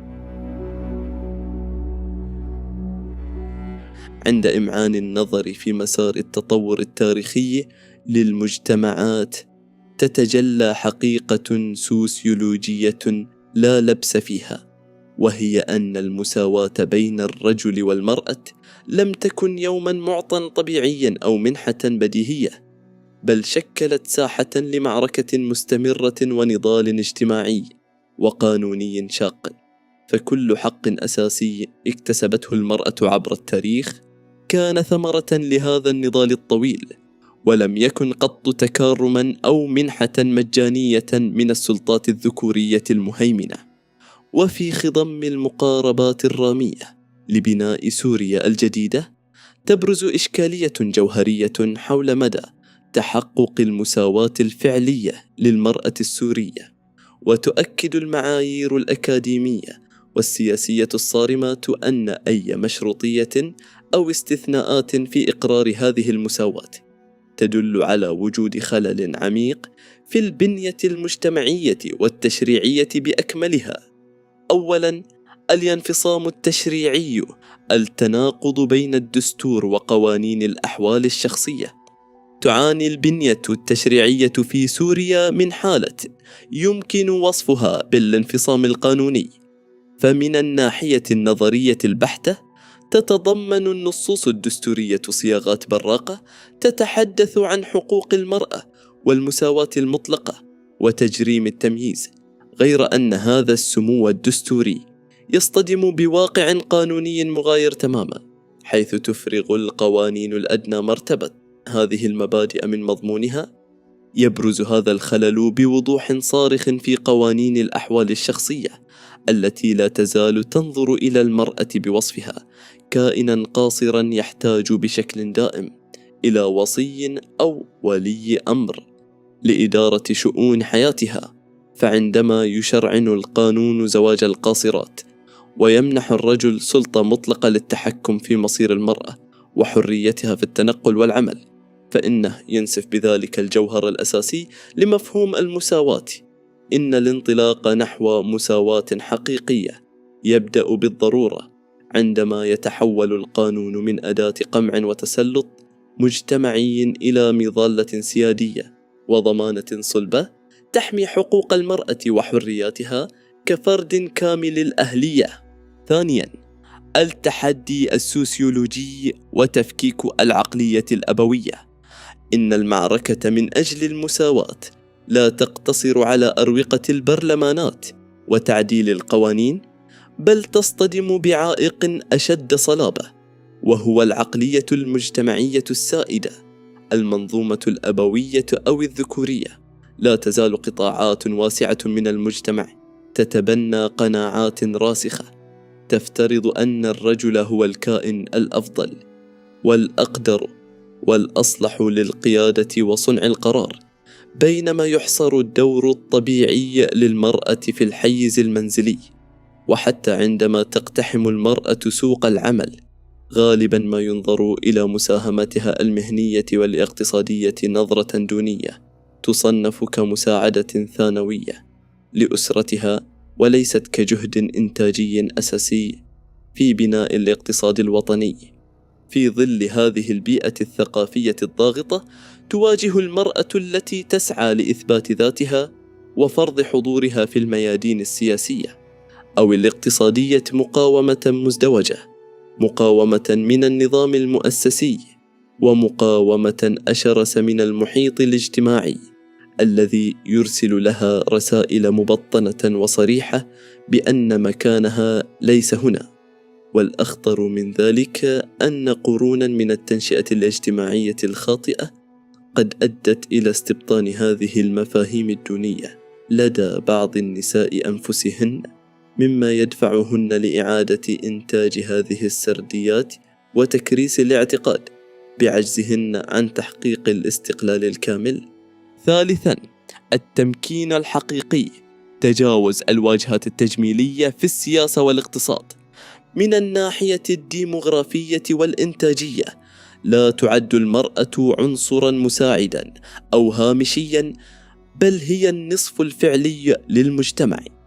وبناء على هذه الحقيقة الرياضية والاجتماعية، فإن أي مجتمع يقصي نساءه عن دوائر صنع القرار السياسي والاقتصادي هو مجتمع يحكم على نفسه بالعمل بنصف طاقته الإنتاجية والفكرية.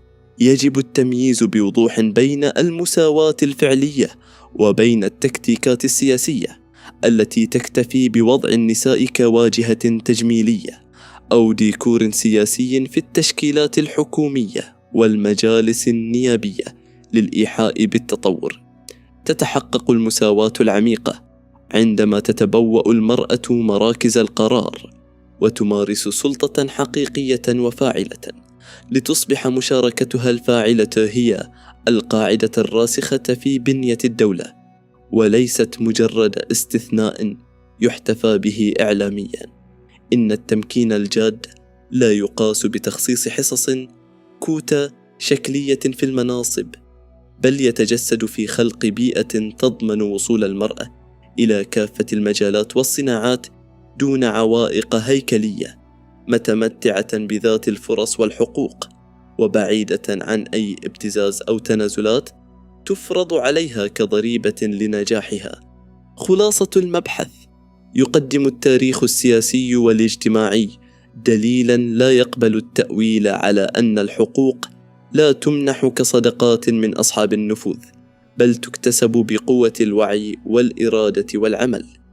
فالمرأة السورية بوصفها شريكا كامل الأهلية ليست بحاجة لانتظار إذن من أحد لتكون متساوية، فهذه المساواة هي حقها الطبيعي والأصيل.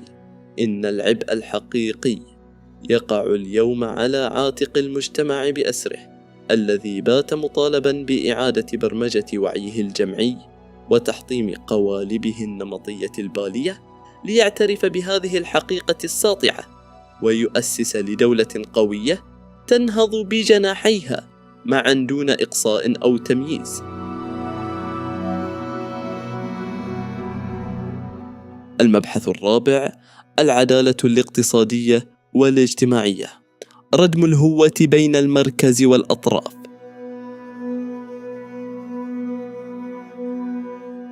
إذا كانت السياسة تمثل هيكل السلطة ومسرح اللاعبين الكبار، فإن الاقتصاد هو المحرك الفعلي الذي يحدد المنتصرين في هذا المضمار، وهو الذي يترجم الشعارات السياسية إلى واقع معيشي.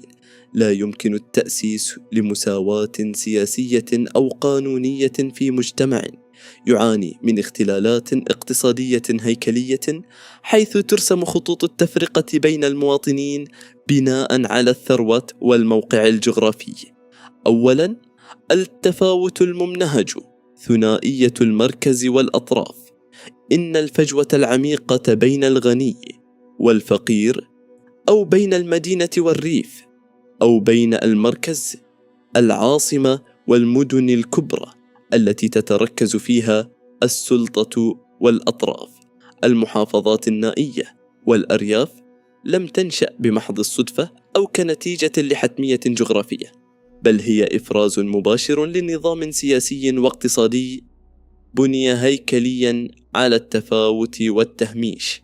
فسوريا لا تعاني فقط من انقسامات عرقية أو دينية، بل تعاني أيضا من تشظ اقتصادي حاد، حيث يتطابق النفوذ السياسي بشكل شبه كامل مع النفوذ الاقتصادي واحتكار الثروات. وعلى الرغم من أن سوريا تمتلك مقدرات طبيعية وبشرية هائلة، إلا أن سياسات التوزيع المتبعة عبر عقود كانت كارثية وغير متوازنة. لقد ترسخت سياسة تنموية تمييزية تحظى بموجبها مناطق محددة، المركز بغالبية الاستثمارات والمشاريع الحيوية، بينما تترك مناطق أخرى الأطراف للنسيان والإهمال، مما يجبر سكان هذه الأطراف على الهجرة الداخلية أو الخارجية بحثا عن أبسط مقومات الحياة. اليوم تتحدد فرص المواطن السوري في الحياة الكريمة غالبا بناء على المكان الذي ولد فيه، فمن يولد في منطقة مدعومة يمتلك امتيازات تلقائية في التعليم والخدمات، بينما يحرم من يولد في المناطق المهمشة من أبسط مقومات البنية التحتية. إن هذا التفاوت الممنهج يثبت بما لا يدع مجالا للشك أن الفرق المعيشي بين ابن المدينة وابن الريف ليس تفاوتا طبيعيا، بل هو هندسة اقتصادية تكرس الإقصاء. ثانياً، سياسات إعادة التوزيع، عدالة الفرص كواجب وطني.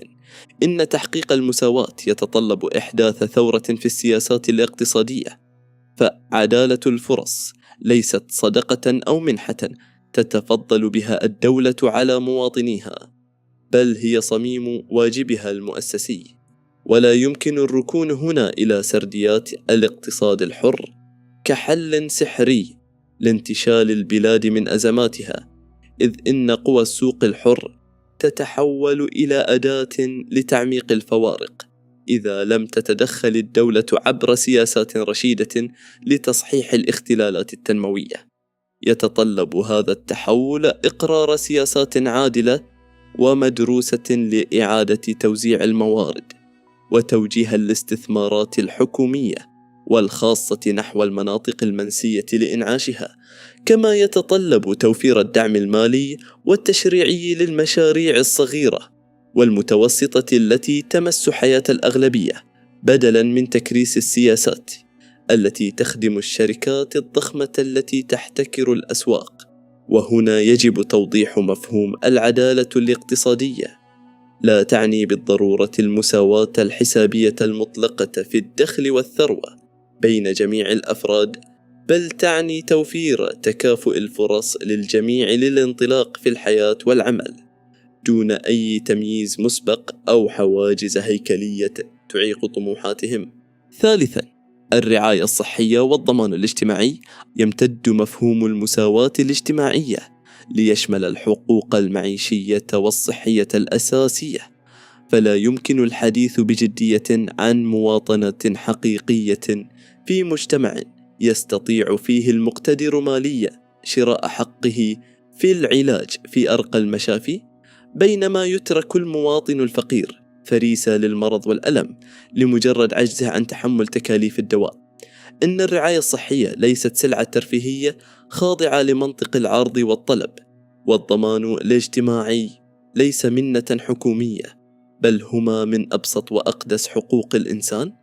إن التأسيس لدولة تحترم جميع مواطنيها يستوجب بناء نظام وطني يوفر الرعاية الصحية المجانية أو بأسعار مدعومة يسهل الوصول إليها، إلى جانب تأمين شبكات حماية اجتماعية صارمة تقي العمال من الاستغلال وتوفر دعما للعاطلين عن العمل بدلا من تركهم لمواجهة مصيرهم المجهول. خلاصة المبحث: في المحصلة التحليلية لا يمكن قراءة الاقتصاد السوري بوصفه مجرد جداول أو أرقام إحصائية للنمو، بل هو المعيار الفعلي الذي يحدد مكانة الفرد في وطنه. فإما أن يصون هذا الاقتصاد كرامة المواطن ويجعله إنسانا كامل الحقوق يتمتع بفرص عادلة، أو يحوله إلى مجرد رقم هامشي في كيان سياسي يقيم مواطنيه بناء على ما يملكونه من ثروة ونفوذ وليس على أساس استحقاقهم الإنساني.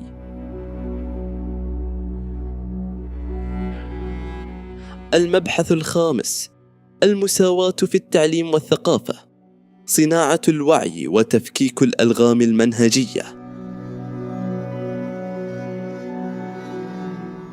يعد قطاع التعليم والثقافة الفضاء الحيوي والأخطر في بناء أي أمة، فإذا كان الفارق الحقيقي بين جيل وآخر يصنع في الصفوف، فإن المدارس والجامعات لا يمكن اختزال دورها في كونها مجرد مراكز لتلقين المعلومات ونقل المعارف، بل هي في حقيقتها مصانع للعقول والمنظومة الأساسية التي تقرر ما إذا كان المجتمع المستقبلي سيبنى على أسس العدالة والشراكة أم سينزلق نحو مستنقع التمييز والإقصاء. وعند قراءة التجربة السورية أكاديميا يتضح أن منظومة التعليم لم تقف يوما على مسافة حياد، بل استخدمت للأسف كأداة منهجية لترسيخ التفرقة وتكريس الانقسامات، سواء تجلى ذلك في تصميم المناهج الدراسية أو في السياسات اللغوية أو في طريقة التعاطي الإقصائية مع التعددية المجتمعية المتجذرة في البلاد. أولاً، المدرسة كمختبر أولا للمواطنة. خطورة التنشئة الإقصائية: تمثل المدرسة البيئة المؤسسية الأولى التي يختبر فيها الطفل علاقته بالدولة وبمفهوم الآخر، ففي هذا الفضاء يدرك الطفل مبكراً ما إذا كان فرداً يتمتع بمواطنة متساوية أم أنه مشروع لمواطن منقوص الحقوق. وتكمن الخطورة الاستراتيجية هنا في التنشئة الخفية، فإذا تلقن الطفل منذ نعومة أظفاره سرديات تعلي من شأن فئة مجتمعية وتصنفها كأرقى من غيرها، أو تضفي قداسة على لغة محددة وتهمش اللغات الأخرى، أو تقدم معتقدا دينيا واحدا بوصفه الحقيقة المطلقة بينما تفسها أو تتجاهل المعتقدات الأخرى، فإننا نكون أمام عملية منظمة لإعادة إنتاج التمييز وتوريثه للأجيال القادمة. إن العدالة التعليمية لا تتحقق بمجرد توفير مقعد دراسي لكل طفل وتأمين وصوله إلى المدرسة، بل تتحقق في جوهر المضمون المعرفي الذي يتلقاه، والذي يجب أن يتأسس على فلسفة الاحترام المتبادل وقبول الآخر بعيداً عن أي نزعات إقصائية. يجب أن تتحول المدرسة السورية إلى مساحة وطنية مفتوحة تحتضن جميع الهويات الفرعية بأمان، وتكف عن لعب دور الأداة السلطوية الساعية لصهر المجتمع وفرض هوية ثقافية أحادية وقسرية على جميع مكوناته. ثانيا، تفكيك المركزية المنهجية نحو مناهج تعكس فسيفساء المجتمع. يشكل تحليل محتوى المناهج الدراسية السورية لا سيما في مقررات التاريخ والتربية الوطنية مدخلا لفهم أزمة المواطنة، حيث تتحول هذه المناهج أحيانا إلى أدوات للقمع الفكري. فالكتب المدرسية لا تتناول جميع مكونات الشعب السوري بإنصاف أو على قدم المساواة، بل يصاغ التاريخ الوطني حصرا من زاوية نظر السلطة الحاكمة أو الثقافة القومية المهيمنة أو الدين الذي تعتنقه الأغلبية الديموغرافية. وقد أفضت هذه المركزية المنهجية إلى تغييب متعمد للغات غير العربية وتهميش مخل لوجود وإسهامات الشعوب والمكونات غير العربية في بناء الحضارة السورية، حيث يختزل تاريخهم أو يعرض بصورة مشوهة وسطحية. وهنا يبرز تساؤل بنيوي: كيف يمكن بناء مواطنة متساوية وشعور بالانتماء المشترك إذا كانت المؤسسة التعليمية الرسمية تقصي جزءاً أصيلاً من هويات أبنائها ولا تعترف بوجودهم التاريخي والثقافي؟ إن معالجة هذا الخلل البنيوي لا تتم عبر تعديلات شكلية أو ترقيعية لبعض فقرات الكتب المدرسية، بل تتطلب تغييرا جذريا لفلسفة المناهج بأكملها، بحيث تصمم لاحترام التعددية ولتقدم للأجيال صورة صادقة وحقيقية تعكس فسيفساء المجتمع السوري، بدلا من تقديم صورة مختلقة صممت خصيصا لخدمة أيديولوجية الفئة الحاكمة. ثالثا، إدارة التعددية الثقافية، الانتقال من عقلية التهديد إلى استثمار الثروة. تتميز الجغرافيا السورية بكونها خزانا بشريا شديد الغنى بتنوعه الثقافي واللغوي والتراثي، غير أن العقلية السياسية التي أدارت البلاد لعقود تعاطت مع هذا التنوع الثري بعقلية أمنية معتبرة إياه مصدر تهديد مستمر لوحدة الدولة، بدلا من استثماره كقوة ناعمة وثروة وطنية. إن ترسيخ المساواة يقتضي الانتقال من مرحلة الاعتراف الشكلي بالتعددية إلى مرحلة التمكين المؤسسي والفعل الملموس.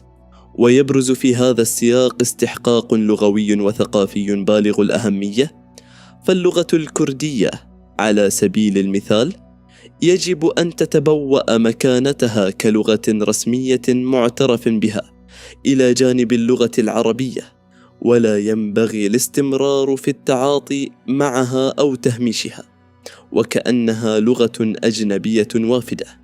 وينسحب هذا المبدأ على كتابة السردية التاريخية، فالتاريخ السوري يجب أن يدرس ويدون شاملا لكل مكوناته وحضاراته المتعاقبة، متحررا من العدسة الضيقة للقومية العربية الأحادية التي ابتلعت التنوع التاريخي للمنطقة.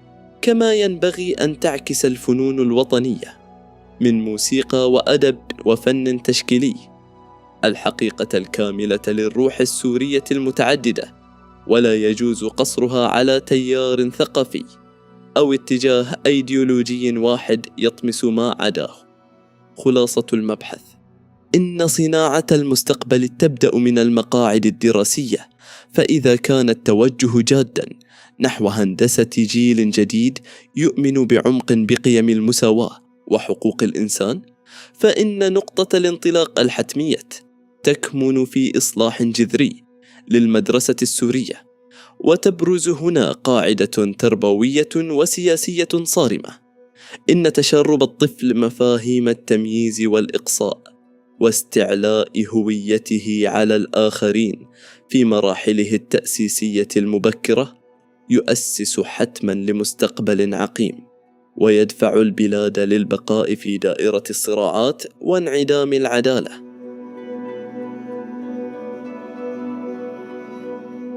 المبحث السادس: التحديات البنيوية والمقاومة المجتمعية، استراتيجية العبور نحو المساواة. لا يمكن مقاربة قضية المساواة بوصفها مجرد مسألة حقوقية فردية تحل بجرة قلم، بل هي في صميمها قضية مجتمعية شاملة وعملية تحول تاريخي معقدة تصطدم بحزمة من العوائق الهيكلية والمقاومة الشرسة من قبل المستفيدين من اختلال الموازين. ولتفكيك هذه العوائق يجب تشريحها على مستوياتها السياسية والاقتصادية والاجتماعية. أولاً، الاحتكار السياسي والاقتصادي حراس النظام الهرمي. يتمثل العائق الأول والأكثر صلابة في طبيعة البنية السياسية التي حكمت سوريا، فالنظام السياسي السابق وما يوازيه من هياكل سلطوية حالية أفرزتها الحرب استمر في ترسيخ آليات توزع السلطة والموارد بين مجموعات نفوذ محددة، حيث تمنح الأولوية دائما للأقلية القوية أو الفئة المتنفذة على حساب إرساء معايير العدالة الشاملة بين جميع المواطنين. ومن هذه البؤرة السياسية تحديدا تتناسل كافة أشكال التمييز الأخرى، ويتعاضد هذا الاحتكار السياسي مع احتكار اقتصادي يكرس التفاوت التنموي ويعيد إنتاج الفقر والتهميش بين المركز والأطراف وبين مختلف الطبقات الاجتماعية، مما يجعل من المساواة تهديدا مباشرا لامتيازات هذه الطبقة المهيمنة. لذلك تعمل هذه القوى السياسية المستفيدة من الوضع القائم بجهد حثيث للحفاظ على التوازنات التي تخدم مصالحها، وتحارب بشراسة أي مشروع حقيقي للمساواة يهدف إلى تفكيك هذا النظام الهرمي الذي يمنحها تفوقا غير مستحق. ثانيا، الممانعة الأيديولوجية والدينية شرعنة لا مساواة. إلى جانب القوى السياسية تبرز القوى والتيارات الدينية كأحد أبرز المعرقلين لمسار المساواة، ولا يقتصر هذا الدور على طائفة دون أخرى. فالتاريخ السوري المعاصر يشهد على أن السلطات التي استندت إلى عصبيات طائفية كالنظام الذي اعتمد على ولاءات علوية أمنية وعسكرية لترسيخ حكمه، أو القوى الراديكالية السنية التي برزت مؤخرا وتتستر بعباءة الإسلام السياسي لفرض رؤيتها، تلتقي جميعها في نقطة واحدة: محاربة المساواة متى ما شكلت تهديدا للسلطة والنفوذ المكتسب من هذا الانتماء الطائفي أو الديني. وببساطة تحليلية، عندما تنظر هذه الراديكالية السياسية والدينية إلى المساواة كمعول هدم لمصالحها الفئوية، فإنها لن تدخر جهدا في إعاقتها وتشويه مفهومها أمام العوام. ثالثا، المقاومة المجتمعية المحافظة، صراع القيم وتحدي التقاليد. لا تقتصر مقاومة التغيير على النخب السياسية والدينية، بل تمتد لتشمل قطاعات من القاعدة المجتمعية ذاتها. فالمجتمع السوري ليس مستعدا دائما وبشكل تلقائي لتقبل فكرة المساواة بكافة أبعادها الجوهرية، ولا ينبع هذا الرفض بالضرورة من الجهل، بل يعود إلى أن الأفراد قد تنشأوا وتربوا ضمن منظومات قيمية تعتبر أن المساواة العميقة تتطلب تغييرات جذرية تهدد البنية الثقافية المألوفة. ففي مجتمعاتنا تلعب التقاليد والموروثات دور الكابح القوي ضد أي حراك تغييري، سواء تعلق الأمر بانتزاع حقوق المرأة أو إقرار المساواة التامة بين الأديان أو الاعتراف السياسي والثقافي بالهوية الكردية كشريك أصيل. وتتركز هذه المقاومة السوسيولوجية بشكل ملحوظ لدى الأجيال القديمة والشرائح المحافظة التي تنظر إلى مأسسة المساواة كتهديد مباشر للتراث أو كاختراق يستهدف تقويض النظام الاجتماعي القديم الذي اعتادوا عليه. وفي هذا السياق لم تتأسس الأبنية الثقافية والدينية والاجتماعية حتى اليوم لتقبل فكرة الشراكة المتكافئة، نظرا لتجذر القناعات التي تصنف فئات معينة كأعلى مرتبة من غيرها بناء على الدين أو العرق أو الطبقة. رابعا، ديناميكية التغيير وتنامي القوى الناشئة. أمل التحول رغم قتامة المشهد وعمق التحديات، إلا أن مسار التاريخ لا يتوقف. ففي رحم هذه المعاناة بدأت تتشكل قوى مدنية حديثة تقودها طليعة من الشباب الواعي، تتبنى وتستبطن أفكار المساواة الحقيقية كقناعة راسخة متجاوزة الخنادق الدينية والقومية الضيقة. هذه القوى الناشئة تمثل الرهان الحقيقي لمستقبل سوريا، وتحتاج إلى دعم استراتيجي لضمان تصدرها للمشهد، بحيث يضعها أي مسار للإصلاح السياسي في موقع القوة وصنع القرار. وبالتوازي مع ذلك يشهد الوعي الجمعي تحولا تدريجيا وواعدا، فمع اتساع رقعة الفكر النقدي وسقوط الحواجز المعرفية بفضل وسائل التواصل الحديثة، بدأت الأجيال الجديدة تكسر التابوهات التقليدية وتدرك بعمق أن المساواة ليست تهديدا للهوية، بل هي الخطوة الإلزامية نحو بناء مجتمع مستقر وعادل. إن هذا الاحتكاك المعرفي يسهم يوميا في إعادة تعريف ما هو عادي وما هو مقبول في المجتمع السوري، مما يمهد الطريق لتفكيك المعوقات الفكرية والهيكلية، ويؤكد أن إنجاز المساواة أمر ممكن متى ما تضافرت الإرادات السياسية والاجتماعية الجادة وتوفرت الاستعدادات لتحمل أثمان هذا التغيير. خاتمة الفصل الرابع: المساواة كفلسفة حياة وعقد وطني جديد.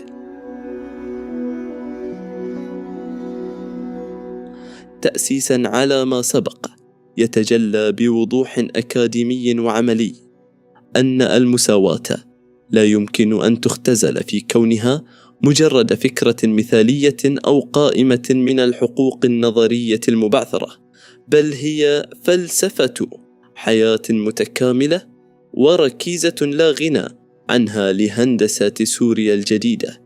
هي منظومة لا تتجزأ، تبدأ من المساواة في المواطنة التي تصهر جميع السوريين في بوتقة الحقوق والواجبات الواحدة بغض النظر عن تبايناتهم الدينية أو العرقية أو الجندرية، وتمر حتما عبر المساواة الاقتصادية والاجتماعية التي تكفل العيش الكريم وتضمن عدالة الفرص للجميع، وتستند بقوة إلى المساواة في التعليم والثقافة لتأمين بيئة خالية من التمييز تسمح لكل فرد بالتعبير عن هويته الأصيلة، لتتوج أخيرا بالمساواة السياسية التي تمنح كل مواطن صوتا حرا وفعالا في صياغة قرارات دولته دون إقصاء أو استثناء.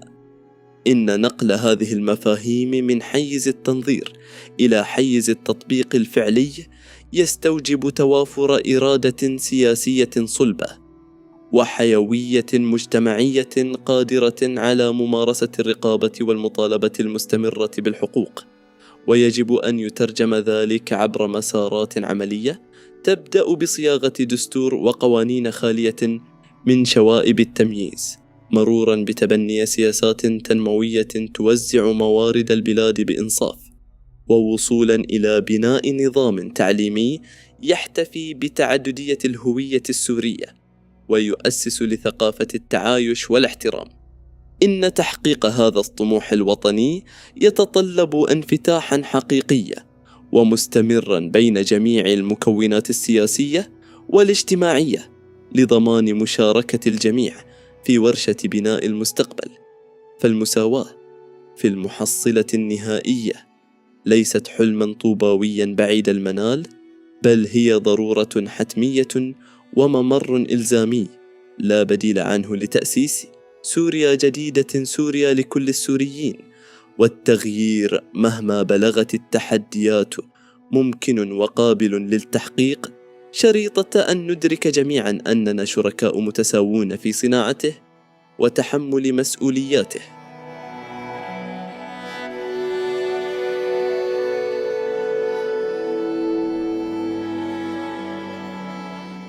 الفصل الخامس: الدولة المدنية، الخروج من نفق الاستبداد نحو مأسسة الحكم.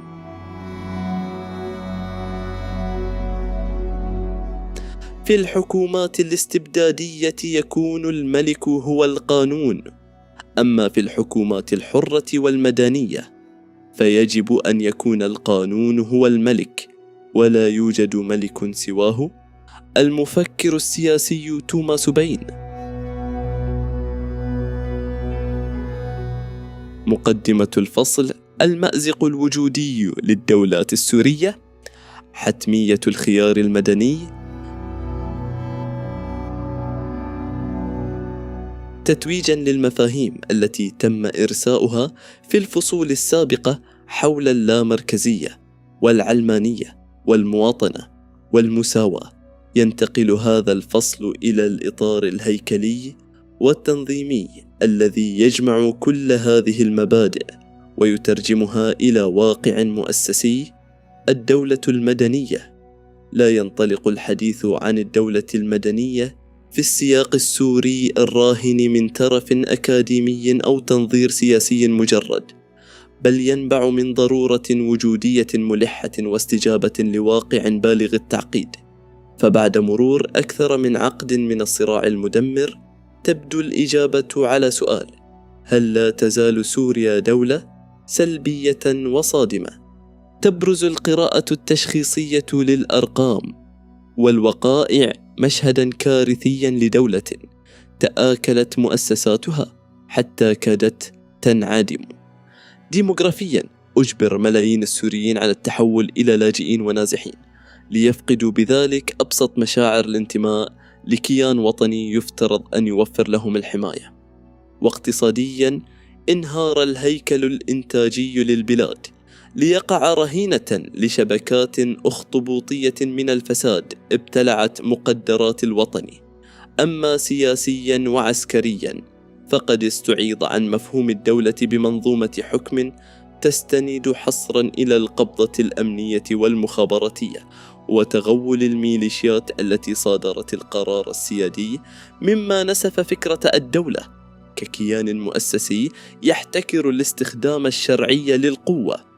أمام هذا التشظي والانحدار نحو حكم العسكر وتغول الطوائف يبرز تساؤل محوري: هل يشكل مشروع الدولة المدنية طوق النجاة الوحيدة لانتشال سوريا من مستنقع الفوضى والاستبداد؟ وللإجابة على هذا التساؤل يتوجب أولاً تفكيك هذا المفهوم بدقة علمية، فإدراك الماهية الحقيقية للدولة المدنية هو الشرط التأسيسي لمعرفة كيفية بنائها وتجنب الوقوع في فخ استنساخ النماذج المشوهة التي أودت بالبلاد إلى هذا الخراب.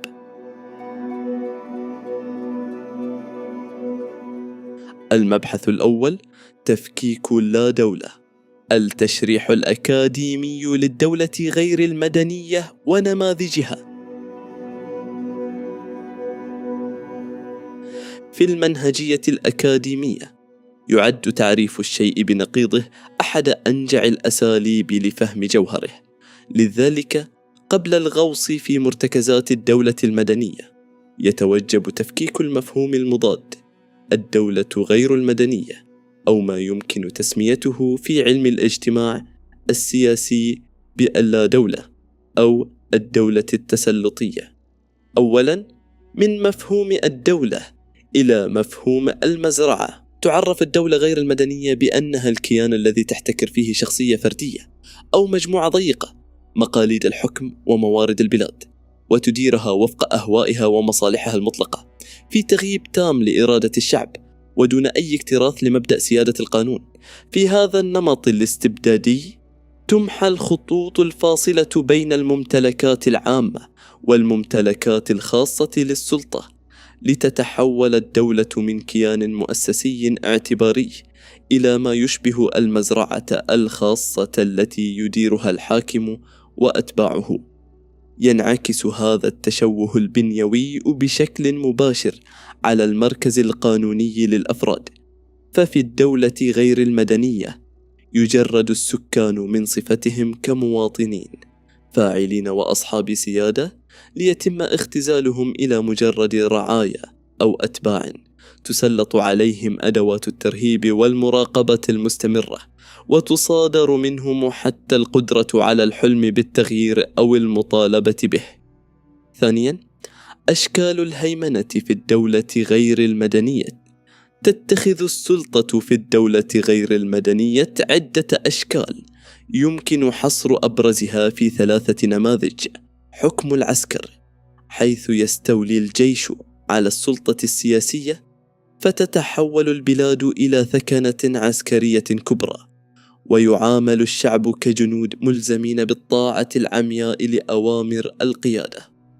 حكم الحزب الواحد، نظام يحتكر فيه حزب سياسي واحد الفضاء العام ويلغي أي إمكانية للتعددية أو المنافسة السياسية، كما شاهدنا في تجارب حزب البعث في سوريا والعراق وتجربة كوريا الشمالية. حكم الأولغارشية الطائفية، حيث تنصب طائفة محددة نفسها وصية على الدولة ومقدراتها لتتمتع بامتيازات سيادية، بينما يحشر أبناء المكونات الأخرى في خانة مواطني الدرجة الثانية. ثالثاً، القراءة المقارنة للنماذج التسلطية: سوريا، العراق، كوريا الشمالية. لتوضيح المآلات الكارثية لهذا النمط من الحكم تستعرض أبرز تجاربه الواقعية. التجربة السورية المعاصرة: دولة المخابرات. لا يمثل النظام السوري السابق مجرد نظام ديكتاتوري تقليدي، بل هو تجسيد للنظام الأمني الشامل، فقد ابتلعت الأجهزة المخابراتية مفاصل الدولة، وتحول الجيش من مؤسسة وطنية إلى حرس شخصي لوجود السلطة. وفي ظل هذا النظام تم تفريغ المؤسسات من مضمونها، فأصبح البرلمان مجرد واجهة ديكورية، وتحول القضاء المستقل إلى ألعوبة بيد الأجهزة الأمنية، واقتصر دور الإعلام على كونه بوقا للتمجيد والتعبئة. وقد كانت المحصلة الحتمية لهذه المنهجية هي انهيار الكيان الوطني، ودفع الشعب إما إلى القبور أو إلى دروب المنافي. التجربة العراقية عسكرة المجتمع. إبان حقبة حكم صدام حسين ابتلع الحزب الدولة بالكامل، وأصبح الجيش هو الحاكم الفعلي في ظل دولة بوليسية صارمة. تم سحق التنوع العراقي العريق بالقوة الجبرية، وكانت الإعدامات الميدانية هي الرد الوحيد على أي صوت معارض. وقد أفضى هذا القمع الممنهج والحروب العبثية في النهاية إلى انهيار الدولة وسقوطها تحت الاحتلال. نموذج التوريث المغلق كوريا الشمالية يمثل هذا البلد النسخة الأكثر تطرفاً للدولة غير المدنية، حيث يلغى مفهوم الانتخابات لصالح نظام التوريث العائلي المطلق من الجد إلى الأب ثم الابن. يعيش الشعب هناك في عزلة معلوماتية تامة وعالم موازن مفصول عن الواقع، حيث يعاقب كل من تسول له نفسه توجيه أدنى انتقاد للسلطة بالسجن في معسكرات العمل أو الإعدام العلني. خلاصة المبحث: إن السمة المشتركة والجوهرية لجميع هذه النماذج هي أن المؤسسات كالقضاء والجيش والشرطة لا تعمل لخدمة المجتمع أو حماية حدوده، بل تسخر لخدمة هدف استراتيجي وحيد: ضمان بقاء السلطة الحاكمة بأي ثمن، حتى لو كان هذا الثمن هو تدمير البنية التحتية والمجتمعية للبلد بأكملها. وإذا كانت هذه هي المآلات الحتمية للدولة غير المدنية، فكيف يجب أن تهندس الدولة المدنية لتكون نقيضاً لهذا الخراب؟ المبحث الثاني: المرتكزات الهيكلية للدولة المدنية. سيادة القانون وفصل السلطات.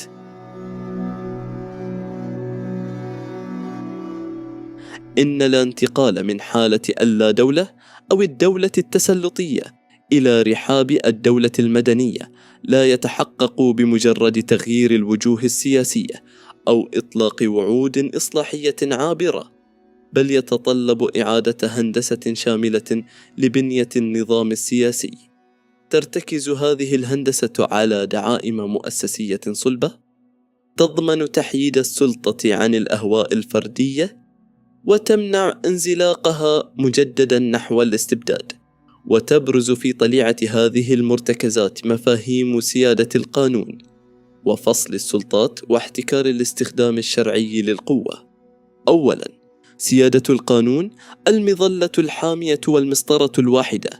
يعد مبدأ سيادة القانون الشرط التأسيسي الأول لأي كيان مدني، ولا يقصد بهذا المبدأ مجرد وجود نصوص قانونية مكتوبة، فالدول الاستبدادية تمتلك ترسانات ضخمة من القوانين التي تستخدمها لقمع شعوبها، بل يقصد به أن يكون القانون هو المرجعية العليا والمطلقة التي يخضع لها الجميع دون استثناء.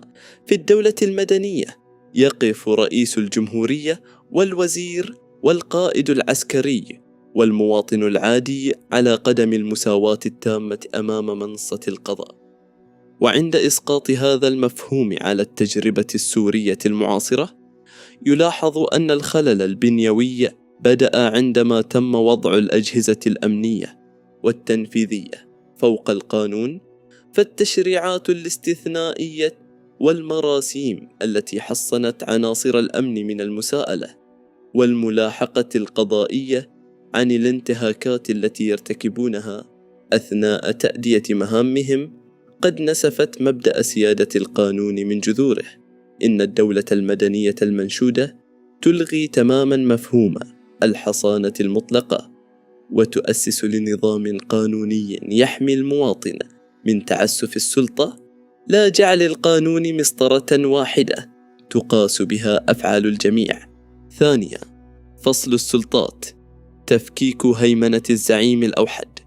يقوم مبدأ فصل السلطات على قاعدة سياسية ذهبية صاغها الفكر الإنساني لتجنب الطغيان، مفادها أن السلطة توقف السلطة، ويعني ذلك ضرورة التوزيع المؤسسي الدقيق لوظائف الدولة بين 3 سلطات مستقلة: السلطة التشريعية، البرلمان، وهي الممثل الحقيقي لإرادة الشعب، وتتولى مهمة سن القوانين ومراقبة أداء الحكومة ومحاسبتها.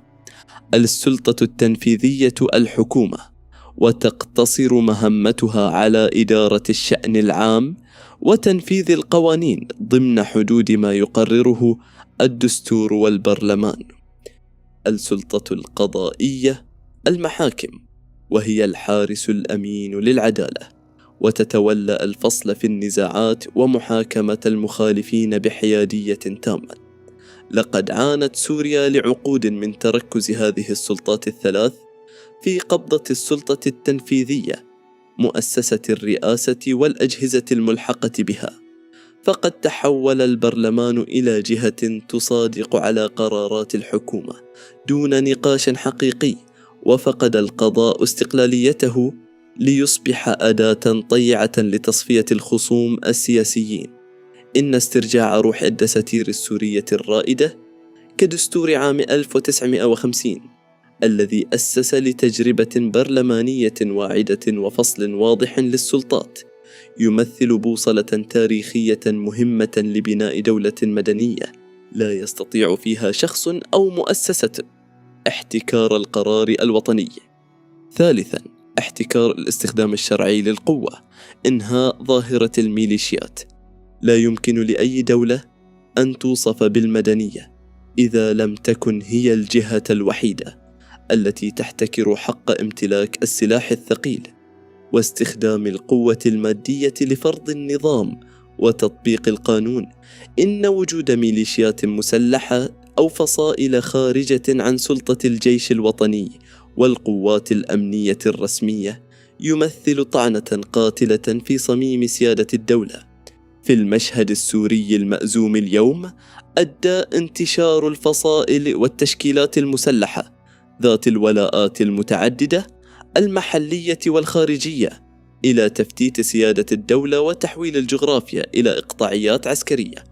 الدولة المدنية ترفض رفضاً قاطعاً مبدأ تقاسم السلاح مع أي جهة غير رسمية، فالجيش فيها هو مؤسسة وطنية محترفة خاضعة للقرار السياسي المدني، مهمته الحصرية حماية الحدود والسيادة، ولا يتدخل في رسم السياسات الداخلية أو قمع المواطنين. خلاصة المبحث: إن هندسة الدولة المدنية لا تعتمد على النوايا الحسنة للمسؤولين، بل تعتمد على المتانة الهيكلية لمؤسساتها. عندما يسود القانون كمرجعية عليا وتتوازن السلطات لتراقب بعضها البعض، وتستعيد الدولة حصرية السلاح لحماية المواطنين لا لترهيبهم، تكون قد وضعت اللبنات الأولى لكيان سياسي عصي على الاستبداد. إن هذا التحول الهيكلي العميق هو الممر الإلزامي الذي سيعيد للمواطن السوري كرامته المسلوبة، ويحول مؤسسات الدولة من أدوات للقمع إلى خوادم حقيقية لمصالح الشعب وتطلعاته. المبحث الثالث: الدولة المدنية والمسألة الدينية، التوفيق بين التراث وحياد مؤسسات الحكم. تعد إشكالية العلاقة بين الدين والدولة من أكثر القضايا تعقيداً وجدلاً في مسار بناء الدول الحديثة في منطقتنا. وفي السياق السوري غالباً ما يستغل هذا الجدل لإثارة المخاوف المجتمعية، حيث يطرح الدولة المدنية في بعض السرديات الشعبوية وكأنها مشروع نقيض للدين أو استنساخ لتجارب مستوردة تهدف إلى طمس الهوية الثقافية. إن تفكيك هذا الاشتباك المفاهيمي يتطلب مقاربة أكاديمية هادئة تضع النقاط على الحروف وتوضح كيف أن الدولة المدنية هي في جوهرها الحارس الأقوى لحرية الاعتقاد والضامن لعدم زج المقدسات في وحل الصراعات السياسية. أولا، تفكيك الاشتباك المفاهيمي. المدنية كإطار إجرائي وليس موقفا لاهوتيا. ينطلق الفهم الصحيح للدولة المدنية من إدراك أنها هيكل تنظيمي وإجرائي لإدارة الشأن العام، وليست موقفا لاهوتيا أو أيديولوجيا يعادي الأديان. الدولة المدنية لا تتدخل في عقائد الناس، ولا تتبنى الإلحاد، ولا تمنع ممارسة الشعائر، بل تكتفي برفع وصاية السلطة السياسية عن الضمير الفردي. إن التمييز الجوهري بين الدولة المدنية والدولة الدينية يكمن في مصدر الشرعية. ففي الدولة الدينية يدعي الحاكم أو النخبة الحاكمة استمداد شرعيتهم من تفويض إلهي أو احتكار لتفسير النص المقدس، مما يجعل معارضتهم السياسية بمثابة خروج عن الدين، كفر أو زندقة. أما في الدولة المدنية فإن السلطة تستمد شرعيتها حصرا من الإرادة الشعبية وعبر صناديق الاقتراع. الحاكم فيها هو موظف عام يصيب ويخطئ ويخضع للمساءلة والمحاسبة والعزل بناء على أدائه الدنيوي، دون أي حصانة مقدسة تعصمه من النقد. ثانيا، الحياد المؤسسي وإدارة التنوع. التجربة السورية كشاهد تاريخي. إن جوهر الدولة المدنية يتجسد في مفهوم الحياد المؤسسي، ويعني أن تقف مؤسسات الدولة كالجيش والقضاء والتعليم والإدارة العامة على مسافة واحدة ومتساوية من جميع الأديان والمذاهب والطوائف التي يتشكل منها المجتمع. ففي بلد شديد التنوع كسوريا يؤدي انحياز الدولة لمذهب معين أو تبنيها لهوية دينية حصرية إلى تحويل المكونات الأخرى تلقائيا إلى مواطنين من الدرجة الثانية، مما يغذي الشعور بالغبن ويؤسس لحروب أهلية مؤجلة. ويقدم التاريخ السوري الحديث شواهد مضيئة تثبت أن المجتمع السوري قادر على استيعاب هذا النموذج بامتياز. ففي مرحلة ما بعد الاستقلال، فترة الأربعينيات والخمسينيات، قدمت سوريا نموذجا مبكرا للدولة المدنية التي تحترم التراث وتصون التعددية.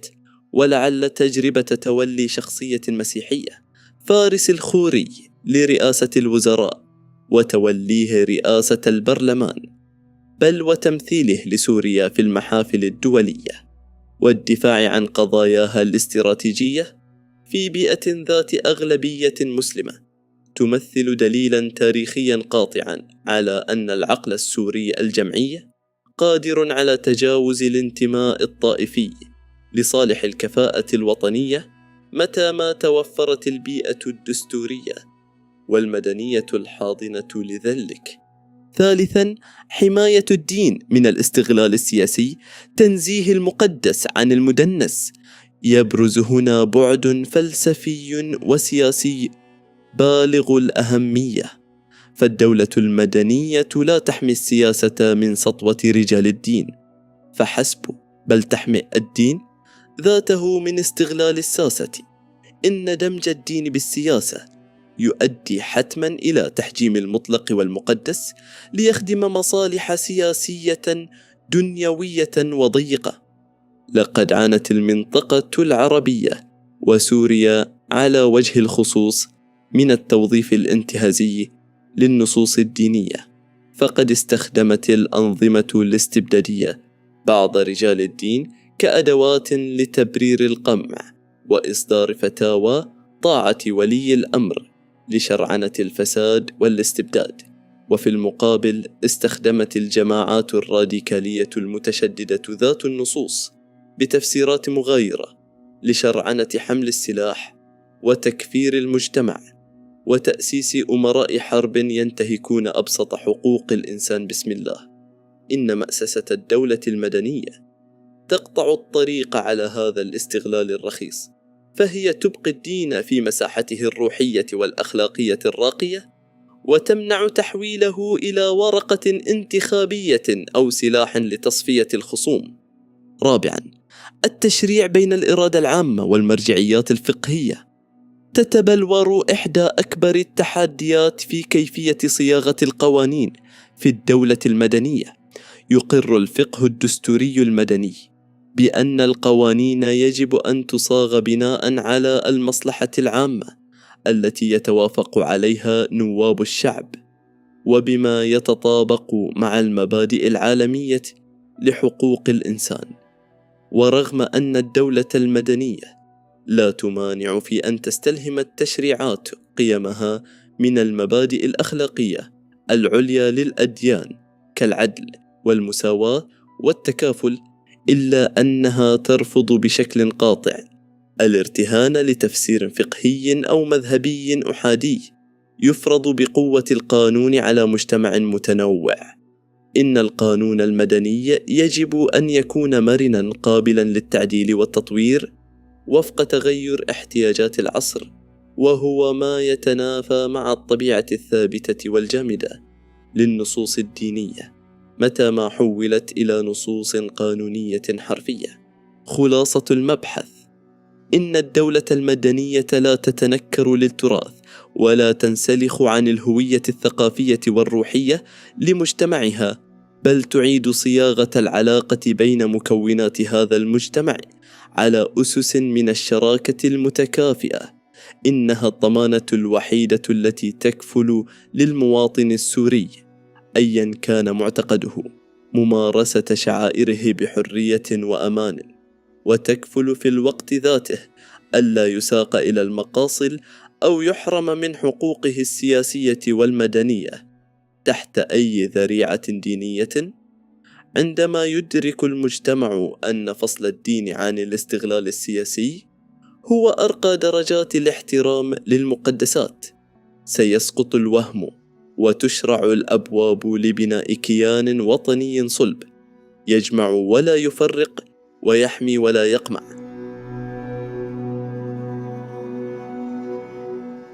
المبحث الرابع: العقد الاجتماعي الجديد. صياغة دستور مدني يحمي التعددية ويؤسس للتداول السلمي للسلطة. لا تكتسب الدولة المدنية فاعليتها وقوتها الإلزامية إلا عندما تترجم فلسفتها إلى نصوص قانونية قاطعة تشكل الأساس المتين للجمهورية.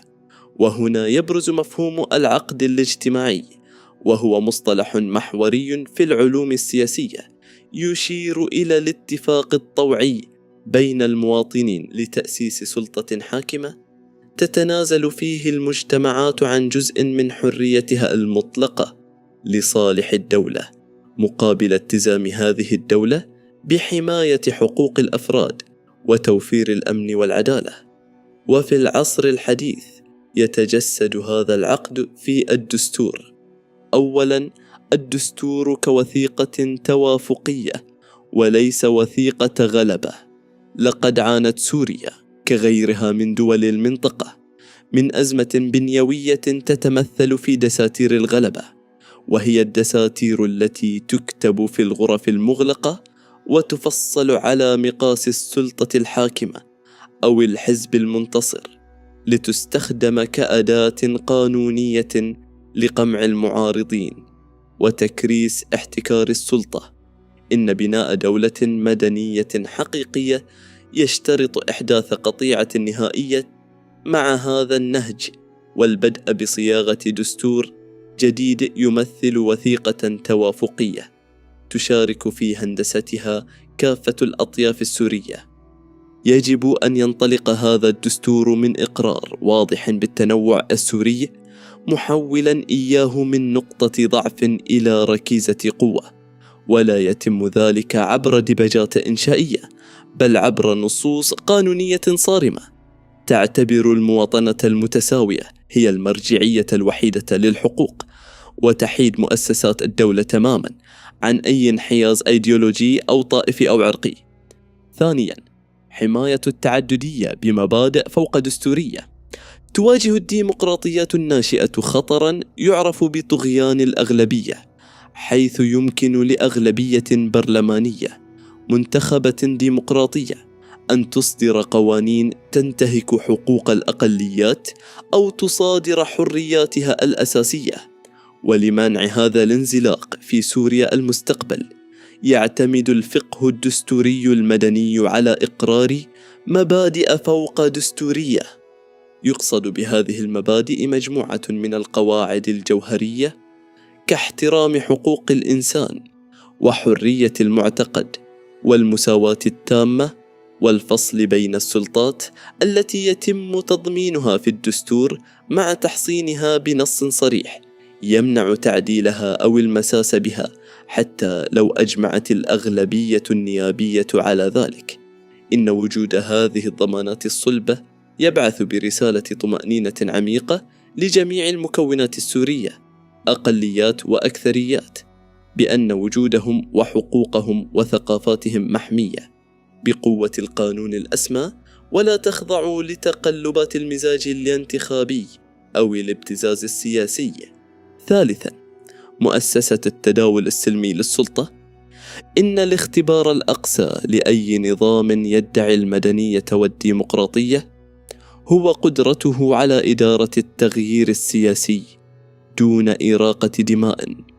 يعرف التداول السلمي للسلطة بأنه الانتقال السلس والمنظم لمقاليد الحكم من شخص أو حزب إلى آخر عبر آليات دستورية واضحة كالانتخابات الدورية الحرة، بعيدا عن الانقلابات العسكرية أو التوريث العائلي أو الاستفتاءات الصورية. لقد دفعت سوريا أثمانا باهظة نتيجة ثقافة الرئاسة الأبدية واحتكار الكرسي، وللخروج من هذا النفق يجب أن ينص الدستور المدني بصراحة على تحديد ولاية رئيس الجمهورية ورؤساء السلطات التنفيذية بفترات زمنية محددة وقصيرة كولايتين كحد أقصى، مع حظر قاطع لأي محاولة لتعديل هذه المداد لاحقة. إن كسر احتكار السلطة لا يجدد دماء المؤسسات ويمنع ترهلها فحسب، بل يرسخ في وعي المواطن السوري أن الحاكم هو مجرد موظف عام مؤتمن على مصالح الشعب لفترة مؤقتة، ويغادر منصبه طوعا متى ما قرر صندوق الاقتراع ذلك. وليس هذا المفهوم بغريب عن التاريخ السوري، فقد شهدت سوريا في مرحلة ما بعد الاستقلال ممارسات ديمقراطية متقدمة، حيث كان الرؤساء والوزراء يتداولون السلطة ويغادرون مناصبهم عبر استقالات أو انتخابات ليعودوا إلى حياتهم المدنية، قبل أن تجهض الانقلابات العسكرية المتتالية هذا المسار الحضاري. خاتمة الفصل الخامس: الدولة المدنية، وعاء النهضة ومظلة الأمان. في المحصلة التحليلية لهذا الفصل يتبين أن الدولة المدنية ليست ترفا فكريا أو خيارا نخبويا يمكن تأجيله، بل هي الإطار المؤسسي الإلزامي والوعاء العملي الوحيد القادر على استيعاب وتطبيق كل المفاهيم التي تم تناولها سابقا. فلا يمكن الحديث عن لامركزية ناجحة دون دولة مدنية تضبط إيقاعها وتمنع تحولها إلى تقسيم، ولا يمكن تطبيق علمانية تحمي الأديان من التوظيف السياسي إلا في ظل هيكل مدني محايد ولا قيمة لشعارات المواطنة والمساواة إذا لم تحرسها مؤسسات مدنية وقضاء مستقل وقانون يقف الجميع أمامه سواسية. إن التأسيس لهذه الدولة يمثل القطيعة التاريخية الضرورية مع حقبة اللا دولة وسنوات الاستبداد والفوضى. ورغم حجم التحديات وضراوة المقاومة التي تبديها قوى الأمر الواقع والمستفيدون من الفوضى، فإن الوعي العميق باستحالة العودة إلى الماضي أو القبول باستبداد بديل يمثل المحرك الأساسي لفرض هذا العقد الاجتماعي الجديد، عقد ينهي مسار الدم ويؤسس لوطن يليق بتضحيات أبنائه.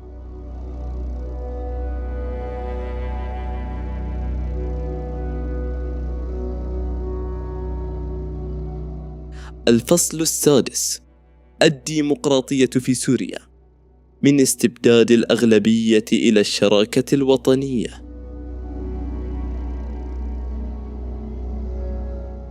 الديمقراطية هي النظام السياسي الوحيد الذي يتيح لنا التخلص من حكومة سيئة وتغييرها دون الحاجة إلى إراقة قطرة دم واحدة. فيلسوف العلوم والسياسة كارل بوبر. مقدمة الفصل: تفكيك صنم الصندوق. الديمقراطية كمنظومة حقوق لا مجرد انتخابات. في أدبيات الانتقال السياسي غالبا ما يتم اختزال مفهوم الديمقراطية في مشهد وحيد: طوابير من المواطنين يقفون أمام صناديق الاقتراع للإدلاء بأصواتهم، غير أن هذا الاختزال المخل والذي يعشش في الوعي الجمعي لكثير من المجتمعات الخارجة من حقب الاستبداد الطويلة يمثل الخطر الأكبر على أي مشروع لبناء دولة حديثة. يطرح تساؤل تحليلي حول ما إذا كان إجراء انتخابات عامة حرة يكفي بحد ذاته لإعلان ولادة ديمقراطية سورية، وهو ما تنفيه المقاربات الأكاديمية القاطعة، إذ يعتقد قطاع واسع لا سيما أولئك الذين ينتمون إلى الأغلبية الديمغرافية كالأغلبية السنية في سوريا أن الديمقراطية تعني ببساطة أن من يحصد العدد الأكبر من الأصوات يمتلك الحق الحصري والمطلق في الحكم وفرض رؤيته وقوانينه على المجتمع بأسره. وفي ظل هذا الفهم المشوه قد يرى البعض أن من حقهم، استنادا إلى تفوقهم العددي، إقامة نظام ديني صارم أو فرض سياسات تمييزية ضد الأقليات، متذرعين بأن ذلك يتم بطرق ديمقراطية. إن هذا التصور لا يمت للديمقراطية بصلة، بل هو تجسيد لطغيان الأغلبية واستبداد جديد يرتدي قناعا ديمقراطيا. فالديمقراطية الحقيقية ليست آلية ميكانيكية لفرض رأي الأغلبية على الأقلية، وليست كما يصورها البعض مجازا تصويتا بين 9 ذئاب وخروف واحد على ما سيكون عليه طعام العشاء. إنها في جوهرها الأصيل نظام مؤسسي وقيمي يحترم حقوق جميع المواطنين دون استثناء، ويضمن مشاركة الشعب بجميع أطيافه وألوانه في صنع القرار، بحيث لا تستطيع أي فئة مهما بلغ حجمها العددي أن تصادر حقوق بقية المكونات أو تهمشها. يهدف هذا الفصل إلى تصحيح هذه المفاهيم المغلوطة والتمييز بين الديمقراطية الشكلية المزيفة والديمقراطية الفعلية التي تحمي التعددية السورية. المبحث الأول: تشريح الديمقراطية المزيفة، ديكور الانتخابات في ظل الاستبداد. لكي نبني فهما دقيقا للديمقراطية الفعلية يجب أولا تفكيك النموذج المضاد، الديمقراطية الشكلية أو المزيفة.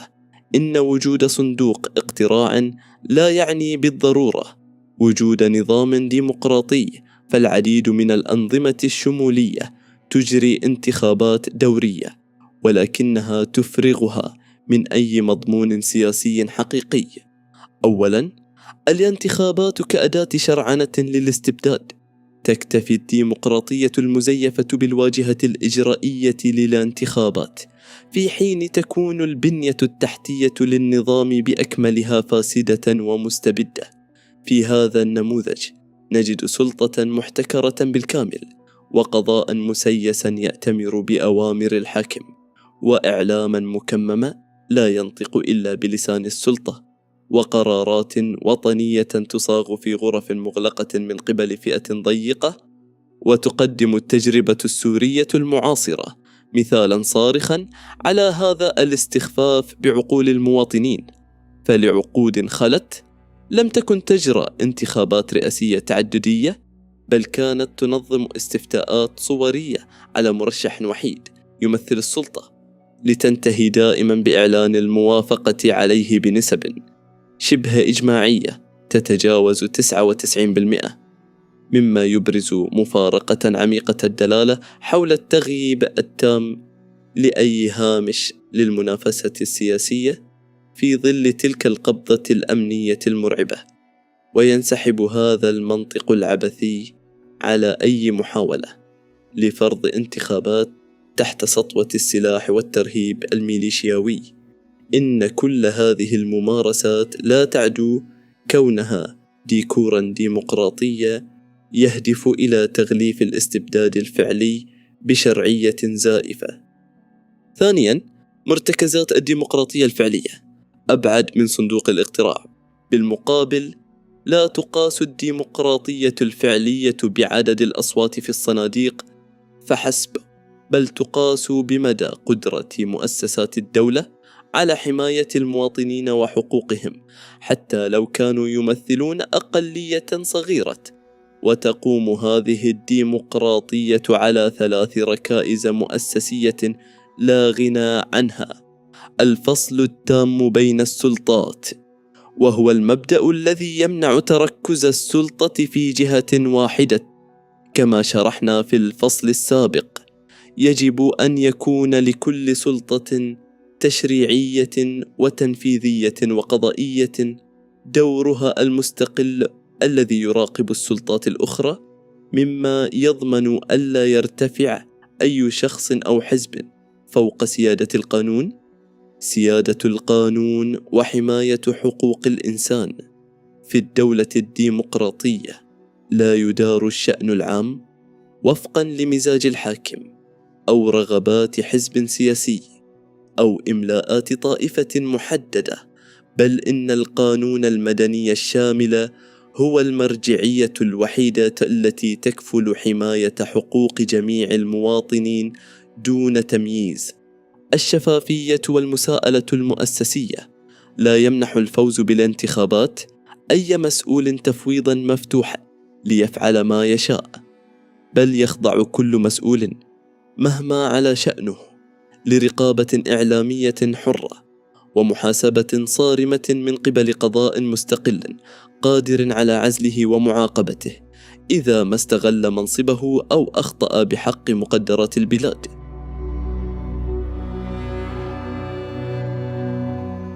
المبحث الثاني: إشكالية طغيان الأغلبية. كيف يتحول التصويت إلى استبداد؟ في الفقه الدستوري والعلوم السياسية يعد مصطلح طغيان الأغلبية من أخطر التشوهات والأمراض التي قد تصيب الأنظمة الديمقراطية الناشئة. ويقصد بهذا المفهوم الحالة التي تستخدم فيها أغلبية ديموغرافية أو سياسية، سواء كانت أغلبية دينية أو عرقية أو حزبية، تفوقها العددية في صناديق الاقتراع لتمرير تشريعات وقوانين تقمع حقوق الأقليات أو تصادر حرياتهم أو تهمش دورهم في المجتمع. بعبارة أبسط، الديمقراطية التي تعتمد حصرا على لعبة الأرقام قد تتحول إلى استبداد لا يقل بشاعة عن استبداد الفرد الواحد. فبدلا من أن يظلمك ديكتاتور واحد، يظلمك الملايين بمسوغ قانوني وديمقراطي. وفي هذا السياق تبرز المقاربات الفلسفية التي تصف الديمقراطية غير المقيدة بأنها أقرب إلى حكم الأقوى المغلف بآلية التصويت. أما الديمقراطية الدستورية الحقيقية فهي التي تضع قواعد صارمة تمنع المساس بالحقوق الأساسية للفئات الأضعف وتخرجها من دائرة الاستفتاء من الأساس. أولاً، الديموغرافيا السورية ومخاوف الاحتكار. عند إسقاط هذا المفهوم المعقد على الواقع السوري، نجد أن التخوفات المجتمعية، لا سيما لدى الأقليات الدينية كالمسيحيين والدروز والعلويين أو القومية كالأكراد والآشوريين، وحتى لدى الشرائح العلمانية والمدنية داخل الأغلبية السنية ذاتها، ليست تخوفات عبثية، بل هي هواجس مشروعة تستند إلى قراءة واقعية لخطاب بعض القوى المتشددة. ففي مجتمع يمتلك أغلبية ديموغرافية واضحة، قد تعتقد بعض التيارات الراديكالية أن فوزها في الانتخابات يمنحها تفويضا إلهيا أو شعبيا مطلقا لصبغ الدولة بلون واحد، وإذا تركت صناديق الاقتراع كحكم وحيد دون كوابح، فقد نشهد برلمانا تصوت أغلبيته على قوانين تفرض تفسيرات فقهية قسرية على جميع المواطنين، أو تلغي الاعتراف باللغات والثقافات المحلية، أو في أسوأ السيناريوهات التي تروج لها الجماعات المتطرفة فرض ضرائب تمييزية أو تقييد وصول مكونات معينة إلى المناصب السيادية بحجة أنهم لا ينتمون لدين أو طائفة الأغلبية. إن هذا المسار ليس ديمقراطية، بل هو احتلال داخلي ينفذ بأدوات انتخابية. ثانياً، الحقوق الأساسية لا تخضع للاستفتاء. لحل هذه المعضلة البنيوية، أسست الديمقراطيات العريقة قاعدة دستورية ذهبية مفادها: الحقوق الأساسية للمواطنين ليست مطروحة للتصويت.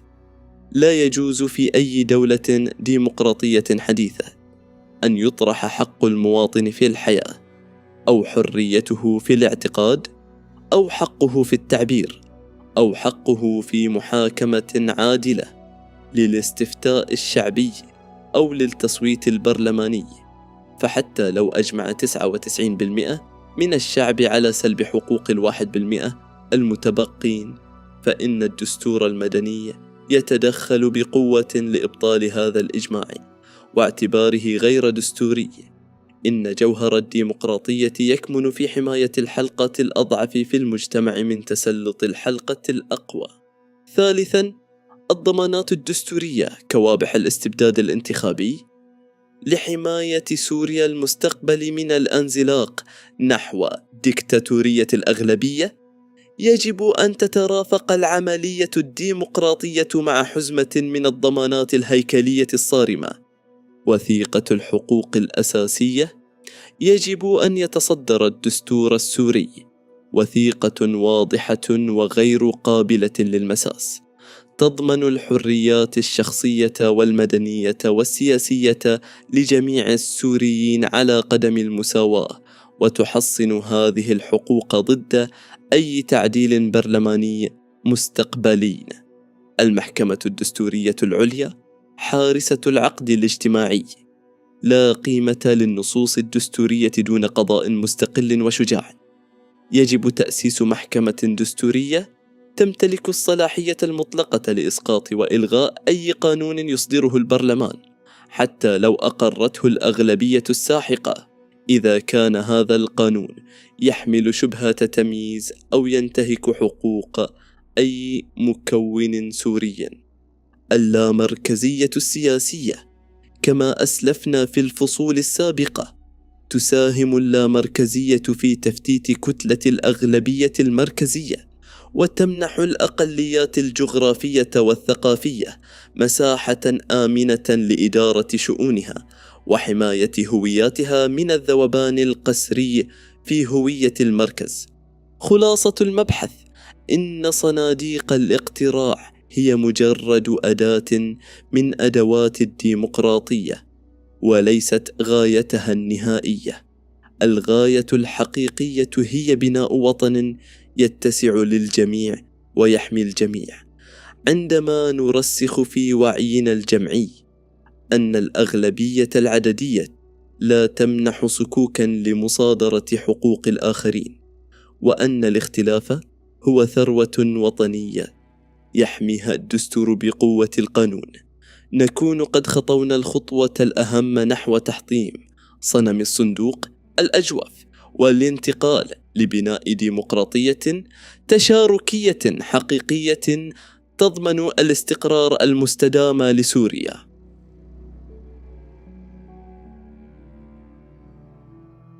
المبحث الثالث: مؤسسات المجتمع المدني والإعلام. الرقابة الشعبية والعمود الفقري للديمقراطية.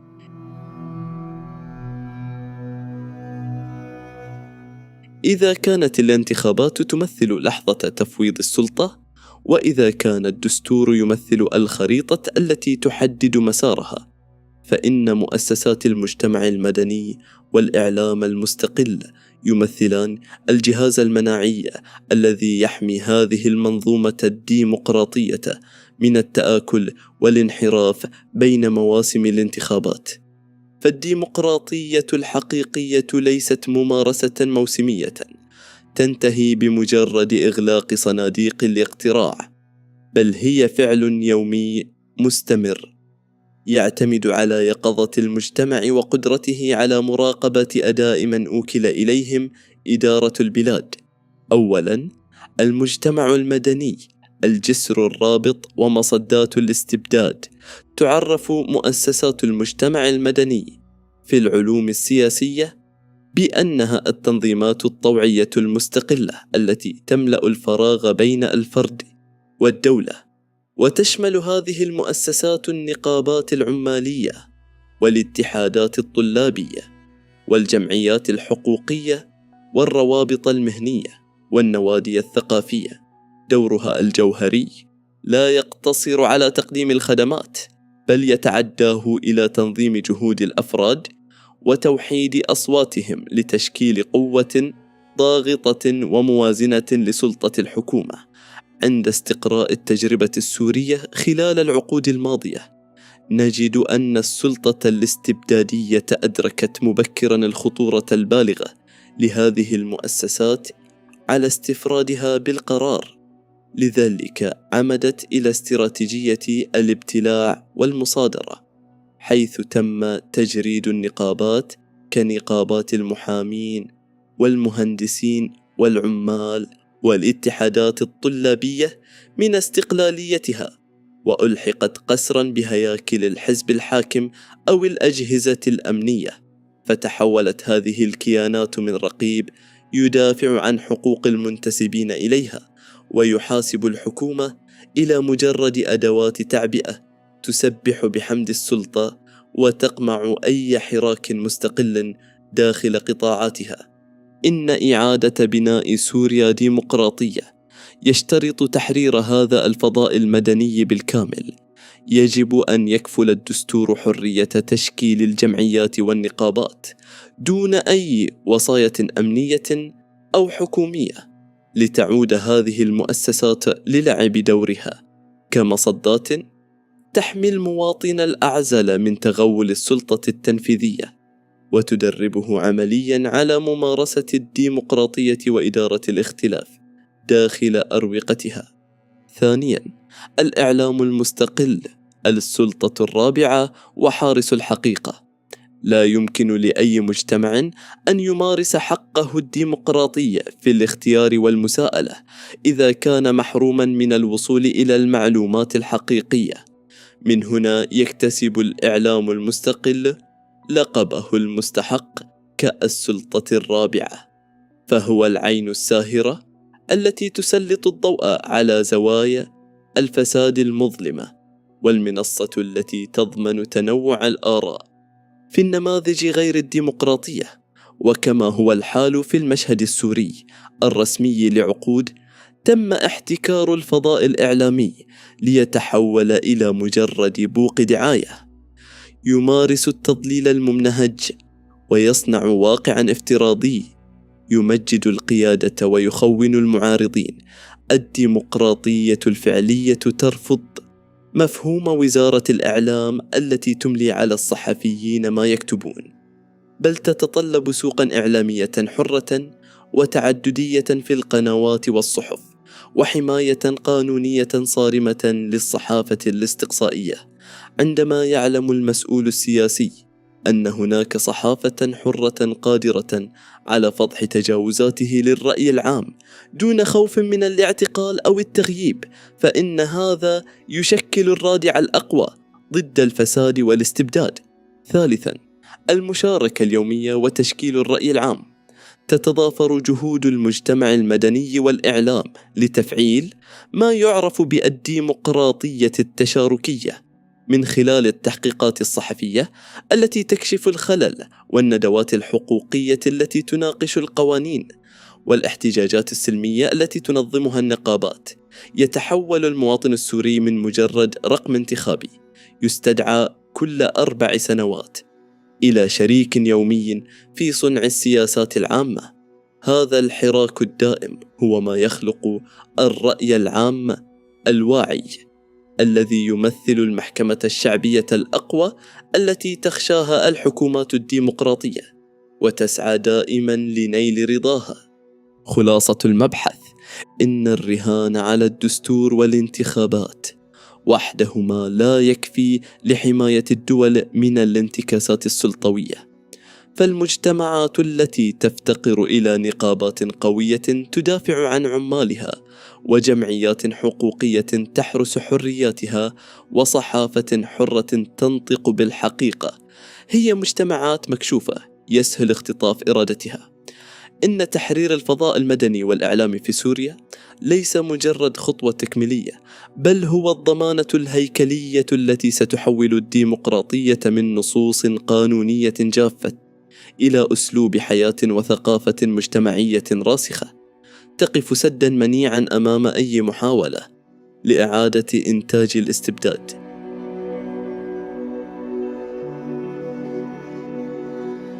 المبحث الرابع: التعددية الحزبية وإدارة الاختلاف.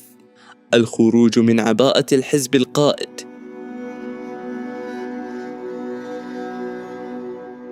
لا يمكن تصور وجود نظام ديمقراطي فاعل دون وجود بيئة سياسية تنافسية تتيح للمواطنين خيارات حقيقية ومتعددة.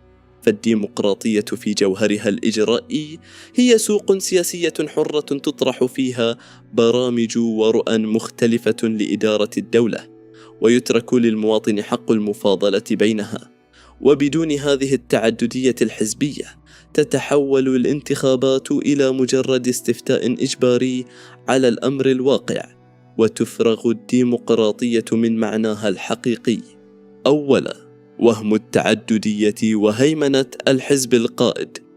تلجأ العديد من الأنظمة الشمولية إلى هندسة تعددية شكلية لتجميل صورتها أمام المجتمع الدولي، حيث تسمح بوجود أحزاب سياسية، ولكنها تفرغها من أي قدرة حقيقية على المنافسة أو الوصول إلى السلطة. وقد تجلى هذا النموذج بوضوح في التجربة السورية عبر عقود، لا سيما من خلال المادة 8 في الدستور القديم، والتي نصت صراحة على أن حزب البعث هو الحزب القائد في المجتمع والدولة.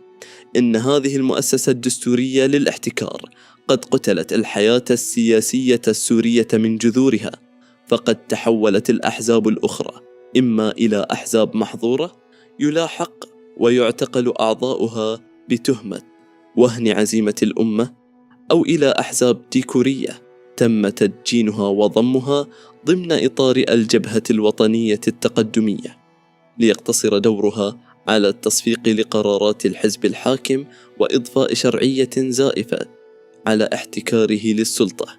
إن التأسيس لديمقراطية حقيقية يتطلب أولاً وقبل كل شيء تفكيك هذه العقلية الاحتكارية. فالدولة الديمقراطية لا تعترف بحزب قائد مفروض بقوة الدستور أو السلاح، بل تعتبر جميع الأحزاب السياسية كيانات متساوية قانونيا تتنافس بشرف، وتستمد قيادتها المؤقتة حصرا من ثقة الناخبين في صناديق الاقتراع. ثانيا، إدارة الاختلاف السلمي كبديل لثقافة الإلغاء. تنطلق الفلسفة الديمقراطية من اعتراف واقعي بأن أي مجتمع بشري، وخاصة المجتمع السوري بتركيبته المتنوعة، يحتوي بالضرورة على مصالح متضاربة ورؤى اقتصادية واجتماعية متباينة. في الأنظمة الاستبدادية يتم التعامل مع هذا الاختلاف كجريمة أو تهديد للأمن القومي، فيقمع المخالفون وتفرض رؤية أحادية بالقوة، مما يولد احتقانات مجتمعية تنفجر عاجلا أم آجلا على شكل عنف واحتراب أهلي. أما في النظام الديمقراطي فإن التعددية الحزبية تمثل الآلية الحضارية لإدارة هذا الاختلاف سلمية. فالأحزاب السياسية تعمل كقنوات شرعية تستوعب التباينات المجتمعية وتعبر عنها تحت قبة البرلمان، بدلا من أن يتقاتل السوريون في الشوارع أو عبر الميليشيات لفرض قناعاتهم. تقوم الأحزاب بنقل هذا الصراع إلى أروقة السياسة والتشريع، حيث تحسم الخلافات عبر الحوار والتفاوض والتصويت البرلماني وفق قواعد دستورية يرتضيها الجميع. ثالثاً، المعارضة الوطنية شريك في الحكم لا خائن للوطن. من أبرز التشوهات الثقافية التي خلفها الاستبداد في الوعي الجمعي هو الربط التلقائي بين كلمات معارضة وكلمة خيانة. في الديمقراطيات الراسخة لا تعد المعارضة السياسية مؤامرة خارجية أو طابورا خامسا، بل هي مؤسسة وطنية وضرورة حيوية لاستقامة الحكم. الأحزاب التي لا يحالفها الحظ في تشكيل الحكومة لا تنسحب من الحياة السياسية، بل تشكل حكومة ظل أو معارضة برلمانية فاعلة. دورها يتمثل في المراقبة الدقيقة لأداء السلطة التنفيذية وكشف أخطائها ومساءلة وزرائها، والأهم من ذلك تقديم البديل البرامجي للناخبين في الانتخابات القادمة. إن وجود معارضة قوية ومحمية بقوة القانون هو صمام الأمان الذي يمنع الحزب الحاكم من التراخي أو الانزلاق نحو الفساد والتسلط، لمعرفته الآكيدة بأن هناك بديلا جاهزا ينتظر هفواته ليحل محله عبر الإرادة الشعبية. خاتمة الفصل السادس: الديمقراطية كعقد شراكة لا صك ملكية. بناء على هذا التشريح الأكاديمي نصل إلى استنتاج جوهري يصحح البوصلة: الديمقراطية ليست مجرد تقنية لفرز الأصوات، وليست سلاحا تشهره الأغلبية لسحق الأقليات، بل هي عقد شراكة وطنية متكامل. هي منظومة تتطلب فصلا حقيقيا للسلطات ودستورا صلبا يحمي الحقوق الأساسية من أهواء السياسيين وتقلبات المزاج الانتخابي. هي فضاء مدني حر يتيح للإعلام والمجتمع المدني ممارسة الرقابة اليومية، وتعددية حزبية حقيقية تعتبر الاختلاف مصدر إثراء لا دافعا للإلغاء والتخوين. إن الانتقال من عقلية الاستحواذ على السلطة إلى عقلية إدارة الدولة تشاركية هو التحدي الثقافي والسياسي الأكبر الذي يواجه سوريا اليوم. فرغم مرارة التجربة وفظاعة الثمن الذي دفع، يمتلك السوريون اليوم وعيا غير مسبوق بخطورة الاستبداد بكافة أشكاله وصوره. إن ترسخ الوعي الجمعي بأن الأغلبية العددية لا تمنح صكوكا لمصادرة حقوق الآخرين، وأن الاختلاف هو ثروة وطنية يحميها الدستور بقوة القانون، يمثل الخطوة الأهم نحو تجاوز الديمقراطية الشكلية وبناء ديمقراطية حقيقية تعلي من شأن الإنسان وتحفظ كرامته وتصون اختلافه كضمانة وحيدة لتعافي البلاد ونهوضها.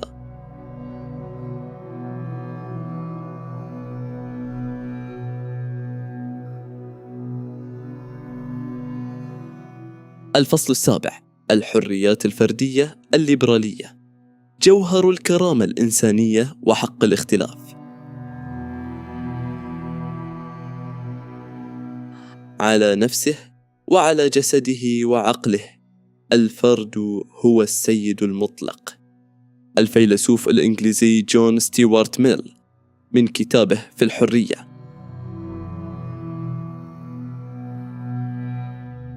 مقدمة الفصل: الفرد كغاية سياسية.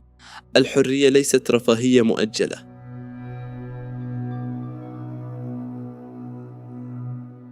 انصب التركيز في الفصول السابقة على هندسة الهياكل الكبرى للدولة السورية المنشودة وتأطير منظومتها المؤسسية، حيث تدرج البناء المفاهيمي بدءا من اللامركزية كآلية عادلة لإدارة الجغرافيا والموارد، مرورا بالعلمانية بوصفها الضمانة الجوهرية لحياد مؤسسات الحكم، ووصولا إلى دولة المواطنة التي تمثل المظلة الجامعة للهوية الوطنية.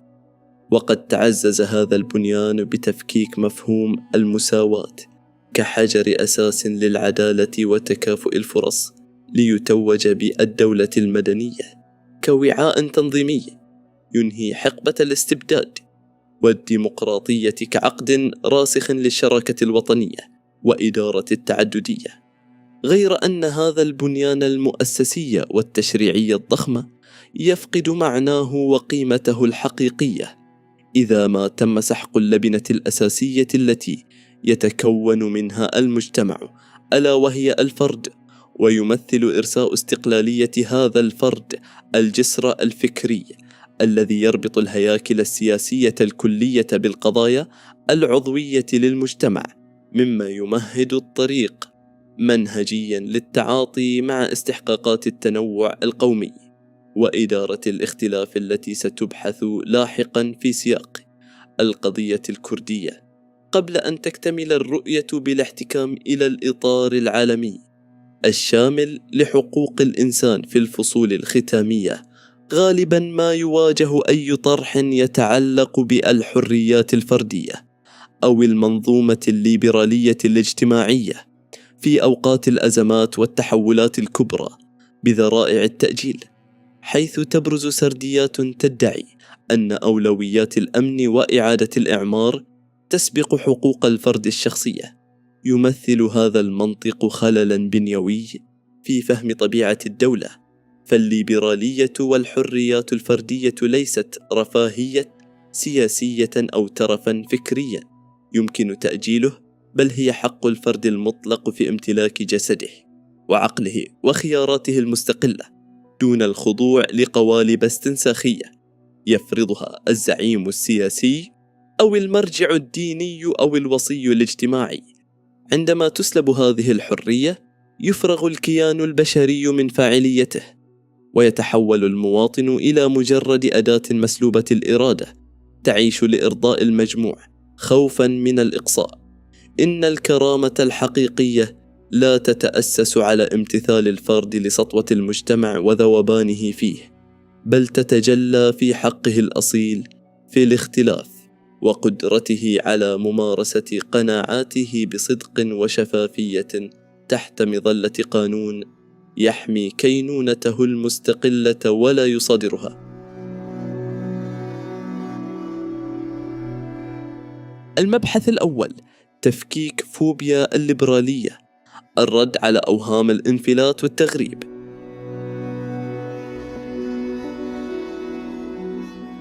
في القاموس السياسي والاجتماعي السوري والعربي عموما، تعرض مصطلح الليبرالية أو الحرية الفردية لأكبر عملية تشويه ممنهج، حتى تحولت الكلمة إلى ما يشبه الشتيمة أو تهمة جاهزة تلقى على كل تصرف يخرج عن المألوف.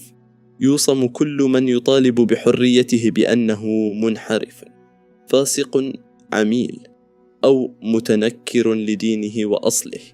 إن هذا التشويه ليس بريئا، بل تتبناه قوى مستفيدة من بقاء المجتمع في حالة القطيع، ولتأسيس فهم أكاديمي وعقلاني يتوجب تفكيك هذه الأوهام أو التابوهات الخمسة المرتبطة بالليبرالية. أولا، وهم الانفلات الأخلاقي. الحرية كقناعة لا كشكل. يروج المناهضون للحريات أن الليبرالية تعني الفوضى الأخلاقية أو حفلات العري. هذا تسطيح مخل، فالليبرالية لا تتدخل في طول أو قصر لباس الأفراد، بل تعنى بحرية اتخاذ القرار. إن الفتاة التي تختار ارتداء لباس منفتح ليست بالضرورة ممثلة للليبرالية، والمرأة المحجبة ليست بالضرورة نقيضا لها. ما يحدد الجوهر الليبرالي هو أن ينبع هذا الخيار من قناعة الفرد المستقلة، وليس نتيجة خوف من عقاب أسري أو رضوخ لترهيب مجتمعي أو التزاما بقوانين أمنية تفرض زيا محددا. ثانيا، وهم العداء للدين. الإيمان كعلاقة روحية لا كسلاح. الخرافة الثانية هي الربط الحتمي بين الليبرالية والإلحاد أو محاربة الأديان. الحقيقة السوسيولوجية تؤكد أن الليبرالي ليس بالضرورة غير مؤمن، بل قد تجد فردا مؤمنا بعمق يتبنى الفكر الليبرالي لأنه يرى أن الدين علاقة روحية شديدة الخصوصية بين الإنسان وخالقه، ويرفض رفضا قاطعا تحويل هذا الدين إلى سلاح جماعي لترهيب المجتمع أو فرض الوصاية على الآخرين. الليبرالية تقول ببساطة: مارس شعائرك بكل حرية، لكن لا تملك الحق في إجبار غيرك على ممارستها. ثالثا، وهم الفوضى المجتمعية، مسؤولية الحدود. وفي مواجهة الادعاءات بأن الحريات تؤدي إلى الفوضى المجتمعية، تؤكد المقاربات القانونية والفلسفية عكس ذلك تماما. الليبرالية ليست دعوة للأنانية والفلتان، بل هي دعوة لأعلى درجات المسؤولية.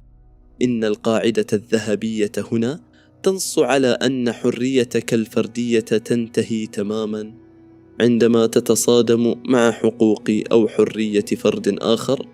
يحق للفرد أن يلبس ما يشاء، لكن لا يحق له فرض إعجاب الناس به، ويحق له التعبير عن رأيه، لكن لا يحق له ممارسة خطاب الكراهية أو الإهانة أو التحريض على العنف ضد من يختلف معه. رابعا، وهم العمالة للغرب. اللجوء بحثا عن الذات. من أكثر الاتهامات إثارة للسخرية هو تصوير الليبرالية كمؤامرة أو تقليد أعمى للغرب. ولتفنيد هذا الادعاء يكفي طرح تساؤل سوسيولوجي عميق: لماذا يغامر ملايين السوريين والعرب بحياتهم عبر قوارب الموت للوصول إلى أوروبا؟ هل هربوا بحثا عن المال فقط، أم هربوا لأنهم يبحثون عن دولة مدنية ليبرالية تضمن لهم العيش كما هم دون أن تتدخل في معتقداتهم أو هوياتهم؟ لو كانت الليبرالية شرا مطلقا لما كانت المجتمعات الليبرالية هي الملاذ الآمن لملايين المسلمين والعرب الذين يمارسون شعائرهم هناك بحرية أكبر مما كانوا يمارسونها في بلدانهم الأصلية. الليبرالية إذن ليست اختراعا غربيا للتآمر، بل هي وسيلة دفاع شخصي وحاجة إنسانية فطرية لمن يرفض الاختناق. خامسا، وهم النخبوية. الليبرالية كدرع للمهمشين. يعتقد البعض أن الحريات الفردية هي ترف يخص النخب المثقفة أو الطبقات المخملية في الصالونات السياسية. الواقع يثبت عكس ذلك تماما. الليبرالية هي المظلة التي تحمي المستضعفين في المجتمع. هي تهم المرأة التي تسعى لدخول سوق العمل دون استجداء إذن أو وصاية، وتهم الشاب الذي يرفض الانخراط في آلة الحرب العسكرية، وتهم الأفراد ذوي الميول الجنسية المختلفة المثليين الذين يعيشون رعبا مضاعفا في مجتمعات تقصيهم، وتهم الأب الذي يرفض إجبار ابنته على زواج قبلي أو تقليدي لا ترغبه. خلاصة المبحث: إن الليبرالية الاجتماعية ليست دينا جديدا يراد فرضه، ولا أيديولوجية مستوردة، بل هي قاعدة التعايش الأبسط والأرقى. دع كل إنسان يختار طريقة حياته بحرية طالما أنه لا يلحق الأذى بغيره. وإذا كانت هذه القاعدة البسيطة والبديهية تثير الرعب في أوساط مجتمعاتنا، فإن الخلل لا يكمن في الفكرة ذاتها، بل يكمن في البنية العميقة لمجتمع نسي تحت وطأة الاستبداد الطويل المعنى الحقيقي لكلمة إنسان.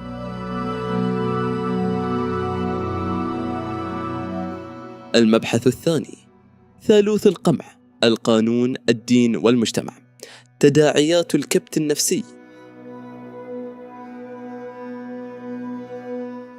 لا يعيش الفرد السوري أزمة مصادرة حريته نتيجة عامل واحد أو جهة قمعية مفردة، بل يجد نفسه محاصرا داخل شبكة معقدة من الوصاية تحكم إغلاقها 3 قوى رئيسية تتخادم فيما بينها لضمان بقاء الفرد في حالة تبعية تامة.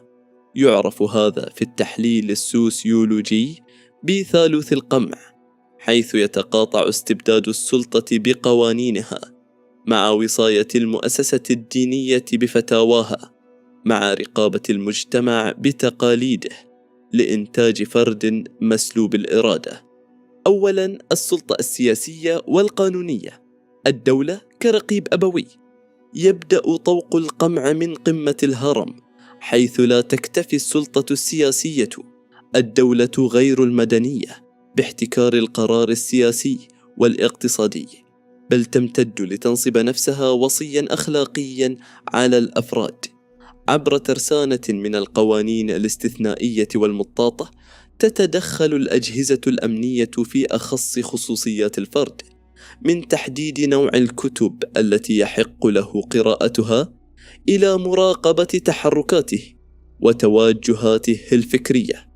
إن هذه السلطة لا تقمع الفرد انطلاقا من حرصها على الفضيلة، بل لأنها تدرك يقينا أن الفرد الحر في تفكيره واختياراته الشخصية هو بطبيعته فرد متمرد على الاستبداد السياسي، ولذلك تصاغ القوانين كقوانين المطبوعات وقانون العقوبات وقوانين الجرائم الإلكترونية لتكون بمثابة سيف مسلط يخنق أي محاولة للخروج عن النص الرسمي، مما يجعل الفرد مجرما محتملا بمجرد تفكيره خارج السرب. ثانيا، الوصاية الدينية، احتكار الحقيقة وسلاح التكفير. يتمثل الضلع الثاني في هذا الثالوث في المؤسسة الدينية، سواء كانت رسمية تابعة للسلطة أو شعبية متشددة. تمارس هذه المؤسسات نوعا من الاستبداد الروحي عبر احتكارها المطلق لتفسير النصوص وفرض رؤية أحادية صارمة على حياة الناس. عندما يقرر الفرد ممارسة حريته في التفكير النقدي أو تبني نمط حياة مختلف أو حتى طرح تساؤلات وجودية مشروعة، فإنه لا يواجه نقاشا فكريا، بل يواجه فورا بسلاح التحريم والتكفير. وتكمن الخطورة البالغة هنا في أن القمع الديني يمنح الاستبداد السياسي والمجتمعي شرعية مقدسة، فالفرد المختلف لا يصنف فقط كخارج عن القانون، بل يصنف كخارج عن الملة، مما يبيح عزله أو تجريده من حقوقه، أو حتى استباحة دمه في بعض البيئات المتطرفة. ثالثا، محاكم التفتيش المجتمعية، سلطة التقاليد وهاجس العيب. أما الضلع الثالث والأكثر قسوة فهو المجتمع ذاته، ففي غياب دولة القانون والمؤسسات يتحول المجتمع إلى محكمة تفتيش واسعة لا تنام. تتشكل هذه الرقابة من العائلة الممتدة والجيران وأبناء الحي، حيث ينصب الجميع أنفسهم حراسا للعادات والتقاليد ومفاهيم الشرف والعيب. إن سلطة كلام الناس في مجتمعاتنا تمتلك قوة تدميرية تفوق أحيانا قوة الأجهزة الأمنية، فالفرد يجبر على اتخاذ قرارات مصيرية في حياته، كاختيار شريك الحياة أو التخصص الدراسي أو طريقة اللباس، ليس بناء على رغباته الشخصية، بل إرضاء لذكورية المجتمع وتجنبا للوصمة الاجتماعية. في هذا المناخ يصبح الاختلاف الفردي عورة يجب سترها، وتتحول التقاليد البالية إلى سياج شائك يدمي كل من يحاول القفز فوقه بحثا عن ذاته. رابعا، مجتمع الأقنعة الازدواجية واغتيال الإبداع الفردي. تتجلى الحصيلة النفسية والمجتمعية لوقوع الفرد تحت وطأة هذا الثالوث القمعي المطبق في نشوء حالة من الانفصام المجتمعي، السكيزوفرينيا الاجتماعية، وتفشي الازدواجية، عندما يمنع الإنسان من التعبير عن قناعاته بحرية، فإنه لا يتخلى عنها بل يضطر لإخفائها. يبدأ الفرد بارتداء أقنعة تتناسب مع متطلبات السلطة والدين والمجتمع، فيمارس سلوكا في العلن يتناقض تماما مع ما يمارسه وما يؤمن به في السر. هذه الازدواجية القسرية تخلق مجتمعا هشا ومنافقا يعيش أفراده في حالة من التوتر النفسي المستمر، خوفا من افتضاح أمرهم وسقوط أقنعتهم. والأخطر من ذلك أن هذا الكبت يغتال ملكة الإبداع، فالإبداع في العلوم والفنون والفلسفة والاقتصاد لا ينمو في بيئة الخوف والاستنساخ، بل يزدهر حصرا في بيئات تضمن للفرد حقه في التجربة والخطأ والتمرد على المألوف. لذلك لا عجب أن تتحول مجتمعاتنا إلى مجتمعات طاردة للكفاءات، حيث يجد العقل السوري المبدع نفسه مجبرا على الهجرة إلى بيئات ليبرالية حرة ليتمكن من التنفس والإنتاج. خلاصة المبحث: إن تحرير الإنسان السوري لا يكتمل بإسقاط نظام سياسي مستبد فحسب، فهذه ليست سوى خطوة أولى ضرورية. التحرير الحقيقي والعبور نحو النهضة يشترط تفكيك هذه الجدران الثلاثة معا. يتطلب الأمر شجاعة فائقة لانتزاع الفرد من براثن الوصاية الأمنية، ومن احتكار المؤسسات الدينية للضمائر، ومن استبداد العقل الجمعي. عندما يمتلك المواطن السوري سيادته المطلقة على جسده وعقله وخياراته دون خوف من سجن أو تكفير أو منبوذية مجتمعية، حينئذ فقط يمكننا الحديث عن ولادة أمة حية قادرة على صناعة الحضارة لا استهلاكها.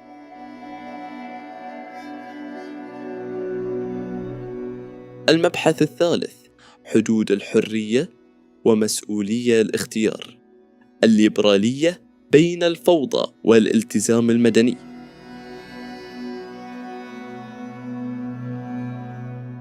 يواجه المدافعون عن الحريات الفردية سؤالا نمطيا متكررا يختزل مخاوف المجتمعات المحافظة من أي تغيير. هل تعني الحرية أن يفعل كل فرد ما يحلو له لتنزلق البلاد نحو الفوضى المطلقة؟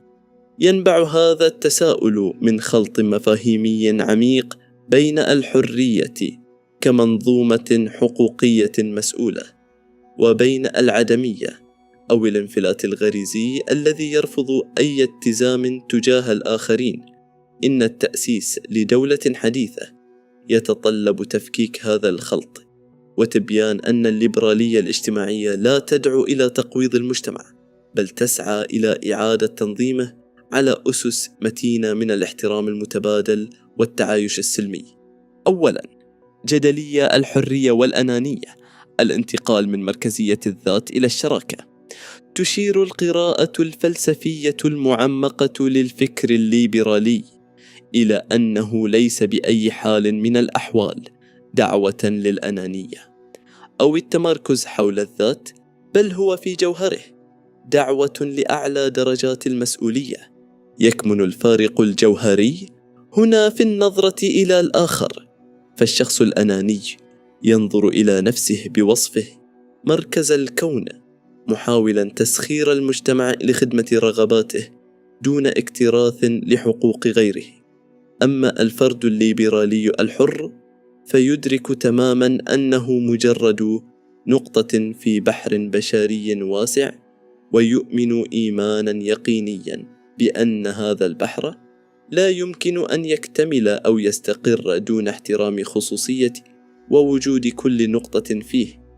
وعليه عندما يطالب المواطن السوري اليوم بحريته الفردية، فهو لا يسعى لسرقة حقوق الآخرين أو سلبهم مكتسباتهم، بل هو ببساطة يطالب باسترداد حقه الطبيعي والأصيل في إدارة حياته. ثانياً، القاعدة الذهبية وتأطير السلوك المدني. لكي لا تتحول الحرية إلى فوضى، تعتمد الدولة المدنية الحديثة على قاعدة ذهبية صارمة تشكل حجر الزاوية في فقه الحريات. أنت حر تماما، ولكن حريتك تنتهي فوراً عند الحدود التي تبدأ فيها حرية الآخرين. إن هذه القاعدة تنفي فكرة الانفلات المطلق، وتضع إطاراً مدنياً يضبط السلوك الفردي. وتتجسد تطبيقات هذه القاعدة في كافة تفاصيل الحياة اليومية. فمن حق الفرد ممارسة حريته المطلقة في اختيار مظهره وطريقة لباسه، ولكن ليس من حقه إلزام الآخرين بالإعجاب به أو فرضه كنموذج مجتمعي. ومن حقه اختيار من يحب بناء على قناعاته الخاصة، غير أنه لا يمتلك الحق في إجبار المجتمع على تقبل خياراته بالإكراه. والأهم من ذلك سياسيا واجتماعيا، للفرد كامل الحق في حرية التعبير وطرح أفكاره مهما بدت جريئة أو مختلفة، إلا أن هذه الحرية تسقط وتجرم قانونيا متى ما انزلقت نحو إهانة الآخرين أو شتمهم أو ممارسة خطاب الكراهية وإلغاء المخالفين.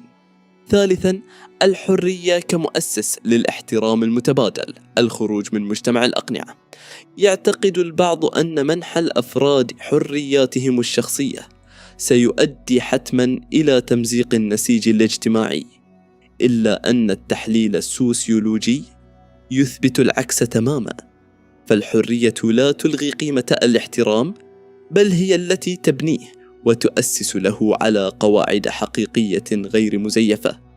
في غياب الحرية يسود الاحترام الشكلي المبني على الخوف والنفاق، حيث يضطر الأفراد لارتداء أقنعة مجتمعية تخفي قناعاتهم الحقيقية لتجنب الإقصاء.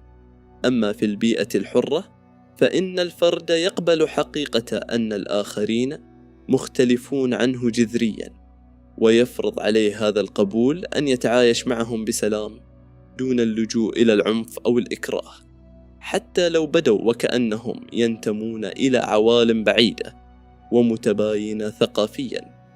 إن الليبرالية لا تقسم المجتمع، بل تخلق مساحة آمنة تتسع للجميع، ليتمكن كل فرد من التعبير عن ذاته الحقيقية بصدق، متجردا من الخوف ومن عقدة التبرير المستمر ومن الحاجة المرهقة لارتداء الأقنعة.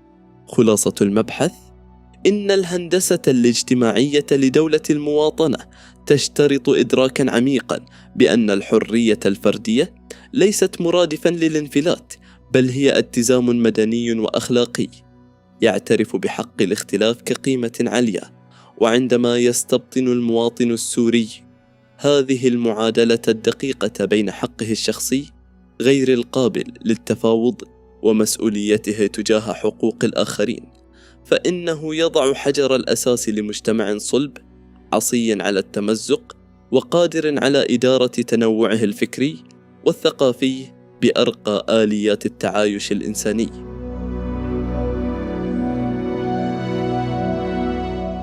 المبحث الرابع: مأسسة الحريات، الدولة والمجتمع كضامنين للكرامة الفردية. لا تكتمل المنظومة الليبرالية ولا تصبح واقعا ملموسا بمجرد نشر الوعي الثقافي أو إقناع المجتمع بأهمية التسامح، فالثقافة المجتمعية عرضة للتغير والانتكاس. إن الضمانة الوحيدة والدائمة لحماية استقلالية الفرد تكمن في مأسسة الحريات، أي تحويل هذه الحريات من مجرد رغبات شخصية إلى حقوق دستورية صلبة تحرسها مؤسسات دولة قوية ومحايدة، قادرة على ردع أي محاولة للمساس بها، سواء جاءت هذه المحاولة من الأغلبية المجتمعية أو من السلطة ذاتها. أولاً، التحصين الدستوري. الحريات الشخصية كخط أحمر، يبدأ مسار المأسسة من الوثيقة الأسمى في البلاد، الدستور. يجب أن يتضمن الدستور السوري إعلاناً واضحاً وصريحاً للحقوق والحريات الفردية، لا يقبل التأويل ولا يقيد بقوانين أدنى منه مرتبة. يتوجب على هذا الدستور أن يكفل حق الفرد في ملكية جسده، وحرية معتقده، وحرية تعبيره، وحقه في اختيار نمط حياته الخاص. ولمنع الالتفاف على هذه الحقوق يجب أن تلغى من الدستور وتجرم في القوانين كل العبارات الفضفاضة التي استخدمت تاريخيا لقمع الأفراد، مثل خدش الحياء العام أو وهن عزيمة الأمة أو الآداب العامة، وهي مصطلحات مطاطة استغلتها الأنظمة الاستبدادية والمحاكم الاستثنائية كذرائع قانونية لاعتقال المفكرين وقمع المختلفين وتجريم أي سلوك فردي لا يتطابق مع هوى السلطة. ثانياً، تحييد أجهزة الدولة. نهاية مفهوم شرطة الأخلاق. يتطلب الانتقال نحو الدولة الليبرالية إعادة صياغة جذرية للعقيدة الأمنية والشرطية، ففي الدولة المدنية لا تعد الشرطة أو الأجهزة التنفيذية مخولة بلعب دور الوصي الأخلاقي أو حارس الفضيلة على المجتمع. لا يحق لأي جهاز حكومي أن يوقف مواطنا ليحاسبه على طريقة لباسه أو ليتدخل في علاقاته الشخصية الرضائية أو ليفتش في نواياه ومعتقداته. إن الوظيفة الحصرية لأجهزة إنفاذ القانون في هذا السياق تنحصر في حماية المجال العام من التعديات المادية ومنع الإكراه. بمعنى آخر، تتدخل الدولة بقوة القانون فقط عندما يقوم شخص بإجبار شخص آخر على فعل لا يريده، أو عندما يتعرض الفرد المختلف لاعتداء أو تنمر مجتمعي يهدد سلامته. هنا تتحول الدولة من رقيب أمني يخنق المواطن إلى درع مدني يحمي حقه في الاختلاف. ثالثاً، استقلالية الفضاء الخاص، الملاذ الآمن للفرد. تعلي الفلسفة الليبرالية من شأن التمييز الصارم بين المجال العام والمجال الخاص. إن منزل المواطن ومراسلاته وأجهزته الشخصية وحياته العائلية تمثل جميعها حرمة مطلقة لا يجوز للسلطة أو المجتمع اختراقها أو التلصص عليها تحت أي ذريعة. إن إسقاط القوانين التي تبيح للسلطات مراقبة الأفراد أو اقتحام خصوصياتهم هو خطوة تأسيسية لبناء الثقة بين المواطن والدولة، ولإشعار السوري بأنه لم يعد يعيش في سجن كبير يخضع للمراقبة الدائمة. رابعاً، التربية المدنية، بناء العقل الحر المستقل. إلى جانب الردع القانوني تبرز الحاجة الماسة لإنتاج حاضنة مجتمعية تتقبل الحريات وتستوعبها، ويقع هذا العبء الأكبر على عاتق المؤسسة التعليمية.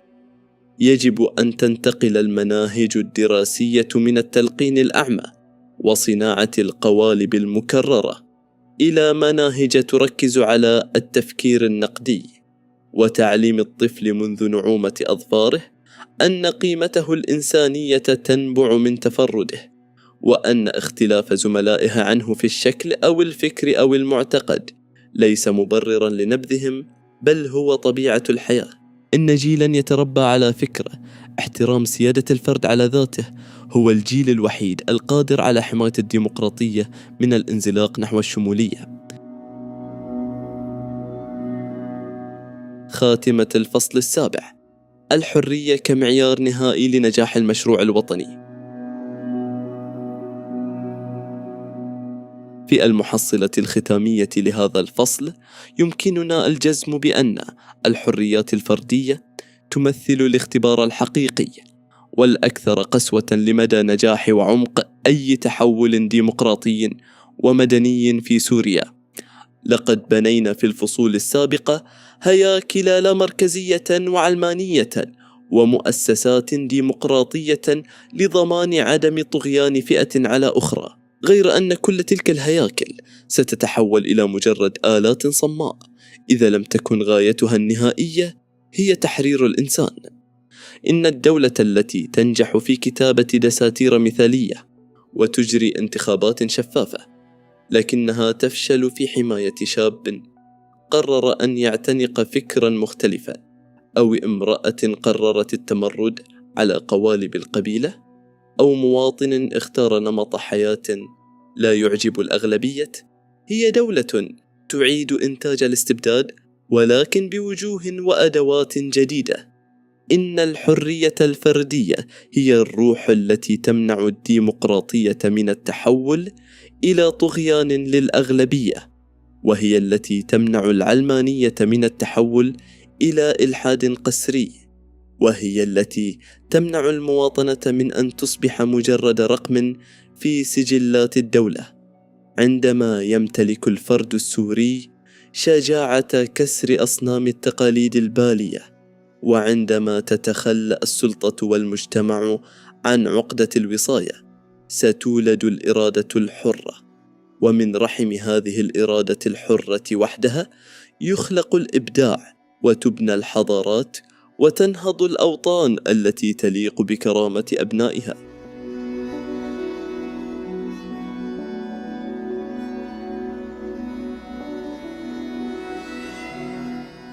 الفصل الثامن: القضية الكردية، حجر الزاوية والاختبار الحقيقي للمشروع الوطني السوري.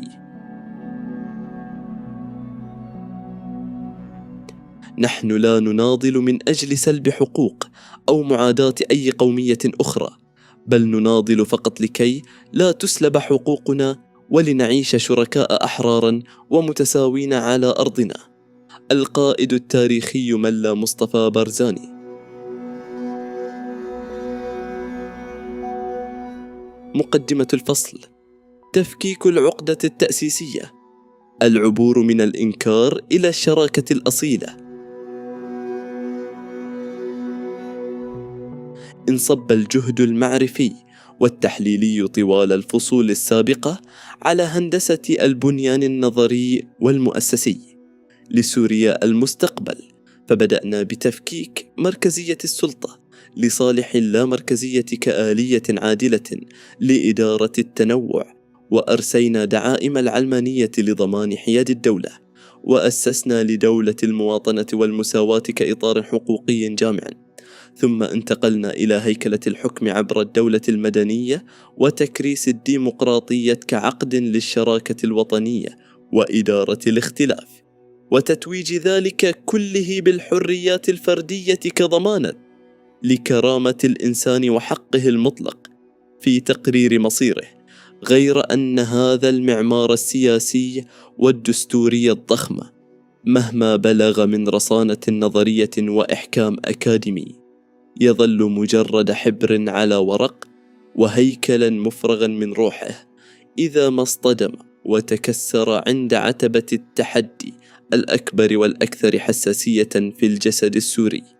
إن الاختبار الحقيقي والمحك الفعلي لصدق وموثوقية كل تلك المفاهيم لا يتجلى في قاعات التنظير، بل يتجلى حصرا في مقاربة القضية الكردية. فهذه القضية، وكما يوصف حجر الزاوية في البناء الذي يمسك العقد ويمنعه من السقوط، هي الأساس الذي إما أن يرسي قواعد دولة مستقرة وعادلة، أو يكون التهرب منها سببا في تقويض المشروع الوطني بأسره وانهياره. لا يمكن بأي مقياس أكاديمي أو سياسي أو أخلاقي الحديث عن دولة مواطنة أو مساواة في حين يتم التنكر للحقوق القومية والسياسية والثقافية لمكون أصيل يعيش على أرضه التاريخية. ولا يمكن الادعاء بتأسيس دولة مدنية ديمقراطية بينما تستمر سرديات الإلغاء والتهميش، أو ينظر إلى الشريك الكردي من خلال عدسات التخوين الأمني، أو يصنف خطأ وظلما كضيف أو لاجئ في وطن هو من صناع حضارته ونسيجه الأول. إن غياب الحل الجذري والعادل لهذه القضية كفيل بنسف كل ما سبق من مبادئ، إذ كيف يمكن لدولة أن تدعي المدنية وهي تمارس الإقصاء القومي؟ وكيف تدعي الديمقراطية وهي تستبد بأصلاء الأرض؟ وبالمقابل فإن تحقيق هذا الحل والمكاشفة التاريخية سيمثل الضمان الكبرى لنجاح المشروع الوطني السوري بأكمله وتحويله من حلم طوباوي إلى واقع مستدام. لذلك يبتعد هذا الفصل عن الدبلوماسية اللفظية والمجاملات السياسية ليغوص بمشرط العقل والمنطق في أعمق وأعقد الملفات السورية. سيفكك هذا الفصل إشكالية الحدود وإرث سايكس بيكو الذي مزق الجغرافيا والوجدان، ويؤصل للوجود الكردي كوجود أصيل وشريك مؤسس غير قابل للمساومة. كما سيدحض بقوة الحجة سرديات الدولة القومية الأحادية التي أقصت التنوع واحتكرت الوطن، ووصولا إلى استشراف السيناريوهات العملية والممكنة، وفي مقدمتها الخيار التشاركي واللامركزي لإدارة هذا التنوع، محولين إياه من أزمة مزمنة إلى ثروة وطنية وقوة دافعة لبناء سوريا الجديدة.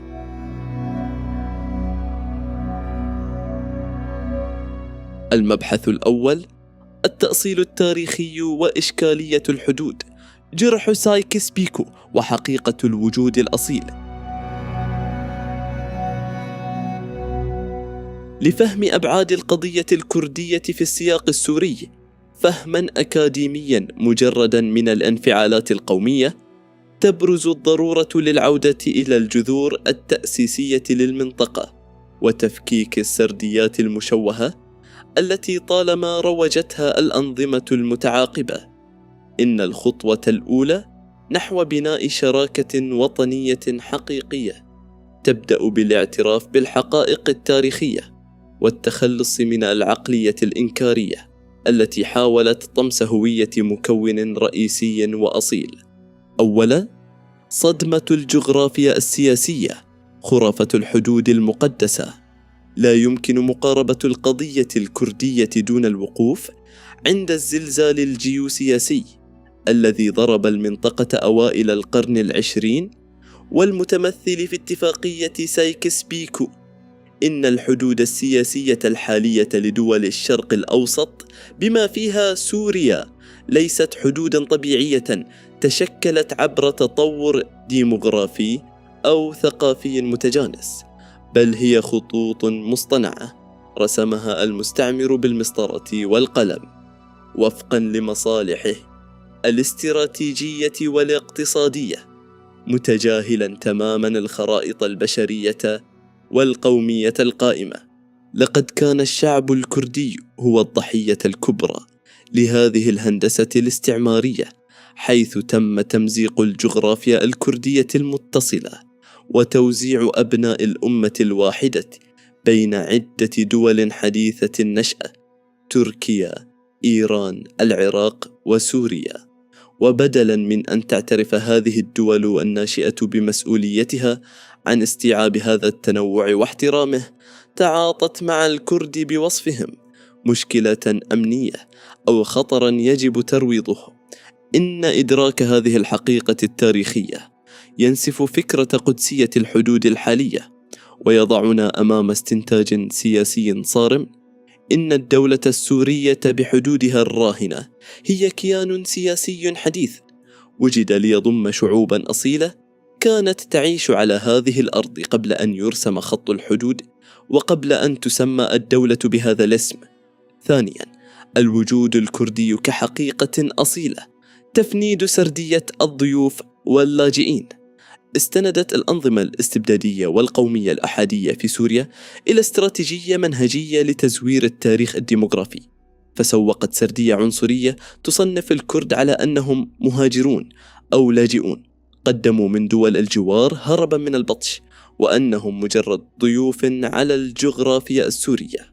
وقد ترجمت هذه السردية الكارثية إلى سياسات قمعية بالغة القسوة، كالإحصاء الاستثنائي لعام 1962 الذي جرد عشرات الآلاف من الكرد من جنسيتهم السورية، ومشروع الحزام العربي الذي هدف إلى تغيير الهندسة الديموغرافية لانتزاع الكرد من أرضهم التاريخية.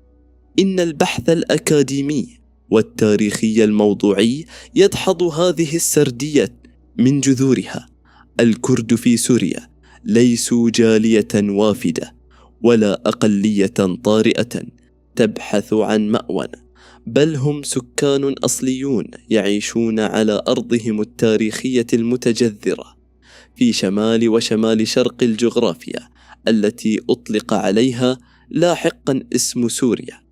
إنهم شركاء مؤسسون في حضارة هذه المنطقة، ودمجهم ضمن حدود الدولة السورية كان نتيجة لترتيبات دولية قاهرة وليس منة من أحد.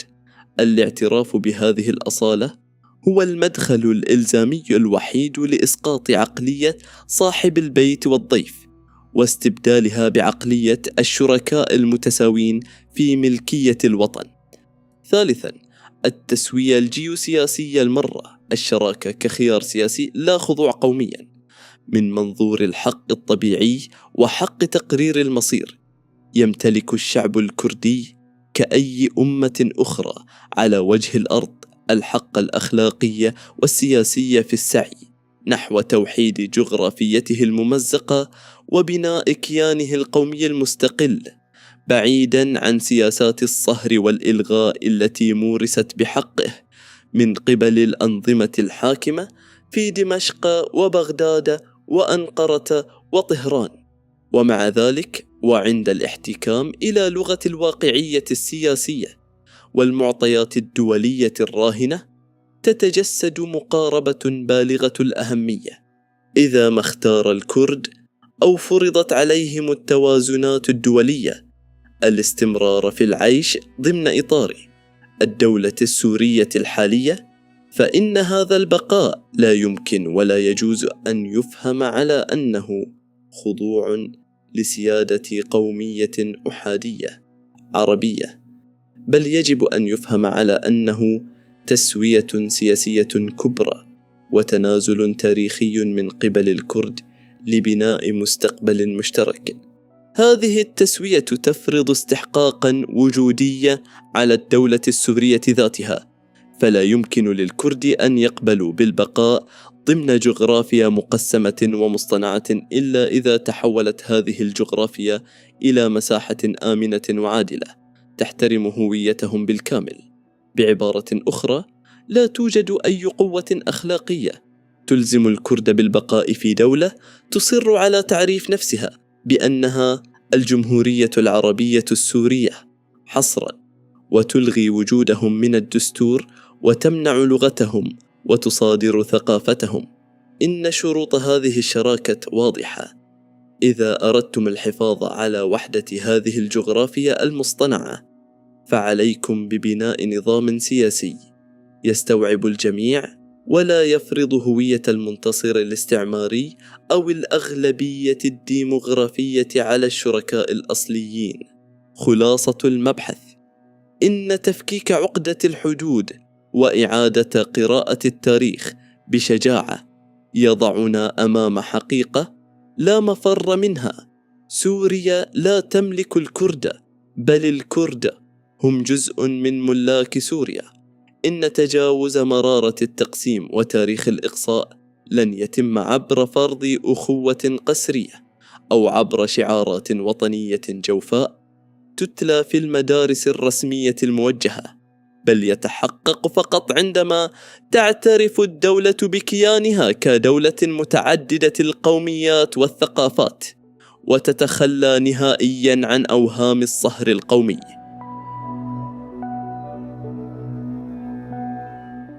المبحث الثاني: تفكيك سردية الدولة القومية الأحادية من الجمهورية العربية السورية إلى الجمهورية السورية.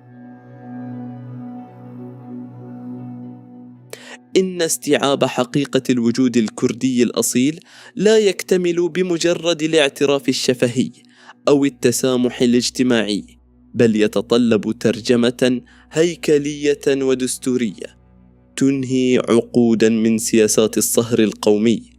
لقد بنيت الدولة السورية الحديثة، لا سيما في حقبة ما بعد الاستقلال وصعود تيارات القومية العربية، على أسس إقصائية تفترض تطابقا حتميا بين الدولة ككيان سياسي والقومية كعرق محدد. أدى هذا التطابق المتعسف إلى خلق مواطنة من الدرجة الثانية لكل من لا ينتمي إلى القومية المهيمنة، مما يستوجب اليوم تفكيك هذه السردية الأحادية لبناء وطن يتسع لجميع مؤسسيه. أولاً، أزمة التسمية والهوية، إسقاط الاستحواذ القومي. يبدأ التهميش الممنهج من الواجهة الرسمية للدولة، أي من اسمها. إن إصرار الحكومات المتعاقبة على تسمية البلاد بالجمهورية العربية السورية يمثل في التحليل السياسي الدقيق عملاً من أعمال الاستحواذ القومي. فهذه التسمية ترسل رسالة دستورية واضحة للكردي والسرياني والآشوري والتركماني، مفادها أن هذا الكيان السياسي لا يمثل هويتهم، بل هو ملك حصري لقومية واحدة، وما هم سوى مقيمين على أطراف هذا الكيان. إن بناء الشراكة الوطنية الحقيقية يشترط العودة إلى التسمية المدنية الجامعة، الجمهورية السورية، كما كانت تعرف في بعض دساتيرها المبكرة قبل أن تختطفها الأيديولوجيات الشمولية. إن نزع الصبغة القومية الأحادية عن اسم الدولة ليس انتقاصا من المكون العربي أو طمسا لوجوده التاريخي، بل هو إعلان نضج سياسي يعترف بأن الهوية السورية هي هوية مركبة وفسيفسائية، وليست قالبا أحاديا يفرض بقوة القانون والمناهج الدراسية. ثانيا، المساواة اللغوية والثقافية. اللغة كوجود لا كمجرد أداة تواصل.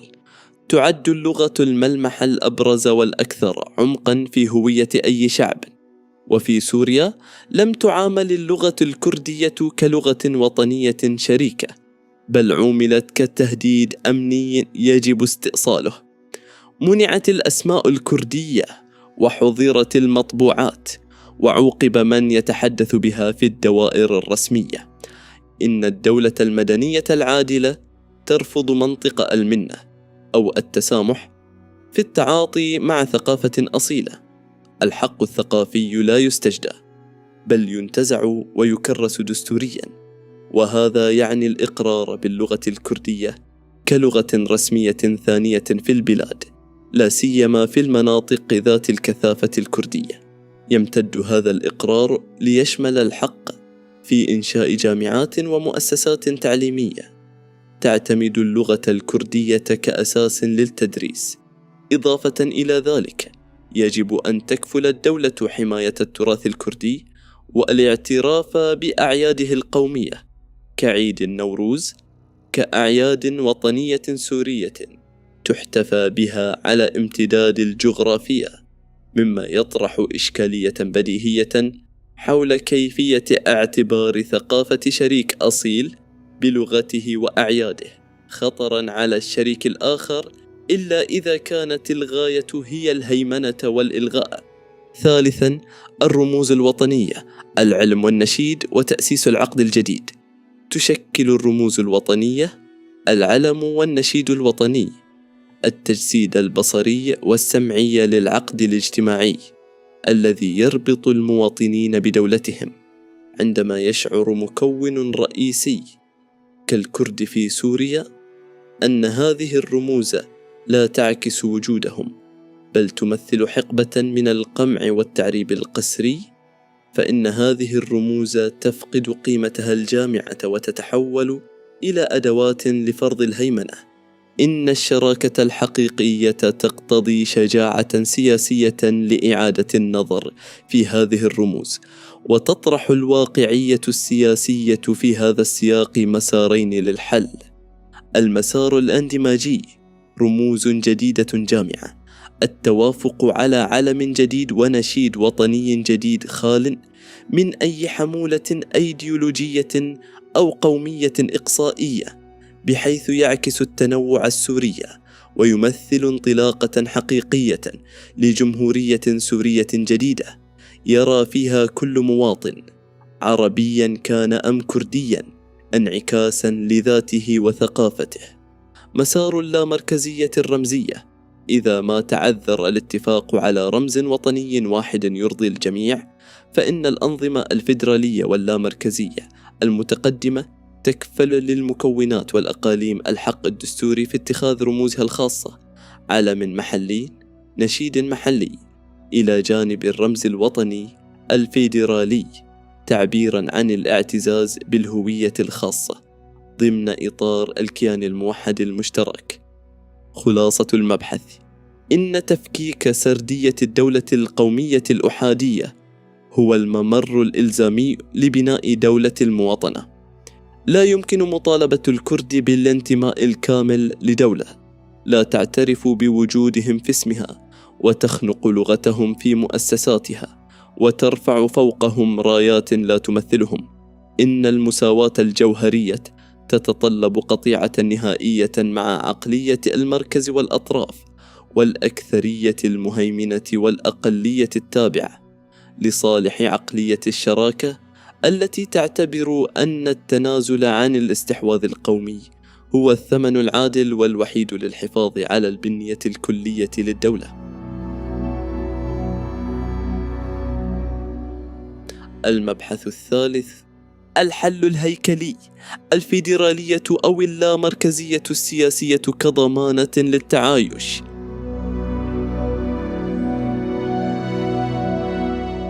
بعد تفكيك السرديات التاريخية المغلوطة وإسقاط أوهام الدولة القومية الأحادية، نصل إلى الاستحقاق الأهم: كيف نترجم هذه الشراكة الدستورية والثقافية إلى نظام حكم واقعي يضمن عدم تكرار مآسي الماضي؟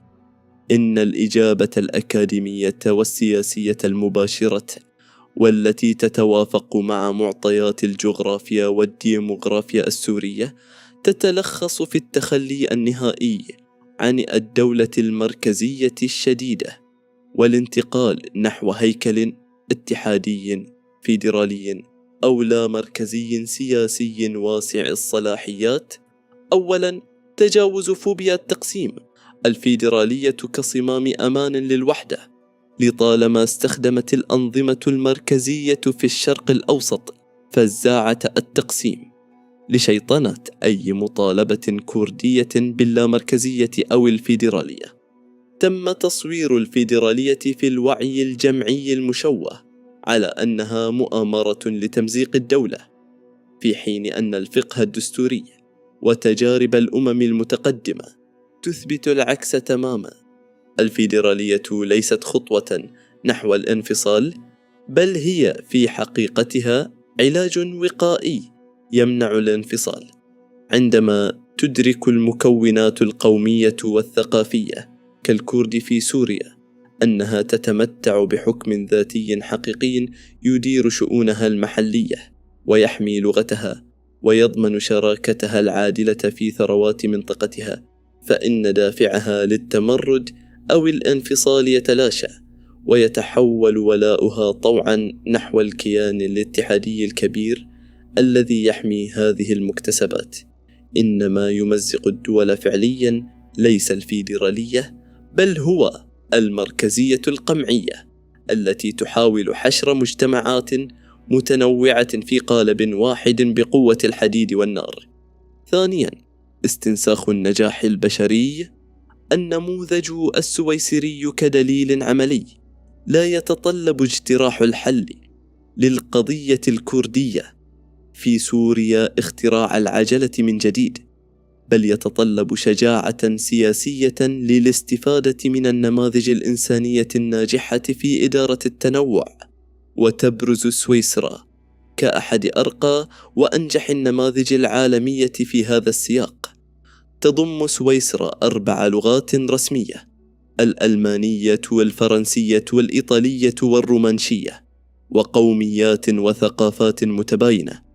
ورغم هذا التنوع الشديد الذي كان سببا في حروب طاحنة في دول أخرى، تعيش سويسرا في استقرار ورفاه مطلق.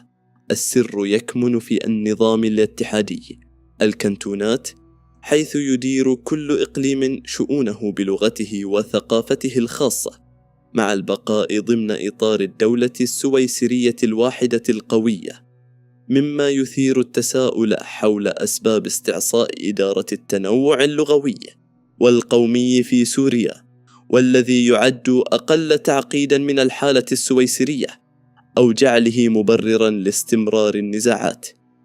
إن تبني هذا النموذج الاتحادي سيحول التنوع الكردي والعربي والسرياني من قنبلة موقوتة إلى فسيفساء حضارية ومصدر للغنى الوطني. ثالثا، الإدارة الذاتية والمشاركة في المركز. المعادلة المتوازنة. تتأسس الفيدرالية الناجحة لحل القضية الكردية على معادلة ذات شقين متلازمين: الشق المحلي، الاستقلالية الإدارية والثقافية، أن تدير الأقاليم ذات الكثافة الكردية شؤونها المحلية بنفسها عبر مجالس منتخبة، وأن تكون المؤسسات التعليمية والأمنية المحلية كالشرطة المحلية نابعة من أبناء المنطقة، وتعتمد اللغة الكردية كلغة أساسية إلى جانب العربية. الشق المركزي، الشراكة في القرار السيادي. لا تعني الفيدرالية انعزال الأقاليم عن العاصمة، بل تعني أن للكرد ولغيرهم من المكونات تمثيلا عادلا ومضمونا دستوريا في المؤسسات السيادية الاتحادية كالبرلمان الاتحادي وقيادة الجيش الوطني والوزارات السيادية والمحكمة الدستورية العليا، مما يضمن عدم اتخاذ أي قرار وطني مصيري يمس مصالحهم دون موافقتهم ومشاركتهم.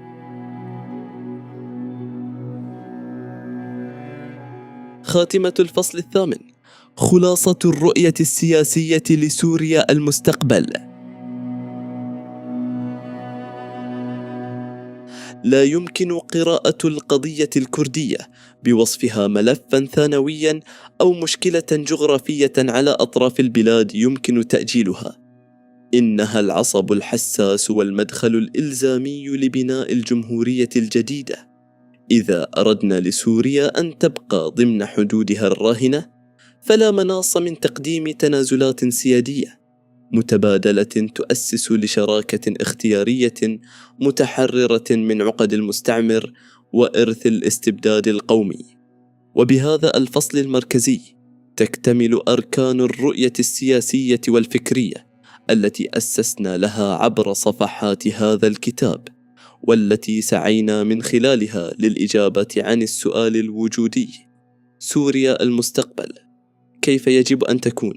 لقد بات جليا أن الكلمات المفتاحية التي ناقشناها ليست مجرد شعارات أكاديمية فارغة أو ترفا تنظيرية، بل هي الوصفة الوحيدة والأخيرة المتبقية لإنقاذ ما يمكن إنقاذه من جسد وطن أنهكته الديكتاتوريات والحروب. إن هذه الوصفة تترابط في بنية عضوية لا تقبل التجزئة، اللامركزية تمنع استبداد العاصمة، العلمانية تحمي الدين من السياسة والسياسة من الدين، دولة المواطنة والمساواة تصهر الانتماءات الفرعية في بوتقة الحقوق والواجبات، المدنية تنهي حكم العسكر والمخابرات، الديمقراطية تدير اختلافاتنا بصناديق الاقتراع لا بصناديق الذخيرة، الليبرالية الحريات الفردية تعيد للإنسان سيادته على ذاته وتطلق طاقاته الإبداعية، الاعتراف الكامل بالشراكة مع الشعب الكردي يطوي حقبة الإلغاء ليؤسس لوطن يتسع للجميع. ورغم أن هذا المشروع بمرتكزاته المترابطة لا يمثل حلاً سحرياً يتحقق آنياً، إلا أنه يشكل المسار الوحيد القابل للحياة. إنه العقد الاجتماعي الجديد الذي ينقل السوريين بكل قومياتهم وأديانهم وأطيافهم من خانة الرعايا المهزومين في مزرعة الديكتاتور إلى مرتبة المواطنين الأحرار في دولة حديثة عادلة وقوية.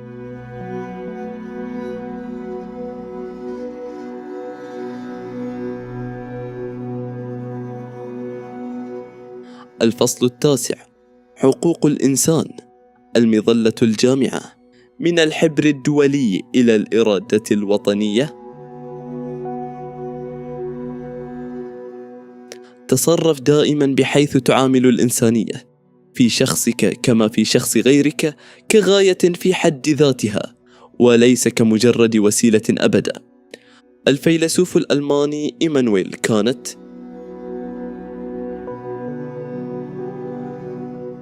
مقدمة. الفصل: الإنسان كغاية الوجود ومحور التشريع.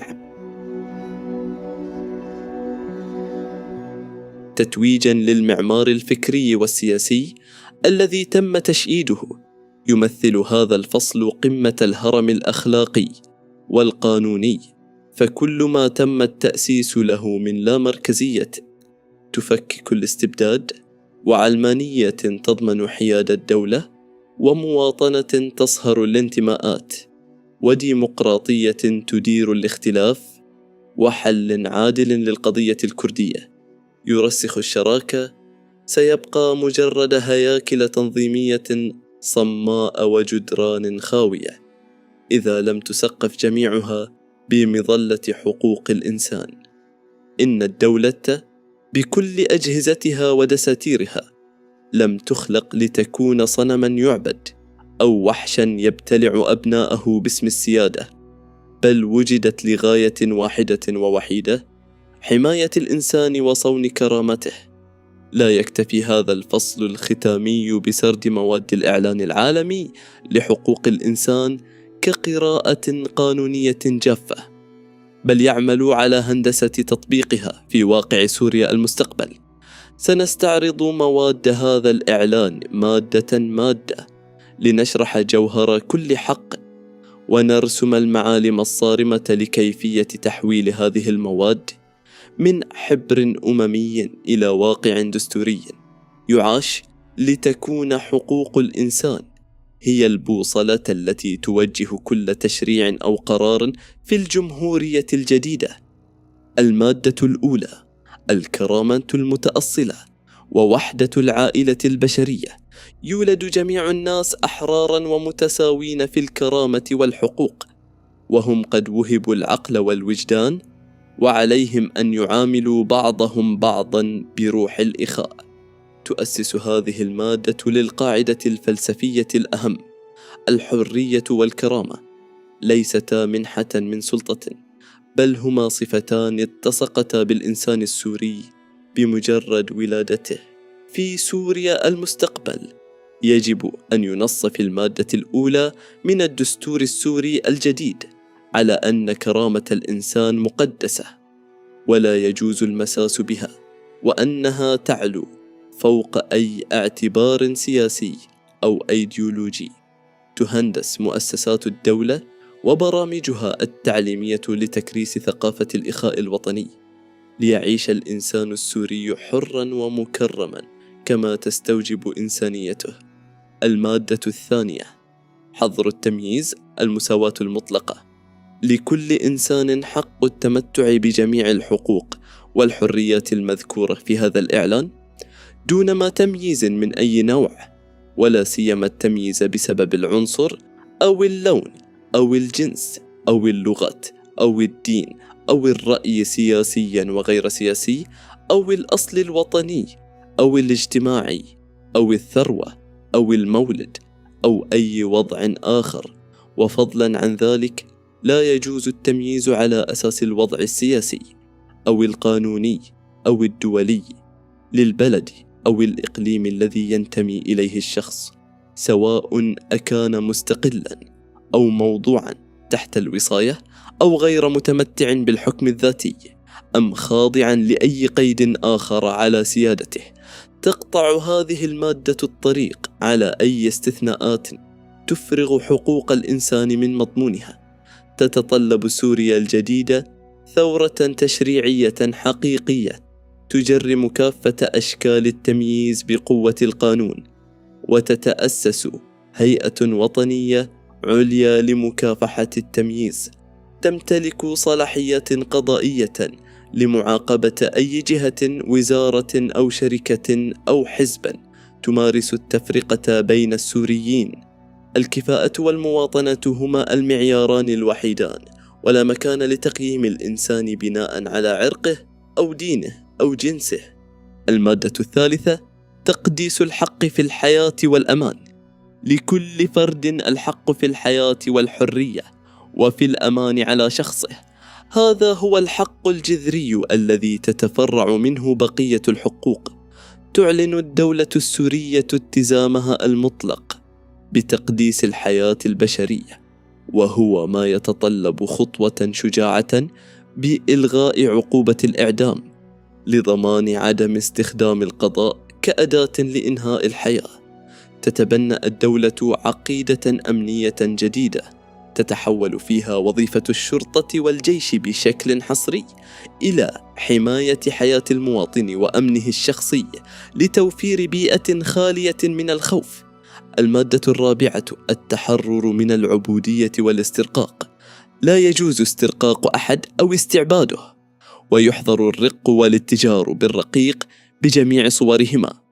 يعد التحرر من العبودية حقا غير قابل للمساومة. يتم الإلغاء الدستوري والقانوني الصارم لأي نص أو اجتهاد أو عرف يتعارض مع الكرامة الإنسانية أو يشرعن أي شكل من أشكال الاستعباد الحديث كعمالة الأطفال أو الاتجار بالبشر. تسن قوانين صارمة لحماية الفئات المستضعفة، وتوفر الدولة شبكات حماية اجتماعية تمنع انزلاق أي مواطن نحو الاستغلال الاقتصادي أو الجسدي. المادة الخامسة: تجريم التعذيب وإهانة الجسد البشري. لا يجوز إخضاع أحد للتعذيب ولا للمعاملة أو العقوبة القاسية أو اللا إنسانية أو الحاطة بالكرامة. حرمة الجسد والنفس البشرية مبدأ لا يقبل الاستثناء حتى مع المدانين قضائيا. يمنع دستوريا استخراج أي اعترافات تحت الإكراه، ويعتبر أي حكم يبنى على اعتراف منتزع بالتعذيب باطلا بطلانا مطلقا، وتلغى كافة العقوبات التي تتضمن أذى جسديا، ويستبدل النظام العقابي بنظام إصلاحي وتأهيلي مدني حديث، وتفتح جميع مراكز التأهيل لرقابة المنظمات الحقوقية المستقلة. المادة السادسة: الاعتراف بالشخصية القانونية. الحق في الوجود المؤسسي. لكل إنسان في كل مكان الحق بأن يعترف له بالشخصية القانونية. الاعتراف بالشخصية القانونية هو حجر الأساس الذي تبنى عليه كافة الحقوق المدنية.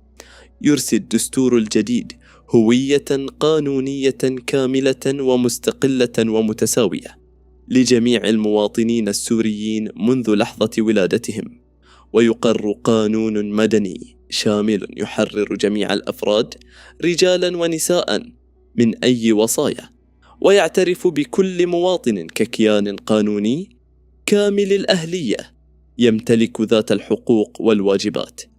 المادة السابعة: المساواة أمام القانون. هدم صنم الحصانات.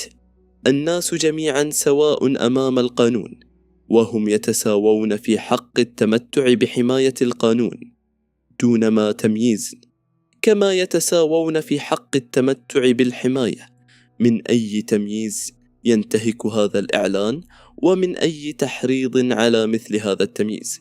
لا ديمقراطية دون مسطرة قانونية واحدة يخضع لها الجميع. يتم التطهير التشريعي عبر إلغاء كافة المراسيم والقوانين التي تمنح حصانة لأي مسؤول سياسي أو أمني ضد الملاحقة القضائية. يقف رئيس الدولة والمواطن البسيط على قدم المساواة التامة أمام منصة القضاء، وتستمد الحماية القانونية من صفة المواطنة وحدها. المادة الثامنة: الحق في اللجوء للقضاء الوطني. الملاذ الآمن ضد التعسف. لكل شخص حق اللجوء إلى المحاكم الوطنية المختصة لإنصافه الفعلي من أي أعمال تنتهك الحقوق الأساسية التي يمنحها إياه الدستور أو القانون. يعد القضاء المستقل الملاذ الآمن للمواطنين لضمان استرداد حقوقهم. يتم التأسيس لسلطة قضائية مدنية علمانية ومستقلة تماما عن أي تغول سياسي أو حزبي أو عسكري. تكون هذه المحاكم هي المرجعية الحصرية لفض النزاعات، وتفعل آليات تتيح للمواطنين مقاضاة مؤسسات الدولة ذاتها إذا ما تعسفت في استخدام سلطتها لضمان الإنصاف الفوري. المادة التاسعة: حظر الاعتقال التعسفي والنفي. إنهاء صناعة الرعب. لا يجوز اعتقال أي إنسان أو حجزه أو نفيه تعسفا. يوضع قفل دستوري صارم يحمي حرية المواطنين. يحظر إلقاء القبض على أي مواطن دون مذكرة توقيف قضائية مدنية مسبقة مبنية على أدلة جنائية. ويكفل للموقوف الحق الفوري في الاتصال بمحامي عائلته وعرضه على قاض مدني خلال 24 ساعة للبت في قانونية توقيفه. وتعتبر أي ممارسة للنفي التعسفي أو التهجير القسري جريمة يعاقب عليها القانون. المادة العاشرة: الحق في محاكمة عادلة وعلنية. قضاء لا مسرحيات أمنية. يولد جميع الناس أحرارا ومتساوين في الكرامة والحقوق. لكل إنسان على قدم المساواة التامة مع الآخرين الحق في أن تنظر قضيته محكمة مستقلة ومحايدة نظرا منصفا وعلنيا للفصل في حقوقه والتزاماته وفي أي تهمة جزائية توجه إليه. تلغى كافة المحاكم الاستثنائية والميدانية والعسكرية التي تعنى بمحاكمة المدنيين. تحصر محاكمة المواطنين في محاكم مدنية عادية، وتكفل للمتهم كافة ضمانات المحاكمة العادلة، وعلى رأسها علانية الجلسات والحق في الدفاع والاستعانة بمحامٍ. القاضي في سوريا الجديدة يستمد حكمه من الأدلة ونصوص القانون وضميره المهني فقط لضمان سير العدالة بنزاهة. المادة 11 قرينة البراءة وضمانات الدفاع. الأصل في الإنسان البراءة. 1. كل شخص متهم بجريمة يعتبر بريئا إلى أن يثبت ارتكابه لها قانونا في محاكمة علنية تكون قد وفرت له فيها جميع الضمانات اللازمة للدفاع عن نفسه. 2. لا يدان أي شخص بجريمة بسبب أي عمل أو امتناع عن عمل لم يكن في حينه يشكل جرما بمقتضى القانون الوطني أو الدولي، كما لا توقع عليه أي عقوبة أشد من تلك التي كانت سارية في الوقت الذي ارتكب فيه الفعل الجرمي. يرسي الدستور السوري الجديد قاعدة المتهم بريء حتى تثبت إدانته كضمانة مطلقة لا تقبل الاستثناء. يحظر على الأجهزة التنفيذية والأمنية إصدار أحكام إدانة إعلامية أو التشهير بالموقوفين قبل نطق القضاء بكلمته، كما يمنع سن أي تشريع جزائي يحمل أثرا رجعيا مما يضمن طمأنينة المواطن لعدم استخدام القانون كفخ لتصفية الحسابات السياسية أو الشخصية. وتكفل جميع حقوق الدفاع بشكل كامل وشفاف لكل فرد. المادة 12 حماية الخصوصية. حرمة الفضاء الشخصي. لا يجوز تعريض أحد لتدخل تعسفي في حياته الخاصة أو في شؤون أسرته أو مسكنه أو مراسلاته، ولا لحملات تمس شرفه وسمعته. ولكل شخص حق في أن يحميه القانون من مثل ذلك التدخل أو تلك الحملات. تقدس الدولة السورية الفضاء الشخصي للمواطن كحرمة لا يجوز المساس بها. لا يحق لأي جهاز أمني أو حكومي اختراق خصوصية الأفراد أو مراقبة مراسلاتهم وهواتفهم أو اقتحام منازلهم إلا بموجب إذن قضائي محدد بدقة ومرتبط بجريمة جنائية واضحة. تبنى الثقة بين المواطن والدولة على أساس احترام حقه في إدارة حياته الخاصة بعيدا عن أي رقابة أو وصاية مجتمعية أو استخباراتية. المادة 13 حرية التنقل والإقامة. إسقاط الجدران والحواجز. 1. لكل فرد حق في حرية التنقل وفي اختيار محل إقامته داخل حدود الدولة. 2. لكل فرد حق في مغادرة أي بلد بما في ذلك بلده وفي العودة إلى بلده.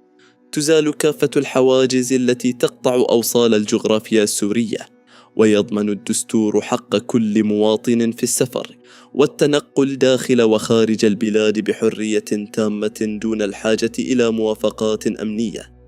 وتعطى الأولوية القصوى لتأمين العودة الطوعية والآمنة والكريمة لجميع اللاجئين والمهجرين إلى مدنهم وقراهم الأصلية، مع توفير كافة الضمانات القانونية والمادية لإعادة إعمار حياتهم في وطن يرحب بجميع أبنائه. المادة 14 حق اللجوء. الملاذ من الاضطهاد لا غطاء الإفلات من العقاب. 1. لكل فرد حق التماس ملجأ في بلدان أخرى والتمتع به خلاصا من الاضطهاد. 2. لا يمكن التذرع بهذا الحق إذا كانت هناك ملاحقة ناشئة بالفعل عن جريمة غير سياسية أو عن أعمال تناقض مقاصد الأمم المتحدة ومبادئها. تبنى الجمهورية الجديدة لتكون وطنا آمنا يحمي مواطنيه فلا يضطرون للبحث عن ملاذات بديلة، وفي الوقت ذاته تلتزم الدولة السورية بحماية طالبي اللجوء إليها ممن يتعرضون للاضطهاد، كما تعمل الدولة عبر القنوات الدبلوماسية والقانونية على استرداد ومحاكمة من استغلوا قوانين اللجوء الدولية للإفلات من العقاب بعد ارتكابهم جرائم حرب أو جرائم ضد الإنسانية بحق السوريين لضمان سيادة العدالة. المادة 15 الحق في الجنسية، المواطنة كحق أصيل لا منحة مشروطة. 1. لكل فرد حق التمتع بجنسية ما. 2. لا يجوز تعسف حرمان أي شخص من جنسيته ولا من حقه في تغيير جنسيته. الجنسية السورية هي حق طبيعي وأصيل ورابطة لا تخضع للمساومة. يمنع منعا باتا سحب أو إسقاط الجنسية عن أي مواطن سوري أصيل تحت أي ذريعة سياسية أو أمنية. تلغى كافة القرارات التعسفية السابقة بسحب الجنسيات، وتعاد الحقوق لأصحابها كمكتوم القيد من الكورد. وفي المقابل تراجع وتعالج قانونيا عمليات التجنيس السياسي والميليشياوي للمقاتلين الأجانب الذين قدموا إلى سوريا في فترة الحرب لضمان الحفاظ على الهوية الوطنية السورية الحقيقية. المادة 16 حق الزواج وتأسيس الأسرة، الشراكة المتكافئة لا الوصاية الذكورية. 1. للرجل والمرأة متى أدركا سن البلوغ حق التزوج وتأسيس أسرة دون أي قيد بسبب العرق أو الجنسية أو الدين، وهما متساويان في الحقوق لدى التزوج وخلال قيام الزواج ولدى انحلاله. 2. لا يعقد الزواج إلا برضا الطرفين المزعج زواجهما رضاء كاملا لا إكراه فيه. 3. الأسرة هي الخلية الطبيعية والأساسية في المجتمع، ولها حق التمتع بحماية المجتمع والدولة. تعتبر الأسرة النواة الحرة للمجتمع السوري، وتبنى على الشراكة المتكافئة. تقر الدولة الزواج المدني كخيار وطني متاح يكسر الحواجز الطائفية، وتسن قوانين صارمة تجرم زواج القاصرات. تكفل المساواة التامة والمطلقات بين الرجل والمرأة في عقد الزواج وأثناء قيامه وعند انحلاله، مما يحرر المرأة من أي وصايا ويضمن كرامتها وحقوقها الكاملة في الحضانة والممتلكات كشريك أصيل ومستقل. المادة 17 حق الملكية، تحريم النهب الممنهج والتغيير الديموغرافي. 1. لكل فرد حق في التملك بمفرده أو بالاشتراك مع غيره. 2. لا يجوز تجريد أحد من ملكه تعسفا. حق الملكية الفردية حق مقدس ومحمي دستوريا، لا يحق للدولة مصادرة أي ملكية إلا للمنفعة العامة القصوى وبموجب تعويض مادي عادل وفوري. تشكل محاكم متخصصة لإبطال كافة عمليات الاستيلاء والمصادرة والتغيير الديموغرافي التي تمت بقوة السلاح أو عبر قوانين جائرة خلال سنوات الصراع، وتعاد الأراضي والمنازل المنهوبة إلى أصحابها الشرعيين مع تعويضهم العادل لترسيخ الاستقرار الاقتصادي. المادة 18 حرية الفكر والوجدان والدين، العلمانية كدرع لحرية الاعتقاد. لكل شخص حق في حرية الفكر والوجدان والدين، ويشمل هذا الحق حريته في تغيير دينها أو معتقده، وحريته في إظهار دينه أو معتقده بالتعبد وإقامة الشعائر والممارسة والتعليم بمفرده أو مع جماعة وأمام الملأ أو على حدة. يحمي الدستور السوري العلماني حماية مطلقة حق المواطن في حرية الفكر والوجدان. للإنسان السوري الحق الكامل في ممارسة شعائره الدينية بأمان أو تغيير معتقده دون أن يتعرض لأي انتقاص من حقوقه أو ملاحقة قانونية. تلغى كافة القوانين التي تجرم التفكير النقدي أو تفرض وصاية دينية على الأفراد، لتصبح ممارسة الإيمان مسألة روحية بحتة لا تتدخل فيها أجهزة الدولة أو محاكمها. المادة 19، حرية الرأي والتعبير. نهاية عهد الصمت وتكميم الأفواه. لكل شخص حق التمتع بحرية الرأي والتعبير، ويشمل هذا الحق حريته في اعتناق الآراء دون مضايقة، وفي التماس الأنباء والأفكار، وتلقيها ونقلها إلى الآخرين بأية وسيلة ودون ما اعتبار للحدود. ينتهي عهد تكميم الأفواه والخطوط الحمراء. يكفل للمواطن السوري الحق المطلق في انتقاد السياسات العامة والمسؤولين بشفافية تامة. يحظر فرض أي رقابة مسبقة على الصحافة والإعلام والإنتاج الفكري والفني، وينحصر التجريم القانوني للكلمة في نطاقات ضيقة ومحددة عالمية، كخطاب الكراهية أو التحريض المباشر على العنف، لتتحول سوريا إلى فضاء حر ومفتوح لتبادل الأفكار وبناء الوعي النقدي المستقل. المادة 20، حرية التجمع والعمل المدني. تحرير الفضاء العام. 1. لكل شخص حق في حرية الاشتراك في الاجتماعات والجمعيات السلمية. 2. لا يجوز إرغام أحد على الانتماء إلى جمعية ما. يحرر الفضاء المدني بالكامل.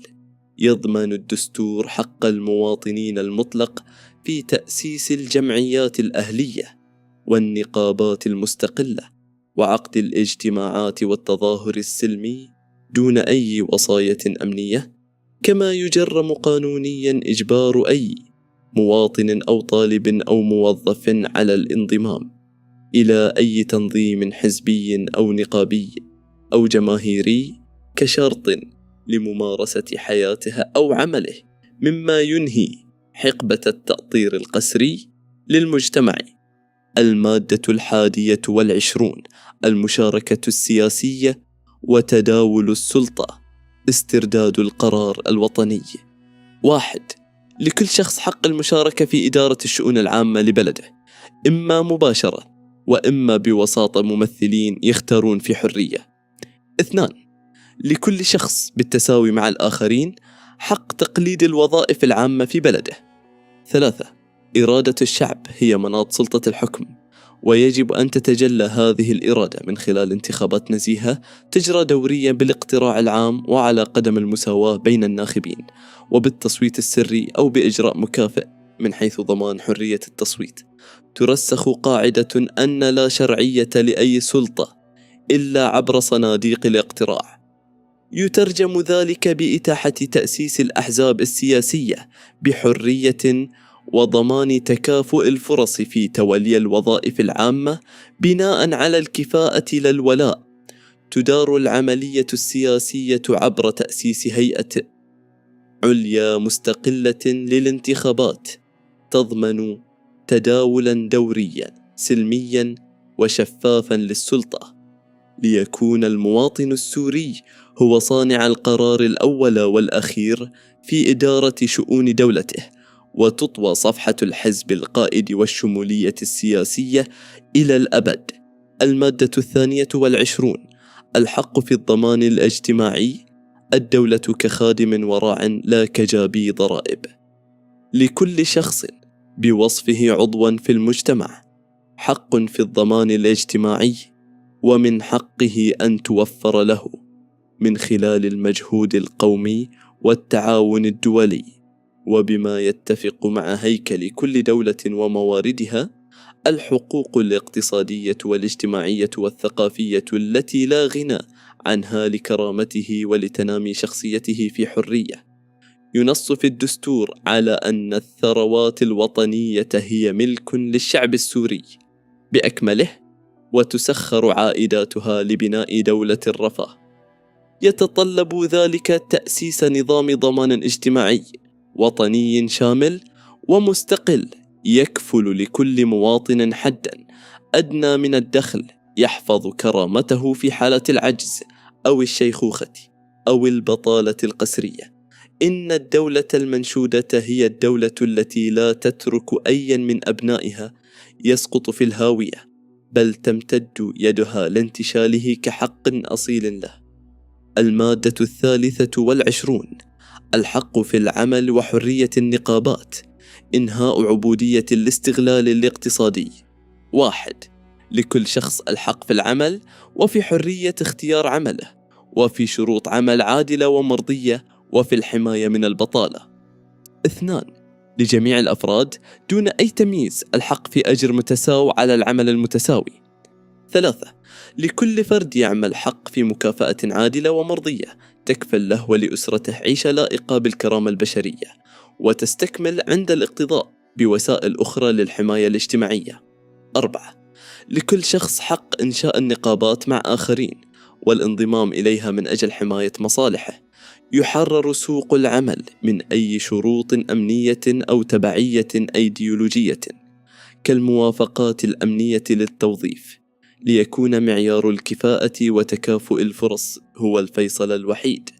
يكفل الحق الدستوري في تشكيل نقابات عمالية ومهنية حرة ومستقلة تمتلك صلاحية التفاوض الفعلي وتنظيم الإضرابات ومقاضاة أرباب العمل أو الحكومة ذاتها لضمان أجور عادلة وبيئة عمل تحفظ الكرامة وتمنع استغلال العمال. المادة 24: الحق في الراحة وأوقات الفراغ. أنسنة ظروف العمل.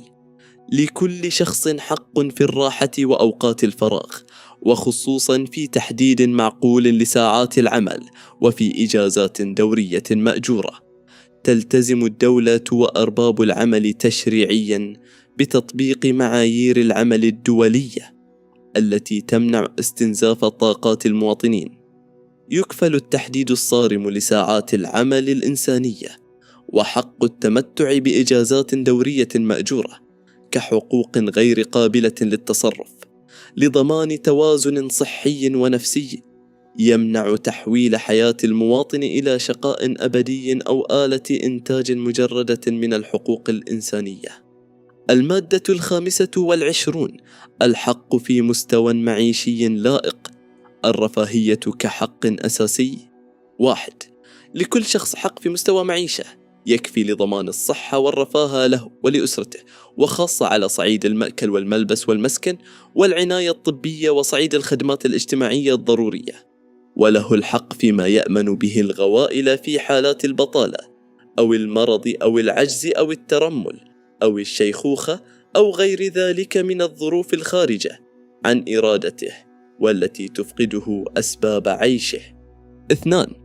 للأمومة والطفولة حق في رعاية ومساعدة خاصتين، ولجميع الأطفال حق التمتع بذات الحماية الاجتماعية سواء ولدوا في إطار الزواج أو خارج هذا الإطار. الصحة والغذاء والسكن ليست سلعا خاضعة لقانون العرض والطلب المتوحش، بل هي حقوق تكفلها الدولة.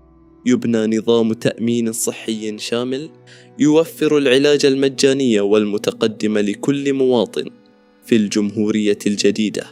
لا يجوز أن ينام طفل في الشارع أو أن تعجز أم عن توفير الحليب لرضيعها. إن توفير البنية التحتية لحياة لائقة هو المبرر الوحيد لوجود الحكومات وصرف ميزانياتها.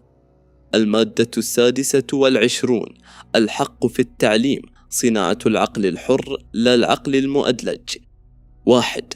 كل شخص له الحق في التعليم، ويجب أن يوفر التعليم مجانا على الأقل في مرحلتي الابتدائية والأساسية، ويكون التعليم الابتدائي إلزامي، ويكون التعليم الفني والمهني متاحا للعموم، ويكون التعليم العالي متاحا للجميع تبعا لكفاءاتهم. 2. يجب أن يستهدف التعليم التنمية الكاملة لشخصية الإنسان وتعزيز احترام حقوق الإنسان والحريات الأساسية، كما يجب أن يعزز التفاهم والتسامح والصداقة بين جميع الأمم وجميع الفئات العنصرية أو الدينية. وأن يؤيد الأنشطة التي تطلع بها الأمم المتحدة لحفظ السلام. 3. للآباء على سبيل الأولوية حق اختيار نوع التعليم الذي يعطى لأولادهم. تحرر المنظومة التعليمية فوراً من أي هيمنة سياسية أو أمنية أو دينية إقصائية. يكون التعليم مجانياً وإلزامياً ومتطوراً يرتكز على بناء العقل النقدي الذي يحلل ويستنتج ولا يكتفي بالحفظ. تهندس المناهج لترسيخ قيم التسامح وقبول الآخر واحترام التعددية القومية والدينية السورية، وتدريس مبادئ حقوق الإنسان كمادة أساسية لينشأ جيل يقدس حريته ويحترم حريات الآخرين. المادة 27 الحق في المشاركة الثقافية تحرير الإبداع من مقص الرقيب. 1. لكل شخص حق المشاركة الحرة في حياة المجتمع الثقافية وفي الاستمتاع بالفنون والإسهام في التقدم العلمي وفي الفوائد التي تنجم عنه. 2. لكل شخص حق في حماية المصالح المعنوية والمادية المترتبة على أي إنتاج علمي أو أدبي أو فني من صنعه. تلغى كافة وزارات ومؤسسات الرقابة الأمنية والبيروقراطية على الإنتاج الفكري والفني. الدولة لا تملي على الفنانين ما يرسمون ولا على الكتاب ما يكتبون.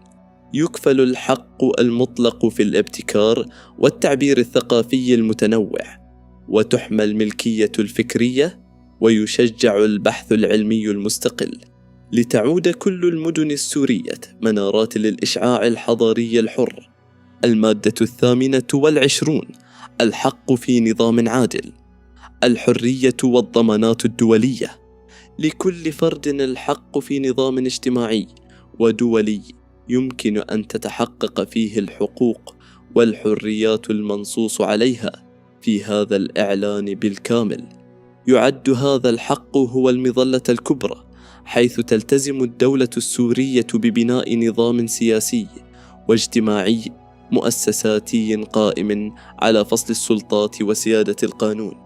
هذا النظام ليس مجرد شعارات، بل هو بيئة تشريعية وتنفيذية تضمن للمواطن ممارسة كافة حقوقه الواردة في هذا الإعلان دون عوائق بيروقراطية أو ملاحقات تعسفية، مع الانفتاح على المنظومة الدولية لضمان حماية هذه الحقوق وفق المعايير العالمية.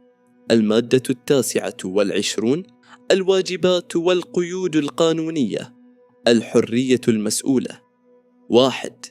على كل فرد واجبات إزاء الجماعة التي فيها وحدها يمكن أن تنمو شخصيته النمو الحر الكامل. 2. لا يخضع أي فرد في ممارسة حقوقه وحرياته إلا للقيود التي يقررها القانون مستهدفا منها حصرا ضمان الاعتراف الواجب بحقوق وحريات الآخرين واحترامها والوفاء بالمقتضيات العادلة للفضيلة والنظام العام ورفاه الجميع في مجتمع ديمقراطي. 3. لا يجوز في أي حال أن تمارس هذه الحقوق على نحو يناقض مقاصد الأمم المتحدة ومبادئها. ترسخ قاعدة أن حريتك تنتهي حيث تبدأ حرية الآخرين. الدولة تمتلك الحق في تنظيم المجتمع عبر قوانين عادلة، لكن هذه القيود يجب أن تكون محصورة في مقتضيات المجتمع الديمقراطي فقط، مثل حماية النظام العام والوفاء بالالتزامات تجاه المجتمع. ولا يجوز بأي حال من الأحوال استغلال فكرة الواجبات الوطنية كذريعة لقمع الحريات الفردية أو خنق المعارضة السلمية. المادة 30 حصانة الإعلان. قطع الطريق على الاستبداد.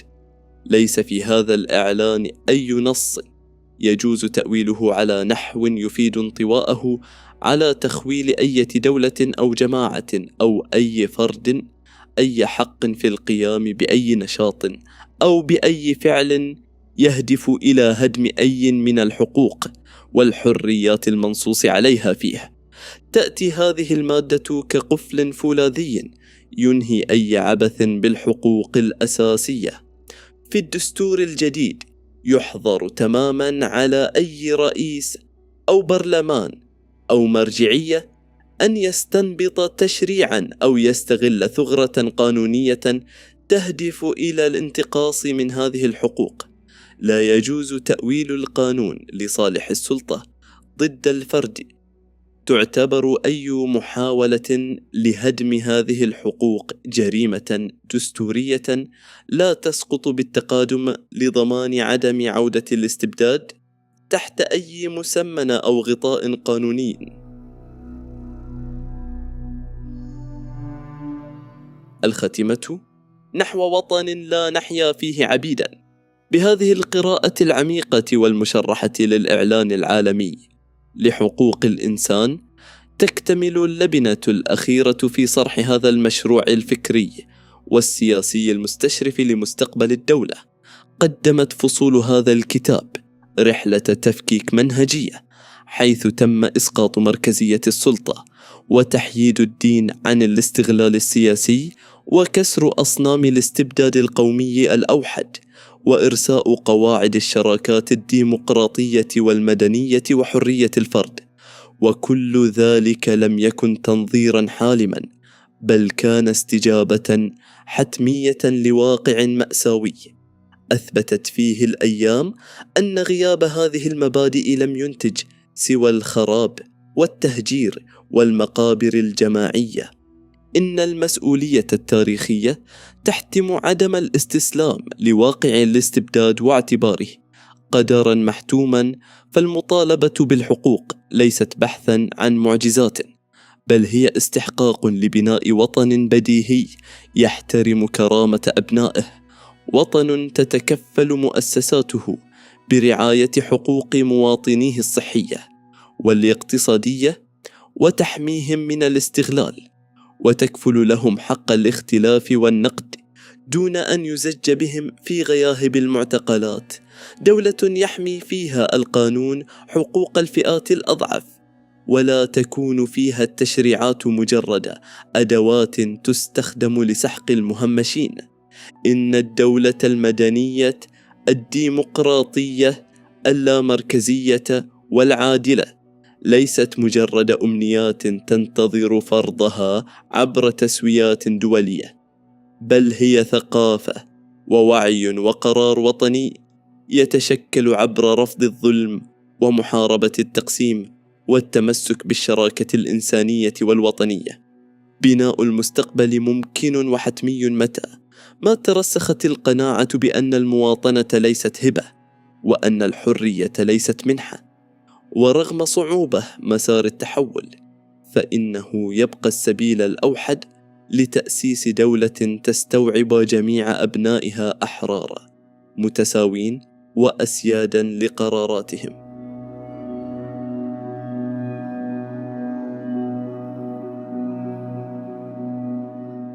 كلمة أخيرة.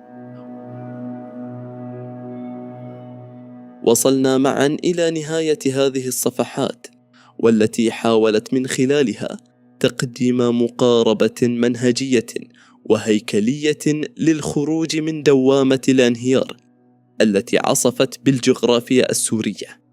لم أكتب هذا العمل مدفوعا بعاطفة الانتماء الوطني التقليدي لسوريا، فأنا ككردي أحمل تطلعاتي القومية الخاصة، وأؤمن بحق شعبي في تقرير مصيره، ولكنني أضع هذا الجهد الفكري بين أيدي السوريين انطلاقا من قناعتي بأن استقرار المنطقة بأسرها يتطلب بناء أنظمة سياسية عقلانية تحترم الإنسان وتدير التنوع بكفاءة.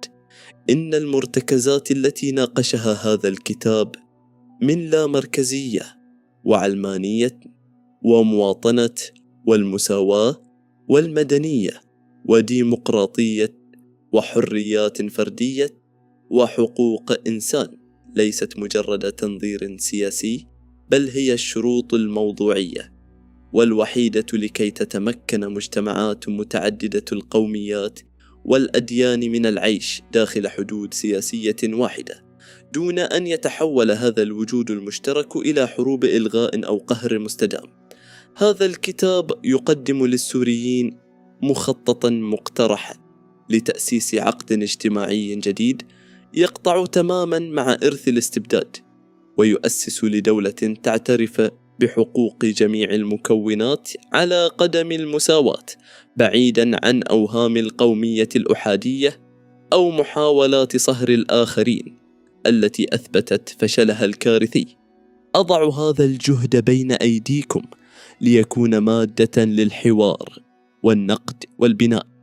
إن تأسيس دولة حديثة وعادلة في سوريا هو استحقاق ومسؤولية تقع على عاتق السوريين أنفسهم، وهو هدف لا يمكن تحقيقه عبر العواطف، بل عبر الوعي المؤسسي والاعتراف المتبادل وتفكيك بنية الطغيان من جذورها. ميردام